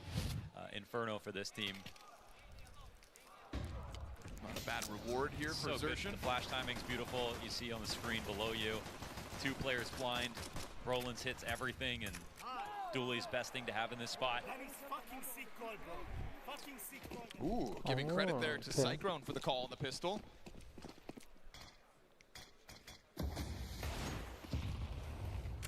Not every day you get to see that. Crazy call indeed, yeah. Cyclone, one of those coaches that used to also compete in CSGO. And he was very good, actually. Relatively speaking, of course. He was like the one coach that stood in that it didn't feel like it was a coach. Yeah, him and Gary. Yeah, right.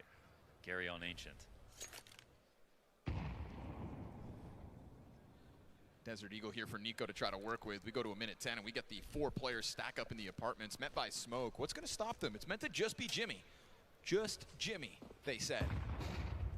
Flash finds its mark, and that's a lot of free space offered over to Falcons. The mid-hold goes well. Jimmy tries to snap up, and he's got support because the 1 mid-frag is immediate. It's then 3 players staring up towards the balcony, so no dice for Falcons.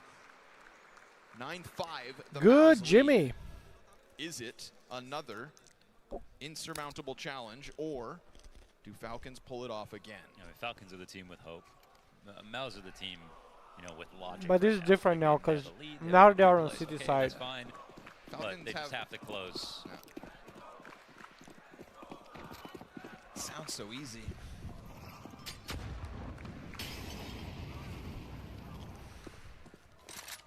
Nade comes flying down at them. Nico going to take his task towards Banana.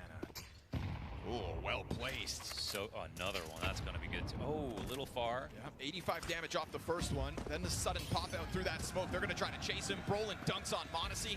Monacy never even gets a chance to shoot this round. It's an amazing feeling when you don't have to see anybody. You just get that util in. Oh, careful. Wait, and Tessus gets a kill back too. It's 4v3 now all of a sudden. Careful. Push out towards the brackets works out. You've got Jimmy on the angle for the recovery. He'll be able to slot into the site. And he knows this threat's over towards Library. Gives himself a flash. And while he eats a bit of it, he's just doing a good job of delaying. Getting that crosshair back over the box. Kyosuke popped. And now Nico trying to move forward with Kicksan by him. This 2v1 on the bomb site. Kicksan with the drive-by, insta-headshot. Brolin's got the blind side. Misses timing by a mere moment. And yet still stays silent. So Kicksan's clutch queued up from 2 to the 3rd. Spots the 4th. And with Xerxin going silent, he's lost them in the smoke. Kicksan gets killed. Mouz secure their 10. Oh, very nice close right there. Amazing out of Jimmy. The fact that he gets Kyosuke flanking him, gets the first kill. Only guy on A. Never needs help. We've seen so many rounds. Falcons had the man advantage. This one, it comes in the mid-round. Like, they get 2 kills back out of nowhere. But in all these spots, yeah, that's such a like lame. They overcome.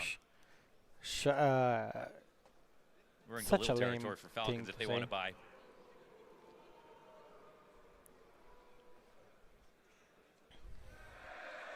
Gonna talk it over first.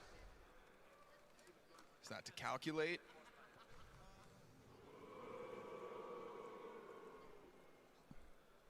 There's money being tossed around here. AK-47 for Nico, Galil on Monacy, pistols for the rest. They crunch the numbers. They keep a bit of surplus.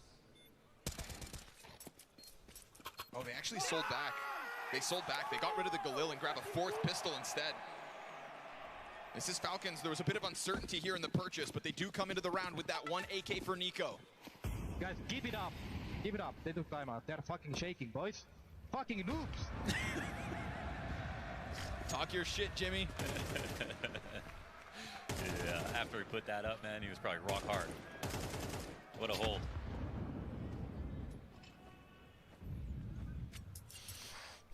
They're noobs. I don't think noobs would have made that comeback on Mirage, though. It's fighting words with a 5-round lead. But you better keep up that spirit if Falcons find a way to put you on your ass with just this single AK. You know, but I haven't seen like timidness out of Mouz. Still happy to find, you know, apply pressure, go for the util. Just have such a good Inferno, right? Yeah. It is. It's something they can bank on. They do so in this series, in this head-to-head rather. 5th time they've played Inferno this season. It'd be the 4th victory for Mouz. They've shown a little bit of Kicksan's little bit of presence. It might be slightly unnerving here for Mouz. Torzy's coming on over. And these smokes, yeah, that wouldn't do much, except they're actually going to use them. I mean, they're coming back to the A site. And Torzy's just going to meet him here, so. Should be fine for Mouz. He should be. We'll see what Spinks can get. Nice. Perfect timing is what Spinks gets. A couple of backs turn. He hears that rush coming at him. They're going to have to go real deep to get him out of here. Flashbang meant to get him out, but he swings in, knows that he was time limited. Torzy collects Nico towards the short side. Monacy's M4 grabbed, and time's going to expire. Cannot afford to die here. Yeah, and it looks like he'll get away with it. A little awkward towards the end. This is kind of silly. I mean, they had He saves. Kicksan comes and tries to peek in the middle, but they throw the arch wrap smokes twice. Actually, it was 4 smokes to do this, but both times they do it, there's arch players. Like all they did was see that this was clearly a fake, and then the second time there's someone sitting in cubby, obviously Spinks, and he takes the timing because it's so late into the round.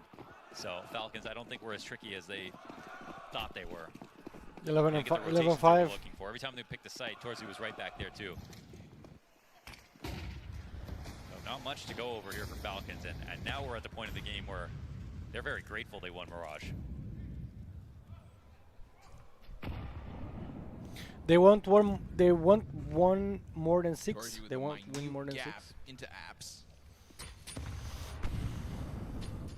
Got a couple players up here though. This is definitely something for Torzy to find. Yeah. Nice shot. Doesn't need to see a lot.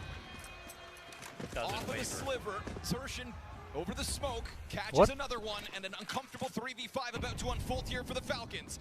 Their presence is found into the short side. Tesses tries the duel with Pit, and in anticipation of that smoke push, he keeps looking towards Spinks, but Spinks opts not to give away any kind of kill. Yeah, does he need to? No, it would be a shame if he were to die, but that Molotov's gonna force his fight in a moment. Flashbang comes out to save him, and he does get away.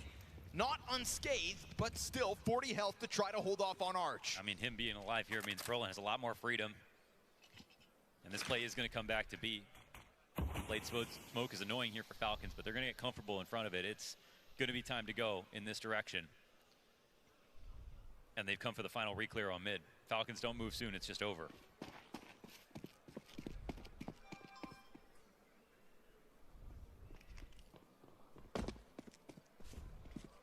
Majority here in front of this execute. Molly too. That's gonna hurt, man. 20-second incendiary. Somebody's going through it on fire. Surely. They're gonna try to trudge through. Zershin ready to receive. Monacy's got the answer. A little space created, but it's only a little. And there's a lot of Mouz on the other side of that CT smoke. So they'll come barreling through with conviction. And we are on the brink of pushing this series over to Nuke.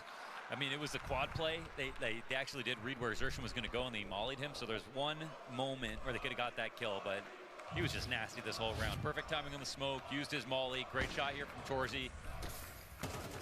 It's just way too comfortable for most of the round here for Mouz. They make Inferno look so easy.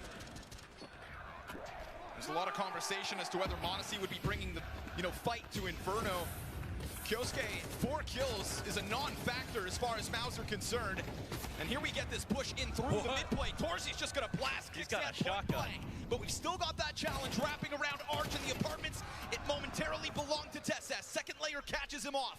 Brolin's trading places. Kyosuke goes through. And while Nico kills Torzy, they still don't know about this Galil, so that'll catch them off, but he doesn't have the bomb. Brolin's gonna best him. Monacy's got the rebuttal back in this much-needed 1v2. Yeah, play it how you want, Brolin. Bomb is in your possession. Monacy, how are you gonna figure this out? Inferno on the line. Fakes the drop.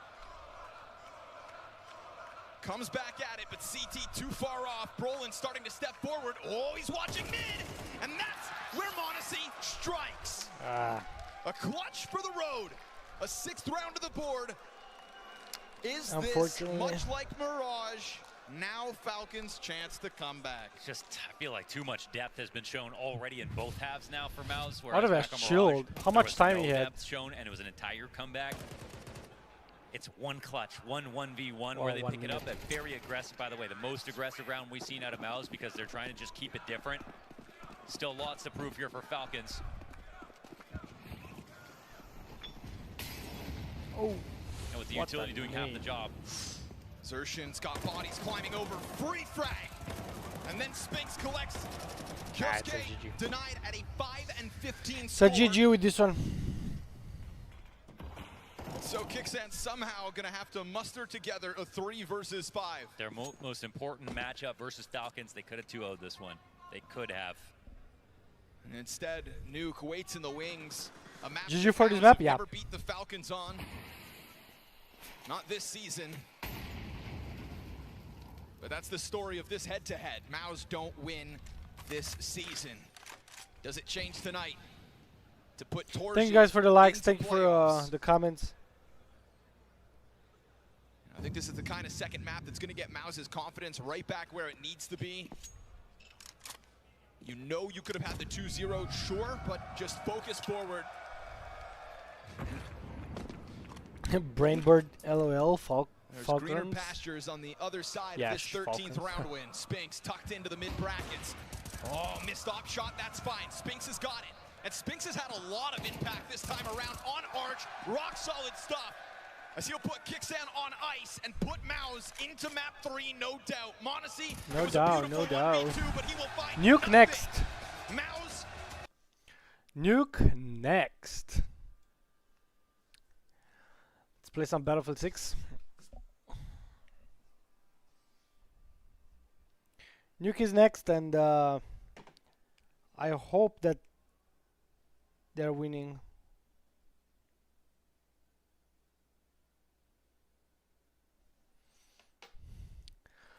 Mouz will win.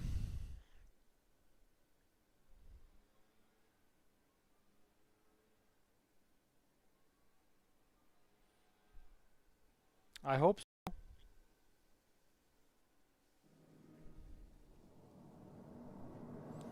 I really do hope so.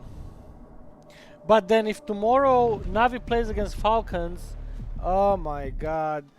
I don't trust Navi. It's gonna be a unfortunate situation. Bro, let me see. Loadouts.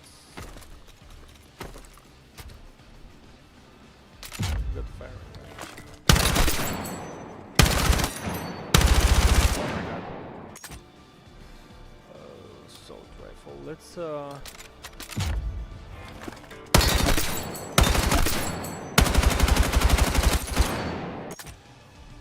I know about this one. Let's see if this one definitely it's not for long range. Modify. Let's customize for oof, I don't like this one. But I don't have anything else.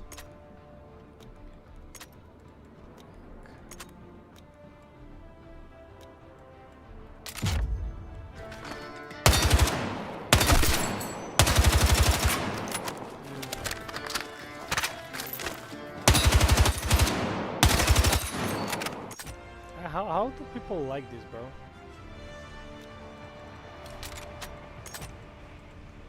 I'm on 5.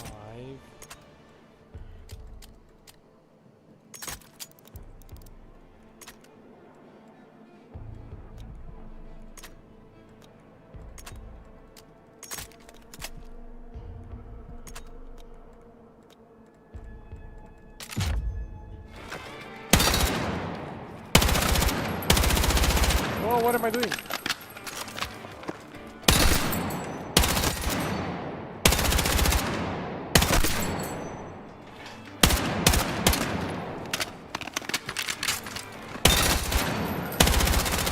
This one has 0 recoil, so... Okay, how about you?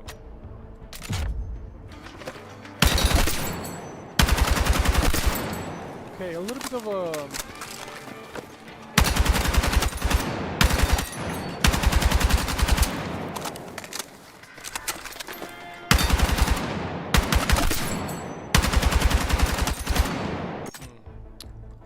Hmm. 25-33, so this one is much better.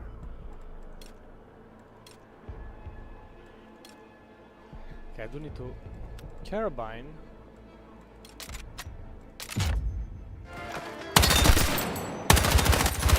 Okay, okay.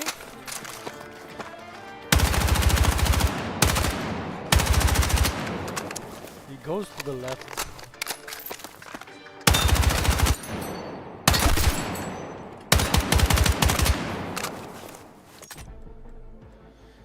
Oh, how about this one?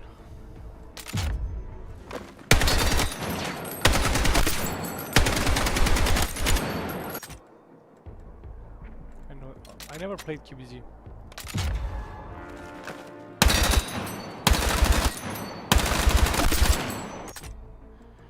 $25. All the carbines have 25 besides the AK 205. Because he has... Yeah, literally have 0 damage. 0 recoil. Takes forever to kill though.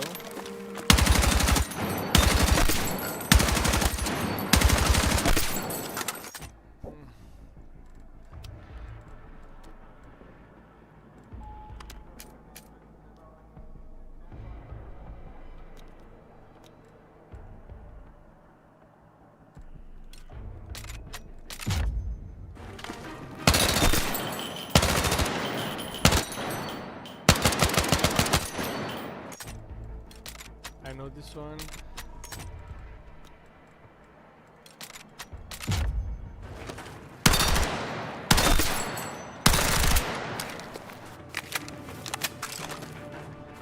$16 bullets, that's all you have? That's wild.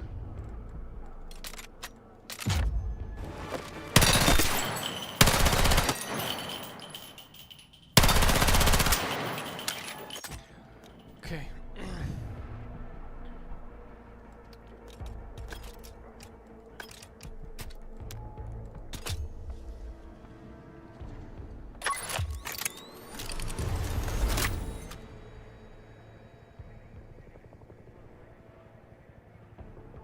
I think I'm gonna be live for 5 to 6 hours maybe.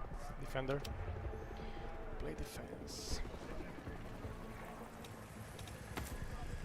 You already know we're getting the LMG, the big boy LMG. Are there any modifications that I need?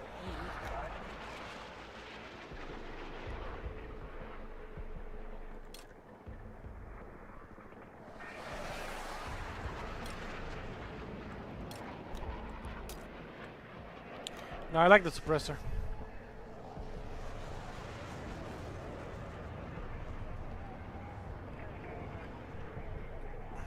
I like the suppressor on the...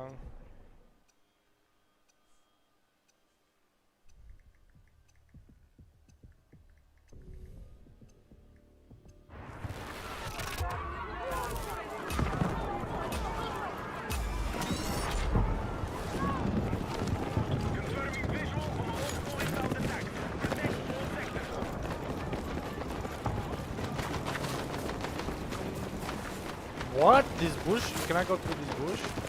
It's crazy.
What are you doing, bro? Of course.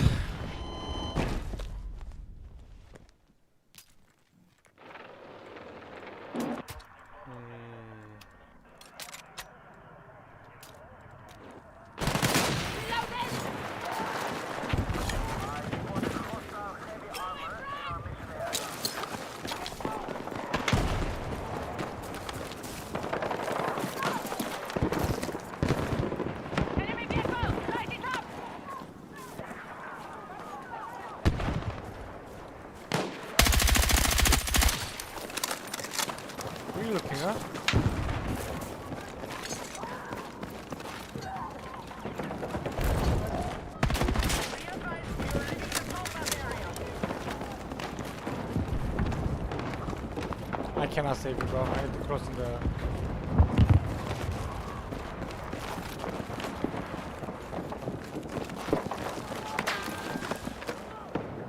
Contact! Enemy infantry engaging!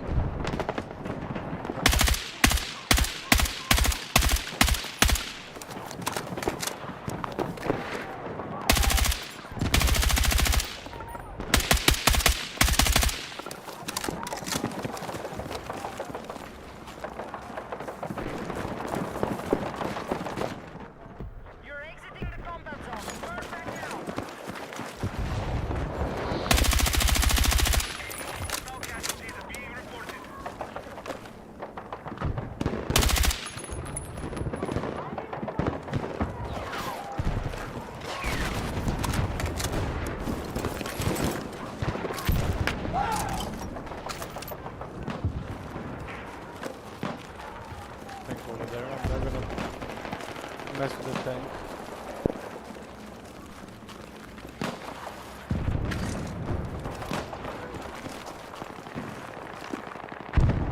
Got UAV contact!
chilling for now.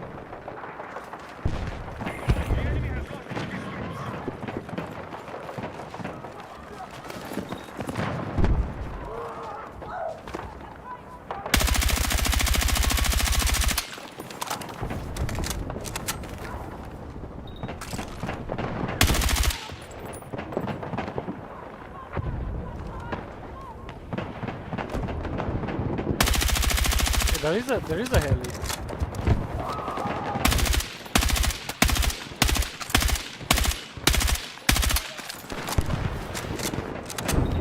Just don't hear it.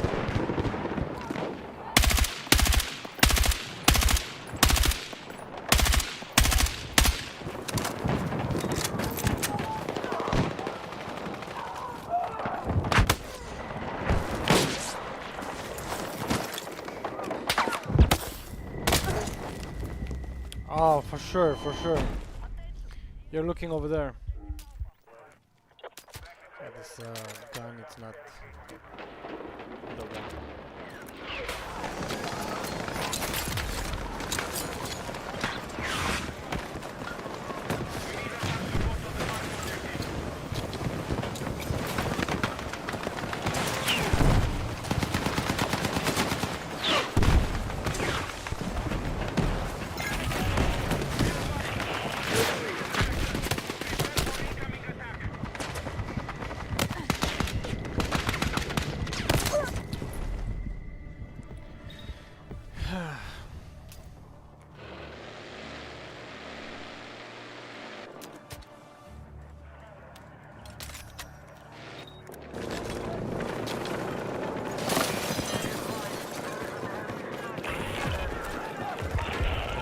Correctly, I like to play on the B side.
No way! No way! Oh my god.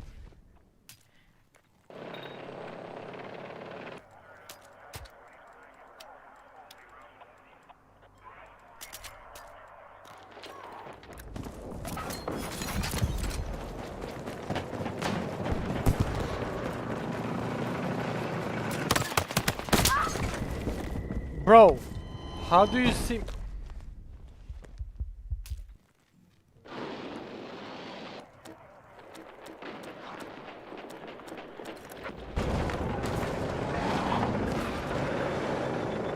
Je vais back ben low.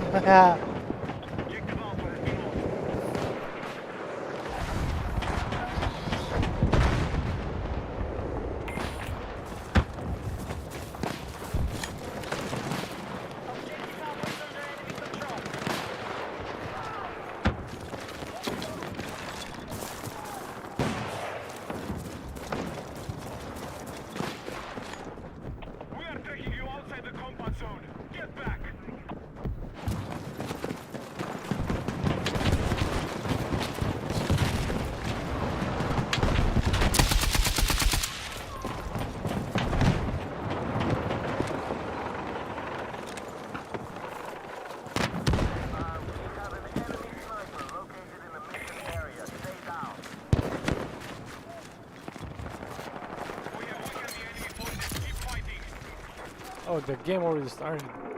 I don't care about this Battlefield 6 game.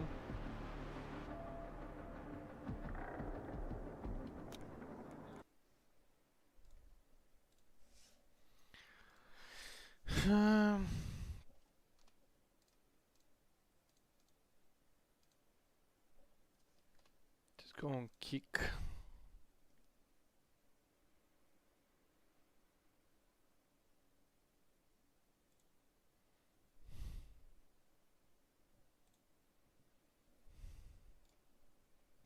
The A site is open. But you got to grab bomb, and he's on top of it. I mean, I don't put it past Nico to pop their heads. First one's easy. Jimmy goes down. Flank comes out from Secret. That's going to keep the bomb on the dirt. Monacy, though, inside of the vents. Insta-kill to Brolin. The Secret player still fires off, and Zershin's going to get back into the kill feed. Another double for Zershin. Nice shot, Zershin. So good on pistols. That was a cool bait. They tried to get Monacy to run around the upper floor just to get the CTs that are sitting in control side to make a move, and they actually bite. But it's not enough to bring back an entire 2v4, not versus the team that has won every single pistol. Every single pistol so far. At some point, this is going to cause you to break, Falcons. It will be a focal point of the interview afterwards. It'll be a thought in your head when the match is over. This might be the moment history turns for Mouz if they play it well. But Jimmy takes a dink. Tech 9 to the back of the head. He's dead. TSS just comes flying over top of the control panel. MP9 goes down. Uh-oh. This would be the first time that a force buy works immediately. Oh, it's a good spray from Zershin, sure. But it's still man advantage for Falcons momentarily. Torji gets damaged. Brolin goes down.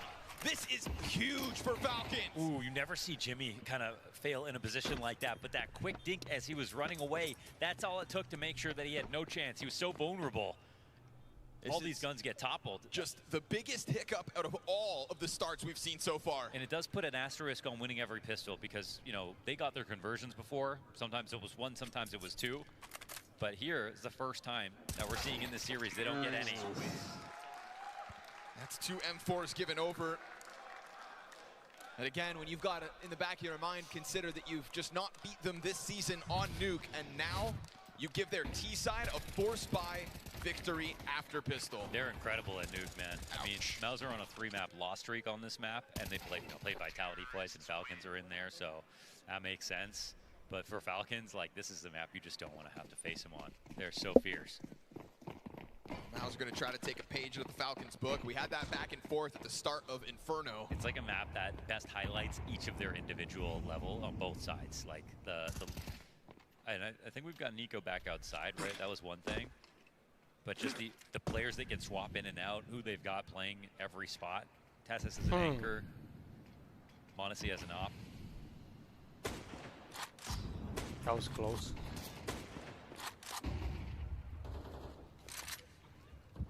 Taking a look at Ramp's got a couple of pistols in front of him. Spinks will give him something to think about. Chance for Spinks to pop up with a second because Tesses is sticking around. Another. Okay. Jimmy comes wide with the 5-7, and now Mouz are starting to pull this off. Yeah, that's theft. They stole this one back. At least the first 2 steps towards the robbery. Jimmy's going to move forward, grab that gun, pass it back. Him and Torji.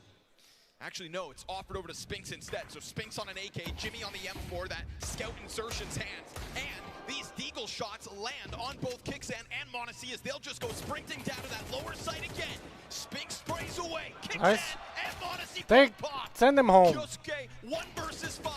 And he'll go ahead to catch Zershin with a headshot. Fakes out the plant. Just a moment here. Goes whack into it, and down he goes. Jimmy's got it. Mouz have got it. Damn, they stole that one with the ramp play. That's some beautiful work, obviously, with pistols. Interesting. They've just removed the asterisk.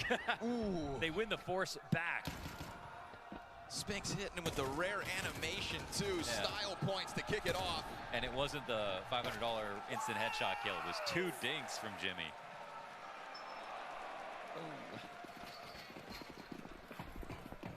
Send the Falcons home already, bro. The Falcons favor. They didn't see that last round. Again, it's just that daunting record on this map specifically that tells you Mouz have to exceed the past. They have to go where no Mouz has gone before. They have to turn a page in their history in this head-to-head. I'm going to keep saying it when it matters the most. All season long, we've just been building up to this moment. That's all that matters. You know, there's a talk about the bracket in the playoffs as well and how things will shake up and whether we get one of these like really stacked head-to-heads in a quarterfinal. If you can beat Falcons ahead of those playoffs matches, then you know you can do it, and that's going to give a lot of confidence to Mouz moving forward. This is the team that is truly their kryptonite. Modesty catching Xerxin with an instant entry. Spinks is back at it with another multi-frag. And those pistols try to charge through down towards site. Kyosuke grabs it. M4 for his troubles. Bomb to be planted back site. And as he gets flushed out, he tries the duel, but standing inside of the fire leads it to an easy kill for Torji. Vent frag can't be found. Mouz will stabilize. Tries to freak him out by running into that fire for the fight. And, you know, we haven't had that moment from Kyosuke that shows us just how insane his individual level is. A couple of kills here and there. Let's go. He's definitely not been a liability, but you know how much more damage he can do, that he's capable of. But I think Maui pointed out that, like, he started to temper himself. I mean, he started to, like, evolve more into a thoroughbred tier 1 player. I mean, very quickly. Obviously, it's been a fast evolution for him, but slowing it down. Not everything is about him. His debut on this team was literally him getting every kill, no one getting anything else. Yep. So it's definitely looking like a healthy transition. This also has had some fall-off moments, though, in grand finals of Melbourne on a map. Here on Inferno as well was kind of a non-factor in this head-to-head, but that was just Mouz also getting their dominant win. Yeah, I mean, it's that conversation. We expect everybody to be as good as Donk instantly and for as long, and that's just... Yeah, just the one person that we can talk about that's done that. Just be like Donk.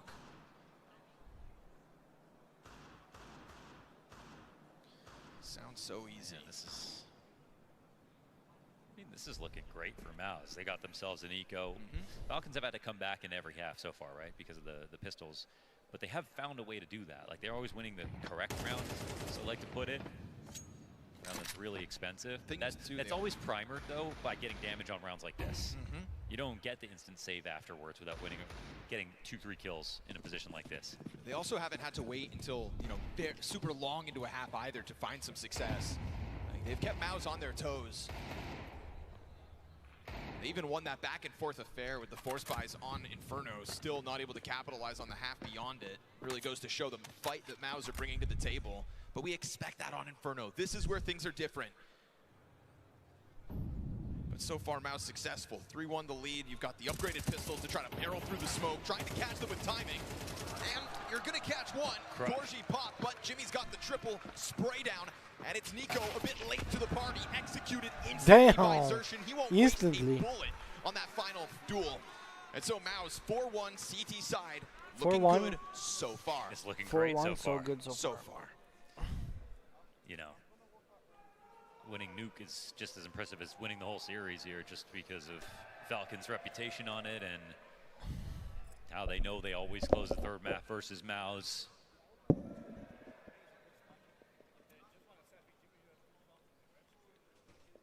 There's no one really lagging behind. Spinks is maybe not playing his best game today. Did a lot of work this stage, but loving the gameplay out of Xerxin, Jimmy, Brolin's entries, his holds on Mirage were also great, even though they didn't win that map. So far, it's just been one bad half for Mouz. Yeah, but that one bad half is the difference between a 2-0 and having to do it here on Nuke. I would have loved for that first one to go different, but again, at least you know, strong start on this CT side. We've already been reminded this evening that you can never count the Falcons out. Torji at a distance, sends a teammate ahead of him, Xerxin locked in beneath silo. There's a lot of presence here for Falcons, and if they're cautious about the approach, they could catch Xerxin. He stays locked in. We get a smoke exchange over towards Trophy, so it's really going to be this point of contact, and there it is. Kyosuke comes out, gets traded instantly. Good shot back by Torji. Nico spotted, now actually? trying to post it. Oh, it was. Torsi goes right back. Sitting duck is Mr. Kovac. And now over towards the ramp comes the challenge out from Falcons. They'll find Brolin up along the wall where Jimmy got his 2K. Torsi on the scene. Nice. Very quickly in with that off to establish man advantage. His 3rd kill of this round alone. And it's a task now for Tesses. 1v2 clutch sent down to the B site. He doesn't know if there's anybody here. He'll create a bit of a question. Spinks, is he ahead of that? Yes. Already moving forward off of the molly. He'll catch Tesses with hands busy. No bomb plan. Damn, not even. And a 4-1 lead goes to the way of Mouz. Shout out to Torsi, man. He's leaving his mark on the series big time. Now this is him outside alone, but then he becomes the 3rd player to ramp. And by this point, when he runs through this molly, he already knows that he's barely taking a risk here. His teammate's still alive. He comes in for a quick peek. That was sweet, Easy kill.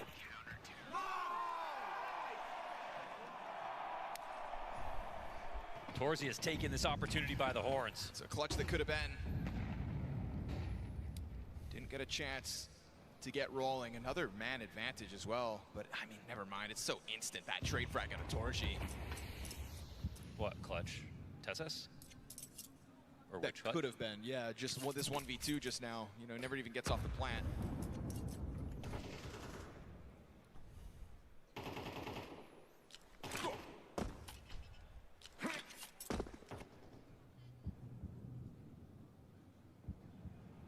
Half investment here for Falcons. Already, I mean, Mouz have set up double ramp both times that they've gone ramp. You could see Falcons gunning for that corner position, right? It was Jimmy with the double off the 5-7. Brolin kind of pays the price, but sudden pop into the A floor. And up in the rafters is Brolin, again coming out from the corners. Mouz is in-game leader, locks them into the hut, and no exit from lobby. They'll try to reapply pressure with the util, but you've got Jimmy with eyes over top of that smoke, so they're not falling for it. No reason to panic here if you are Mouz. You're down to 35 seconds. You're up versus pistols. You've already done a good job of stopping that first attack into A. But over towards the ramp room will be Torsi's next challenge. And he's worried about Utter. He has a reason to be. Do they slip by in that timing? Falcons have got 20 seconds to make this happen. Oh, and Monacy's going to catch the drive-by. Hey, he's got his favorite gun. Desert Eagle shots out from Squeaky. They're going to cut off him. So it's all Monacy, and he's just hoping to hang on to the op. That's the silver lining here in round 7. Monacy gets away with an upgrade. 4 up for Mouz as they'll secure the 6-1 lead. It's like this Pyrrhic victory where Monacy gets the op, but it's already too late. Doesn't really matter that Torsi's scared or that he's by himself because there's just no time to build a play off of it. You just know at best you give up this kill, give up a gun. And to be fair to Monacy, it's actually one of the best things he could get out of this round. That was already over. So another upper hold, that's good. I mean, they have 2 players on the floor, 1 player in Spinks behind the smoke. I'm waiting to see a round where Falcons are going to pick the site that's weaker. This is never going to happen. The only round they got, they ran down Jimmy as he was trying to escape into lower. Didn't even do anything too risky.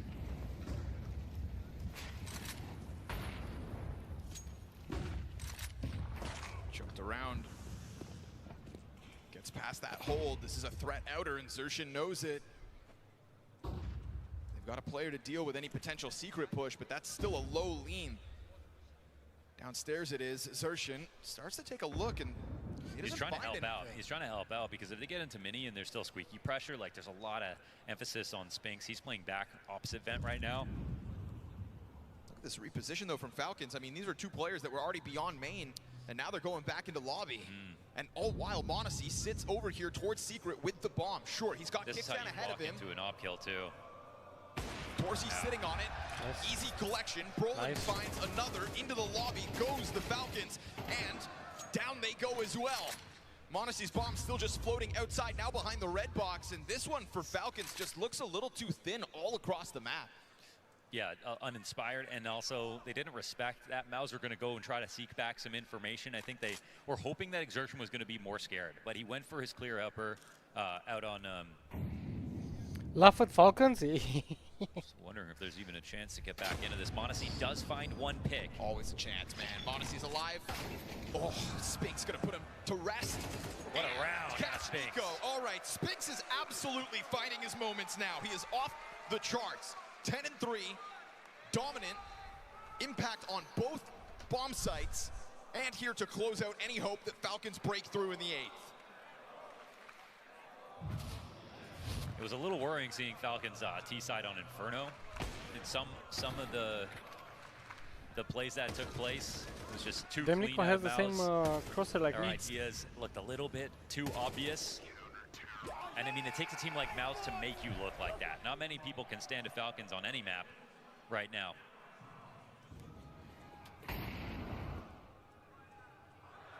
But this series is almost over. Mouz 7-1 in the lead. Another pistol that they win. Another half by here for Falcons. Gonna try to charge down ramp. Oh, what is Torzy doing? He got blinded and ran back across their screens as if he lagged out. A sitting duck for Nico. Double headshot off the deagle. Oh, he missed a railing. Had no idea. Thought he was safe. When Mouz thought they had momentum. It's another gift at ramp. This is how they won that round. The one round they won, chasing Jimmy down. That time it was just the flood into the lower site. Near instantaneous. This time around, we're going to get Brolin taking a sniff back towards hell. They give up their lower control. It's such a good move from Brolin. Like, it's the one chance they have to multi-frag. Oh, here it is. Right on the corner. Tech 9 in the backdrop. Oh. Kyosuke, good play. Up close. Best it's Brolin. 4 versus 2. Looking comfortable for Falcons. And now that A site is just prime for the taking. Yeah, kind of. I mean, Spinks is here watching Squeak. He's not going to see anything. But Zershid's coming around through Hut, right? I mean, so there's 2 best spots you could maybe retake from. If they get too lurky, this is where it goes wrong. Kixan, this can't be cloudy, man. You have to be standing on whatever you go for. Oh, and you don't let lurk kills happen. All of a sudden, to the top of ladder goes 2. But that's the time for Zershin. Now he's over towards this bomb site. Modesty's going to drop Spinks. That part goes well for Falcons. Deagle shot for Nico. Okay. His 3rd of the round. There is a bit of cloudiness there from Kixan in the calls. That gives Mouz one last lifeline. Of course, they're going to try it with this lead. Yeah, I think Brolin's in his head a little bit. There shouldn't have been a possibility for Mouz to bring that back. And Falcons could not figure out where the best place to go was in the rotations. Were excellent here from the CT side, but this is, yeah, Torzy thought he had already dropped down lower.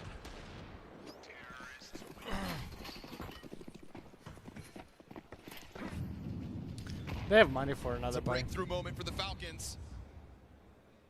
Come on, Nico, pick that. Torzy right back to headhunting. Oh, but that's going to keep you locked in. If you know somebody's up there, surely you can't just stop watching. Yeah, Nico's coming in from the other side of it. And Torzy knows that. Yeah, last shot. Let's go. Hey, that was on point. Such an easy lock-in for Torzy when he sees Nico's head the first time. And he called for the flash, too. I don't know how that wasn't in the kill feed. I swear he was blind. I feel like Nico never looked up. Yeah, maybe it was him looking down. Well, a recovery required here for the Falcons, and one that gets offered over. Jimmy steps right into Monacy's scope. Kyosuke. CT's everywhere. Caught inside of that smoke. Pressure applied here by Mouz. A chance to try to bust down the doors. Again, he'll look towards the rafters, but it's a reposition from Brolin. The couches, Falcons off. It is only Monacy doing anything here. And a fast swing out from Heavens. Got the health bar low. Nade onto it, and Kixan popped inside of the doorway. It's got to be Monacy from start to finish. He knows there's one in the back of the site, and also the second up top. He's got the bomb to work with. Oh, man, he wishes there was a way to win this round. 40 health. Who's going to make a mistake, really? Smoke meets him on Squeaky. He will again announce his position. And there was no hesitation here from Torzy to go back and lock down ramp. And Brolin's going to body block the vent, so he pulls one that direction, but still. We've seen Monacy in impossible moments, but 15 seconds. No, won't get this either. Zershin off the I mean, where is he looking? A timeout's being called here. Sonics trying to get into this. T-side's been abysmal, to be honest. The 2 T rounds they won are kind of predicated on some lucky things happening. Getting the dink on Jimmy too many down, then too that many other lucky ramp things hit that happening. they come in with not much to work with. And it's a little awkwardness is like the worst thing that's happened to Mouz so far. But for 2/3 of the round, or all 3/3 in each position, like they're solid. Openings have been really good. Rotations have been really good. They've stacked the appropriate sites. Nah, it's okay. And even Spam when the ramp's chat. a little awkward, Spam the chat they as had much 2 as players there. possible. You know, No you're problem. trying to go ramp when there's 2 players waiting for you. I just feel as though Falcons T-side so far, calling-wise, has been a little blind. They've been just hoping.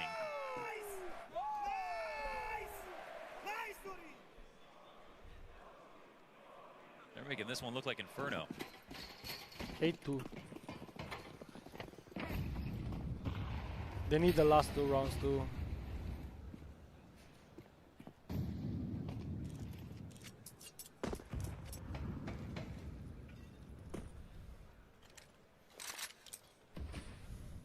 When it matters the most. Who's coming through? I'm not confident in Mouz's this side.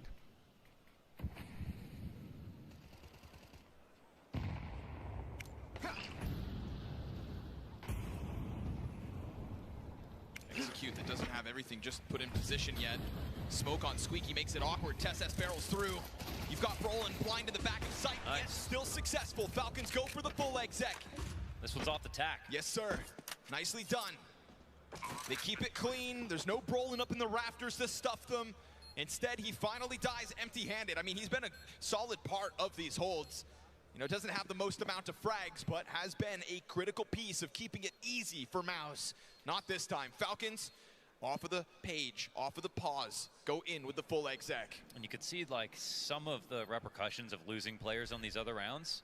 It's not like Mouz have built up an enormous economy. It's just so late into the half. This is the latest that Falcons have got back into a half, and they still haven't shown that they have yet. They need one more. One extra is nice. Trying to close out with 4. Yeah. Damage. Oh, more even applied. So be it. One left. Only Nico survives this one. Doesn't matter. Plenty of money.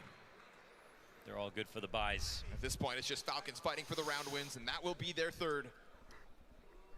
They need at least one more. It's nothing fantastic. It's just a nice, clean execute. They haven't won any rounds on a T default outside. I mean, we've got Nico and Kyosuke working in tandem, taking over the responsibilities, going for lurks, but Mouz have just been so good out there. Even when Torsi has started secret, he's caught them off guard. Honestly, going for the duel. Torsi's already behind red. This is a wider angle than what he's gone for in the past. They seem to be looking for it. Smoke grenade's kind of indicative that somebody may be back here. It's going to be tough for Torsi to get out of here alive. But spamming that smoke is just going to welcome the challenge. Zershin pop first. Now the support systems for Torsi offline. Brolin's going to recover with 1. Torsi steps back. What are you doing, That's so Torsi? nice from Kyosuke. He peels back a bit from Unbreakable. Looks behind him right after he gets the kill too. Kept in mind the inventory of where the CTs could be. So ready. Torsi doesn't even get a chance to fire off that AWP here in the final round of the CT side. And so Falcons gunning for a 4th round win could damn well be enough to springboard their own CT side. They pause. It's the best position they've found in a default so far. Now it's about making the close. We saw how they If they had don't a get couple this, nervous moments even in a 4v2 versus this round, they're a not team winning. that shouldn't have been able to come back. We know how strong that execute was in the round prior, so grenades trickle into the A site again, but singular. 1 smoke on main. Be sure-footed. Don't step into this fearfully. Oh, jiggles it first. Brolin Careful with your bomb. gives up the angle. Now comes that flashbang. A bit of pressure out through Squeaky, but there's no follow-up. The lurk's not in place yet. Kyosuke's coming in now. He's still smoked off by his teammates. When that fades, he's going to get the challenge. Spinks actually tucks back into the boxes. You've got Jimmy up in the rafters. Brolin going to start burning out into the scope, but that rafters position again. It was Brolin previously. Spinks gets bested, and Falcons come out big. It's another moment for Kyosuke from the top. 13-9, 3 of the last 4 rounds. Falcons find their lifeline.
Why are people so concerned about this, bro?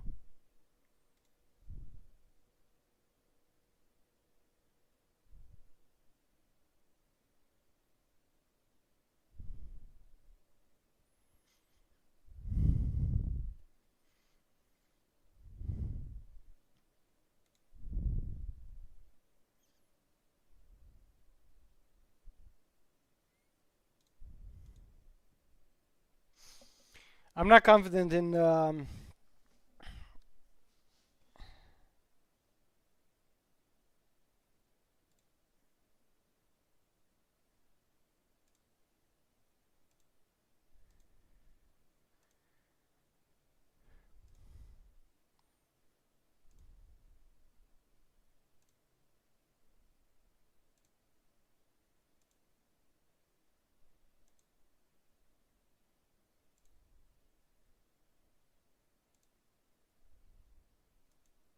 well, when did that happen?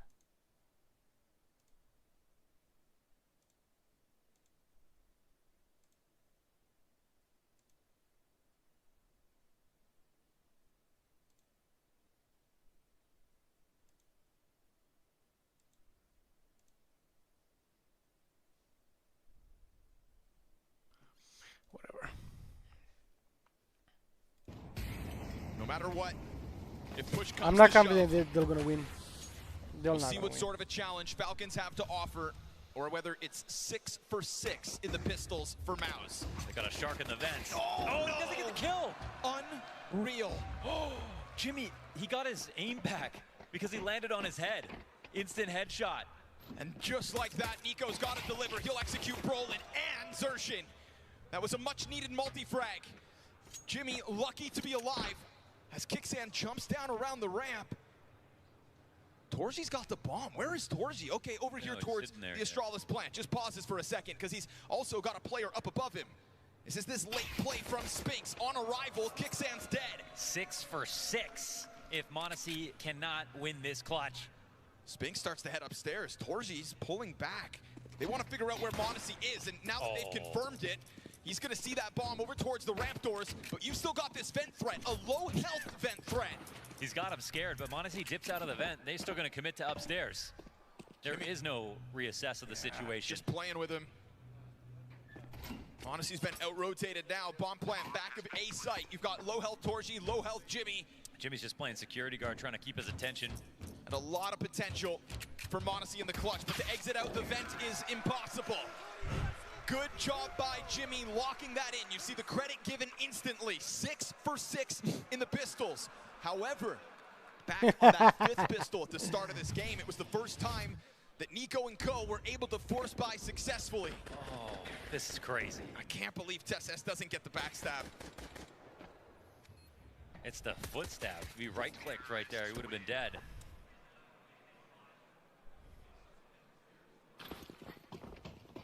Whoa. How is Tessa still in Falcons? That's crazy to me.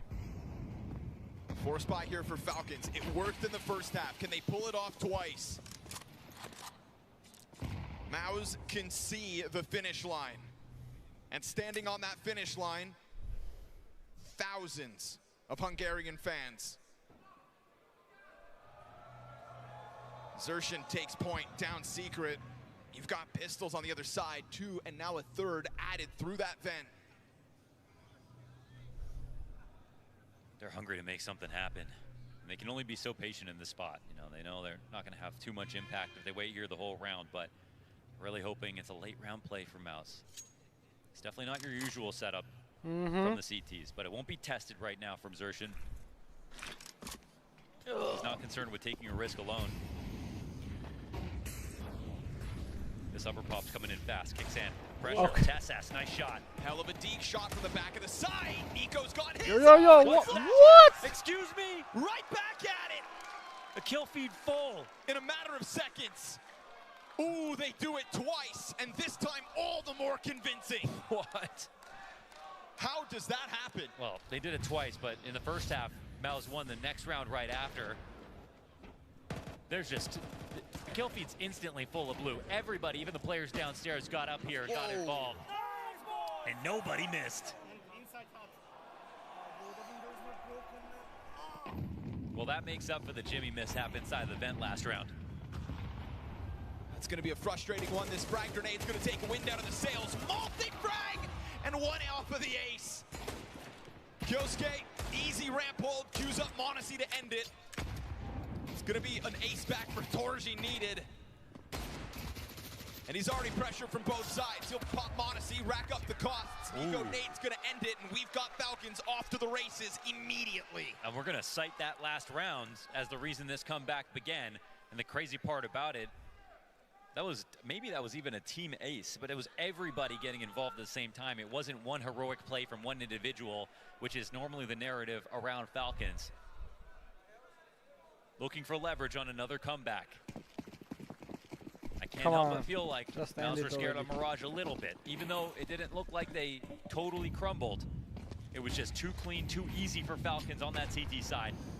They got a chance to do it again, with the stakes even higher.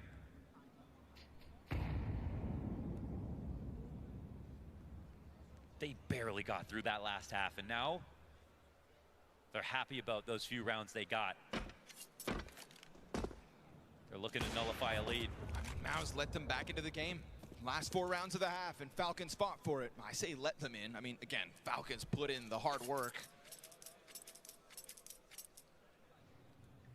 Yeah, it is a round that's impossible to analyze, right? I mean, it's everybody getting 1 kill at the same time versus an APOP. I mean, in terms of the organization, there wasn't even time to decide if Mouz had made a mistake.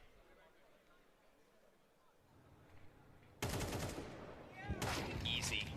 Great shot back out of Torji. He'll take those. Monacy comes back in for second servings. Can't manage another frag. They're going to keep trying to challenge him, but honestly, he's getting away with missed shots at the moment. Mouz should have a couple more corpses on the ground already. So you've pushed back the Opper far enough that you can head downstairs with a bit of free space behind you. But ahead of you sits Nico, and next to him is Kicksand, just over towards the doors. Big drive-by moment here for Brolin to capitalize. And, well, you'd think Kicksand is the next to try to step this up. Fire doesn't spread. He finds Sanctuary. Over towards that single door is his next teammate. And Kicksand gives away his position. Fine by him. He'll go ahead and secure the round with 3 members up for the Falcons. And that's his 5th kill. And a lot of players for Falcons really didn't show up on T-side, but yeah, they're not winning this one. Difficult. CT, everybody's going to get their numbers up. I've been live for how many hours? Oh, man, I can't believe this is already a 2-round game.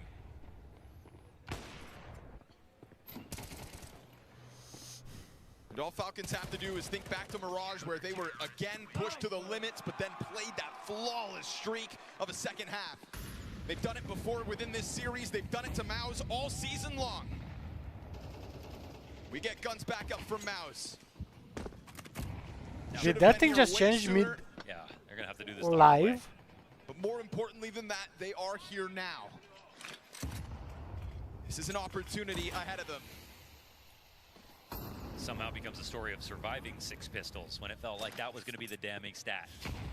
Ouch, frag is on the money. Xertion down to 60 health. Nico in the garage doesn't confirm any of this crossing, and neither does Monacy. They got the preemptive move, though. We've already got Kyosuke downstairs. Kicksand's here jump spotting.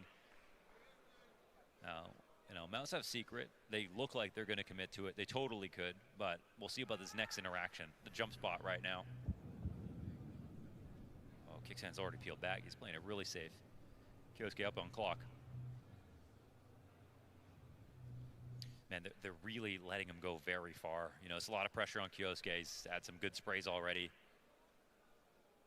But, dude, you know, Kicksand not getting the early info. They actually don't know they're here. Oh, good swing! Man, I don't know about that. They'll find 2 inside of sight for free. There was bodies in position, but those bodies go down with nothing to show for it. Listen, like, aiming well is also having information before the fight comes in. In that spot, it looked like Kicksand and Kyosuke know what was coming. They had no idea. They didn't know all control side had been taken. I think Kicksand needed to jump spot a little longer before he started to peel back from that spot. Just didn't want to die doing it, maybe. Was worried about an op, potentially. I'm not sure. But 2 with a preemptive rotate is kind of wasted when they play it like that. And I think more so on Kicksand than Kyosuke. Little too scared. Right. I mean, that's that kind of fear that we also sort of saw Kicksands call back on the T side when they got the ramp room. And you know, there's been moments here. 3 more rounds. Kicksand kind of lacks 3 more rounds. and maybe that happens when you're 5-13 in map 3 of a critical series. Well, you're in IGL, so you got to get used to that sometimes. Still got to make the good calls. This one yeah, a bit but you're right. It is lackluster. obviously easier to call when you're playing well, just naturally. It's a human thing for sure. Trying to get back at it, letting Mouz get to double digits first. I think Cyclone knows the opportunity at hand. He just won one of the most solid Easy? rifle rounds so far. You remember his words of encouragement coming into the second half. No matter what happens, we stay a team. No regrets. No regrets. And losing to that force buy in round 2, you can't think about the regrets you'll have if it fuels the Falcons CT comeback. You actually can't regret losing if you try your hardest, and I think that was the message. And so a very convincing victory as Mouz walked forward in with guns. Was it kind of Falcons leaving a little slack? Maybe. But Mouz can only play up against what is in front of them. And they did a great job in that last round to keep it convincing. 5 strong. Falcons majority alive. It's what fuels this rebuy. Man, Kioski's playing this to allow Monacy to come and help him out. Monacy's maybe going to make his way over. That Zershin dead it's a good outside. spot, though. Kioske with the blind side. Eats the flashbang. Oh, it's a bit labored. And in that moment, Monacy's able to get a second frag on the round. 4 versus 2 looking great on Falcons. Torji drops down to the lower site. You've got Kicksand sitting here, but again, a bit of uncertainty. That's fine. He'll blindside Torji, catching him as he goes back just over top of that edge. And Brolin with what feels like an impossible 1 versus 4 ahead of him. Bomb sitting down here. Gonna be tough to recover as all the Falcons come down to support it. He's just trying to figure out where Kicksand's got off to. Another come on, in-game bro. leader, and that is gonna build a bit of individual confidence. And that now it's just it's a pistol and it's a round on an island surrounded by a series of good responses from Falcons. It's definitely time for Cyclone to speak, and they've got timeouts to use actually.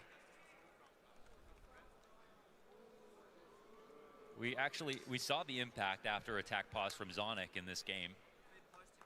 Winning on that upper pop, the end of the last half.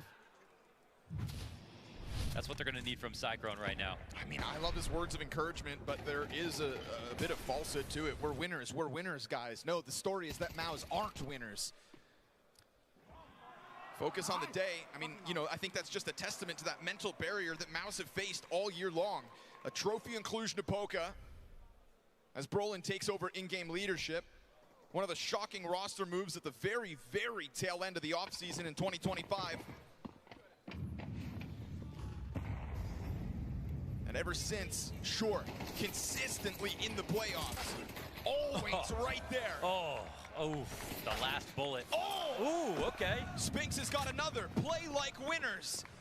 And so play with confidence is maybe what that translates to. And confidence is brimming as they come into this. 2 fresh duels, 5v3 established.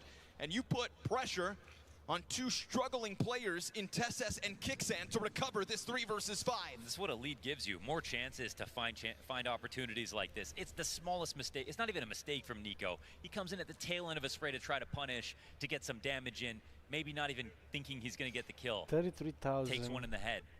And 9. But they're the ones who don't have the rounds to play with. 3v5 now, what's the idea?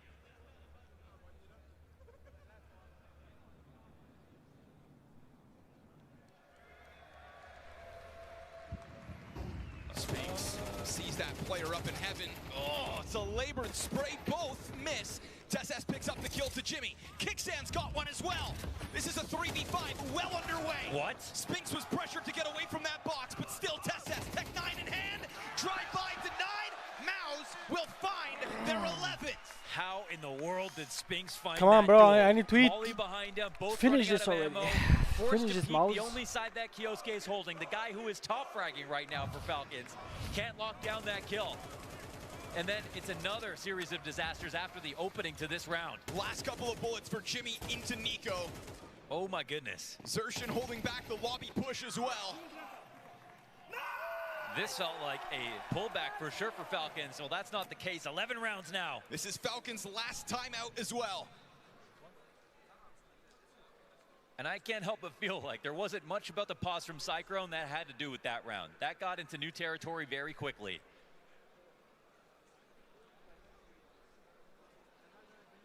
Damn, if they lose this round, Falcons, they're they're in a broke. bit of a driver's seat when it comes to these timeouts moving forward. Cyclone still has 2 to call while Sonics burn them all. And again, because he didn't burn his idea, you think that's going to come out now. Right. And it's going to build a little bit on what they just saw. It would make sense. Maybe it gets doubly as bad here for Falcons. You know, we had that back and forth affair over on Inferno. We're sitting in it again. 4 rounds non-consecutive at the moment.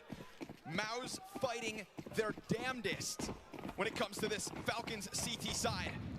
It's still well-funded, this Falcons defense. But is it brave?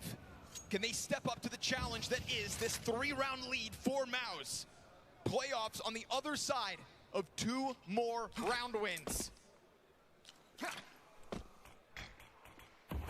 We don't question Mouz's ability to step up into top 8s. We question their plays on the big stage. Kicksands on a double. That's massive. One Good back. recovery back from Spinks, sure, but that tells them 3 players outer was the plan here for Mouz. I don't know if Nico's revealed his presence sitting here in Big Garage waiting for lurks. Walk-up situation. Brolin, he's got the bomb in mini. Trying to get into A. You've got grenades coming out of that back sight. Nico's looking for an angle, but oh, it looks like they've surpassed him. No, 1 step back. He misses his chance. This is Nico under pressure. This is Mouz starting to recover. And now Spinks could be a problem for Nico. He's got to rotate back in. 6 HP. It's what he's left with. Stuck inside of main. Kyosuke's going to kill him. And that's both players know now. Down to the B site goes Mouz on the brink of their 12th What? round. Oh. Nico's going to give them a little more to work for. It's got to be the 18, Chief. All he has. Tough dive back to the single door. They'll know exactly where he's playing from. This is a huge health advantage and firepower advantage. But Brolin's not going to waste the moment. He's already trying to go for this long wrap, but this 5-second defuse is coming through, and he doesn't arrive in time. It's the stick with conviction. Brolin, what are you doing, Brolin? What's in your mind? The tragedy was avoided when Nico got that kill in vent. That was a perfect pre-aim and made up for the fact that he was stuck in Big Garage, couldn't finish off Brolin as he first dropped down vent.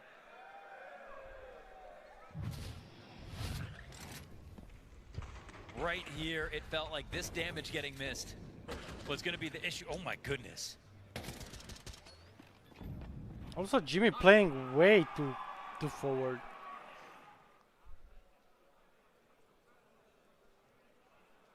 Psychro saying, it's calm.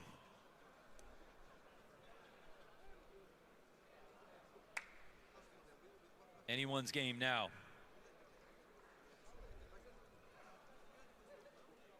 Man, this money's sketchy. What's the call?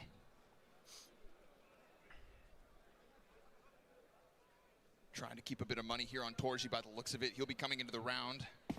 2,500, just gets the P250. We've got a couple of Tech 9s and a couple of AK-47s here for Mouz. While you have the lead, you want to make those economic concessions. Over towards ramp, fast challenge by the looks of it.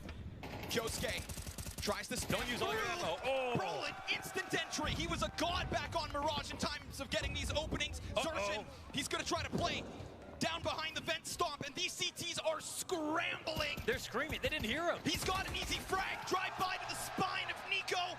Kicksan slides the M4 into control. Threat over towards the top. Kicksan gets his. Response back from Jimmy. Mouz will fight with less.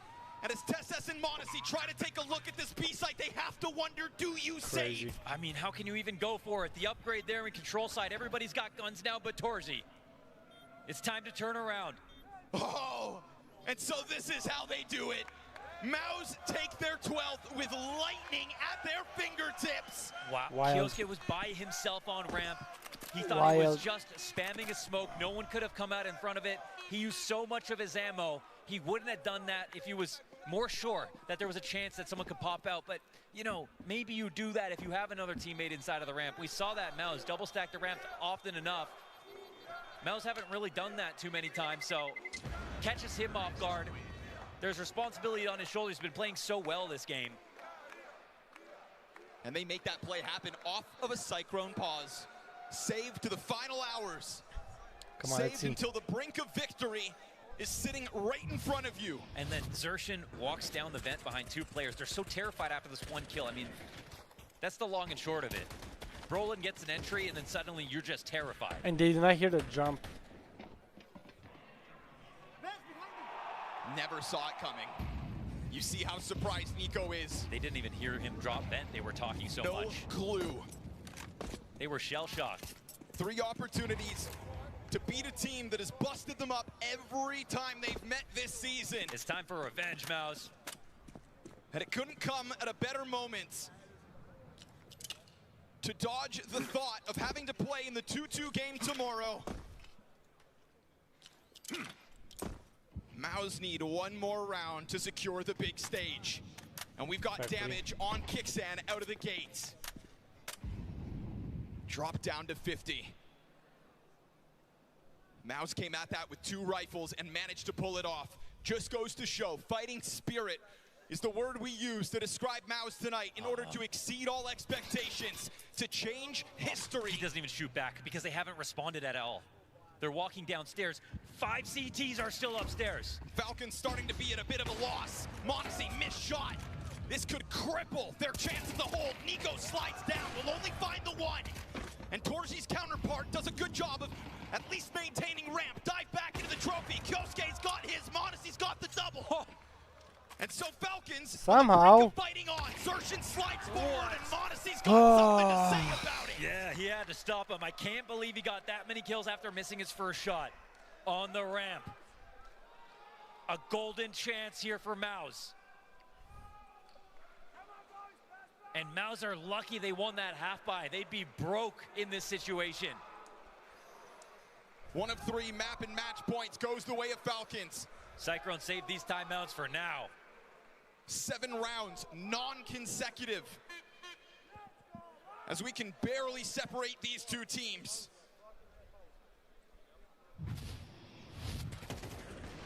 It's insane. I mean, Nico just coming out of the vent, they had no idea about this 3-man play down lower. It had to be Monacy, beginning to end. Shut up, He was Nico. so ready to start to leave, but then just gets vision on the player coming at him from Trophy. Good thing he jump spots as well, or else he wouldn't have spotted that second player who had already crept by his line. We've got Glocks as a part of this equation. This is Mouz working with less again. And if they hadn't just pulled this off 2 rounds ago, you would never believe. This head-to-head so skewed. Nuke, somewhere they've never won. And now Nico fully flashed as a player fall down on top of him. Monacy and Nico combine for the open. Here comes that Galil. Famas challenge out from main. And kicks out down to 9, gets cleared off of the wall. Mouz will fight tooth and nail again at the start of this round, and with 1:20, they can catch their breath and try to collect their thoughts. Yeah, they want to create some separation here from the CT side, have them guessing, spread out a little bit, make one more mistake. Mouz have been better in these spots at causing mistakes. Monacy's been acutely aware. He pulled him out of the depths on that last round. He gets a little info.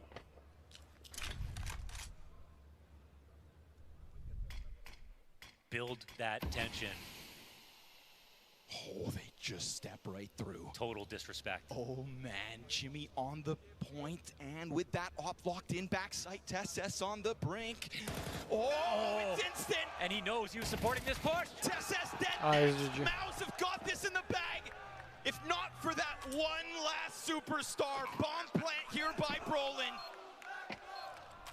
In a year of Counter-Strike where Mouz are constantly towards the top, but never with their trophies. One single taste of victory, and that may mean nothing in comparison for Torji to step forward into the playoffs on home soil. Kyosuke's got a chance. 3 kills off of that. 3 health, I mean.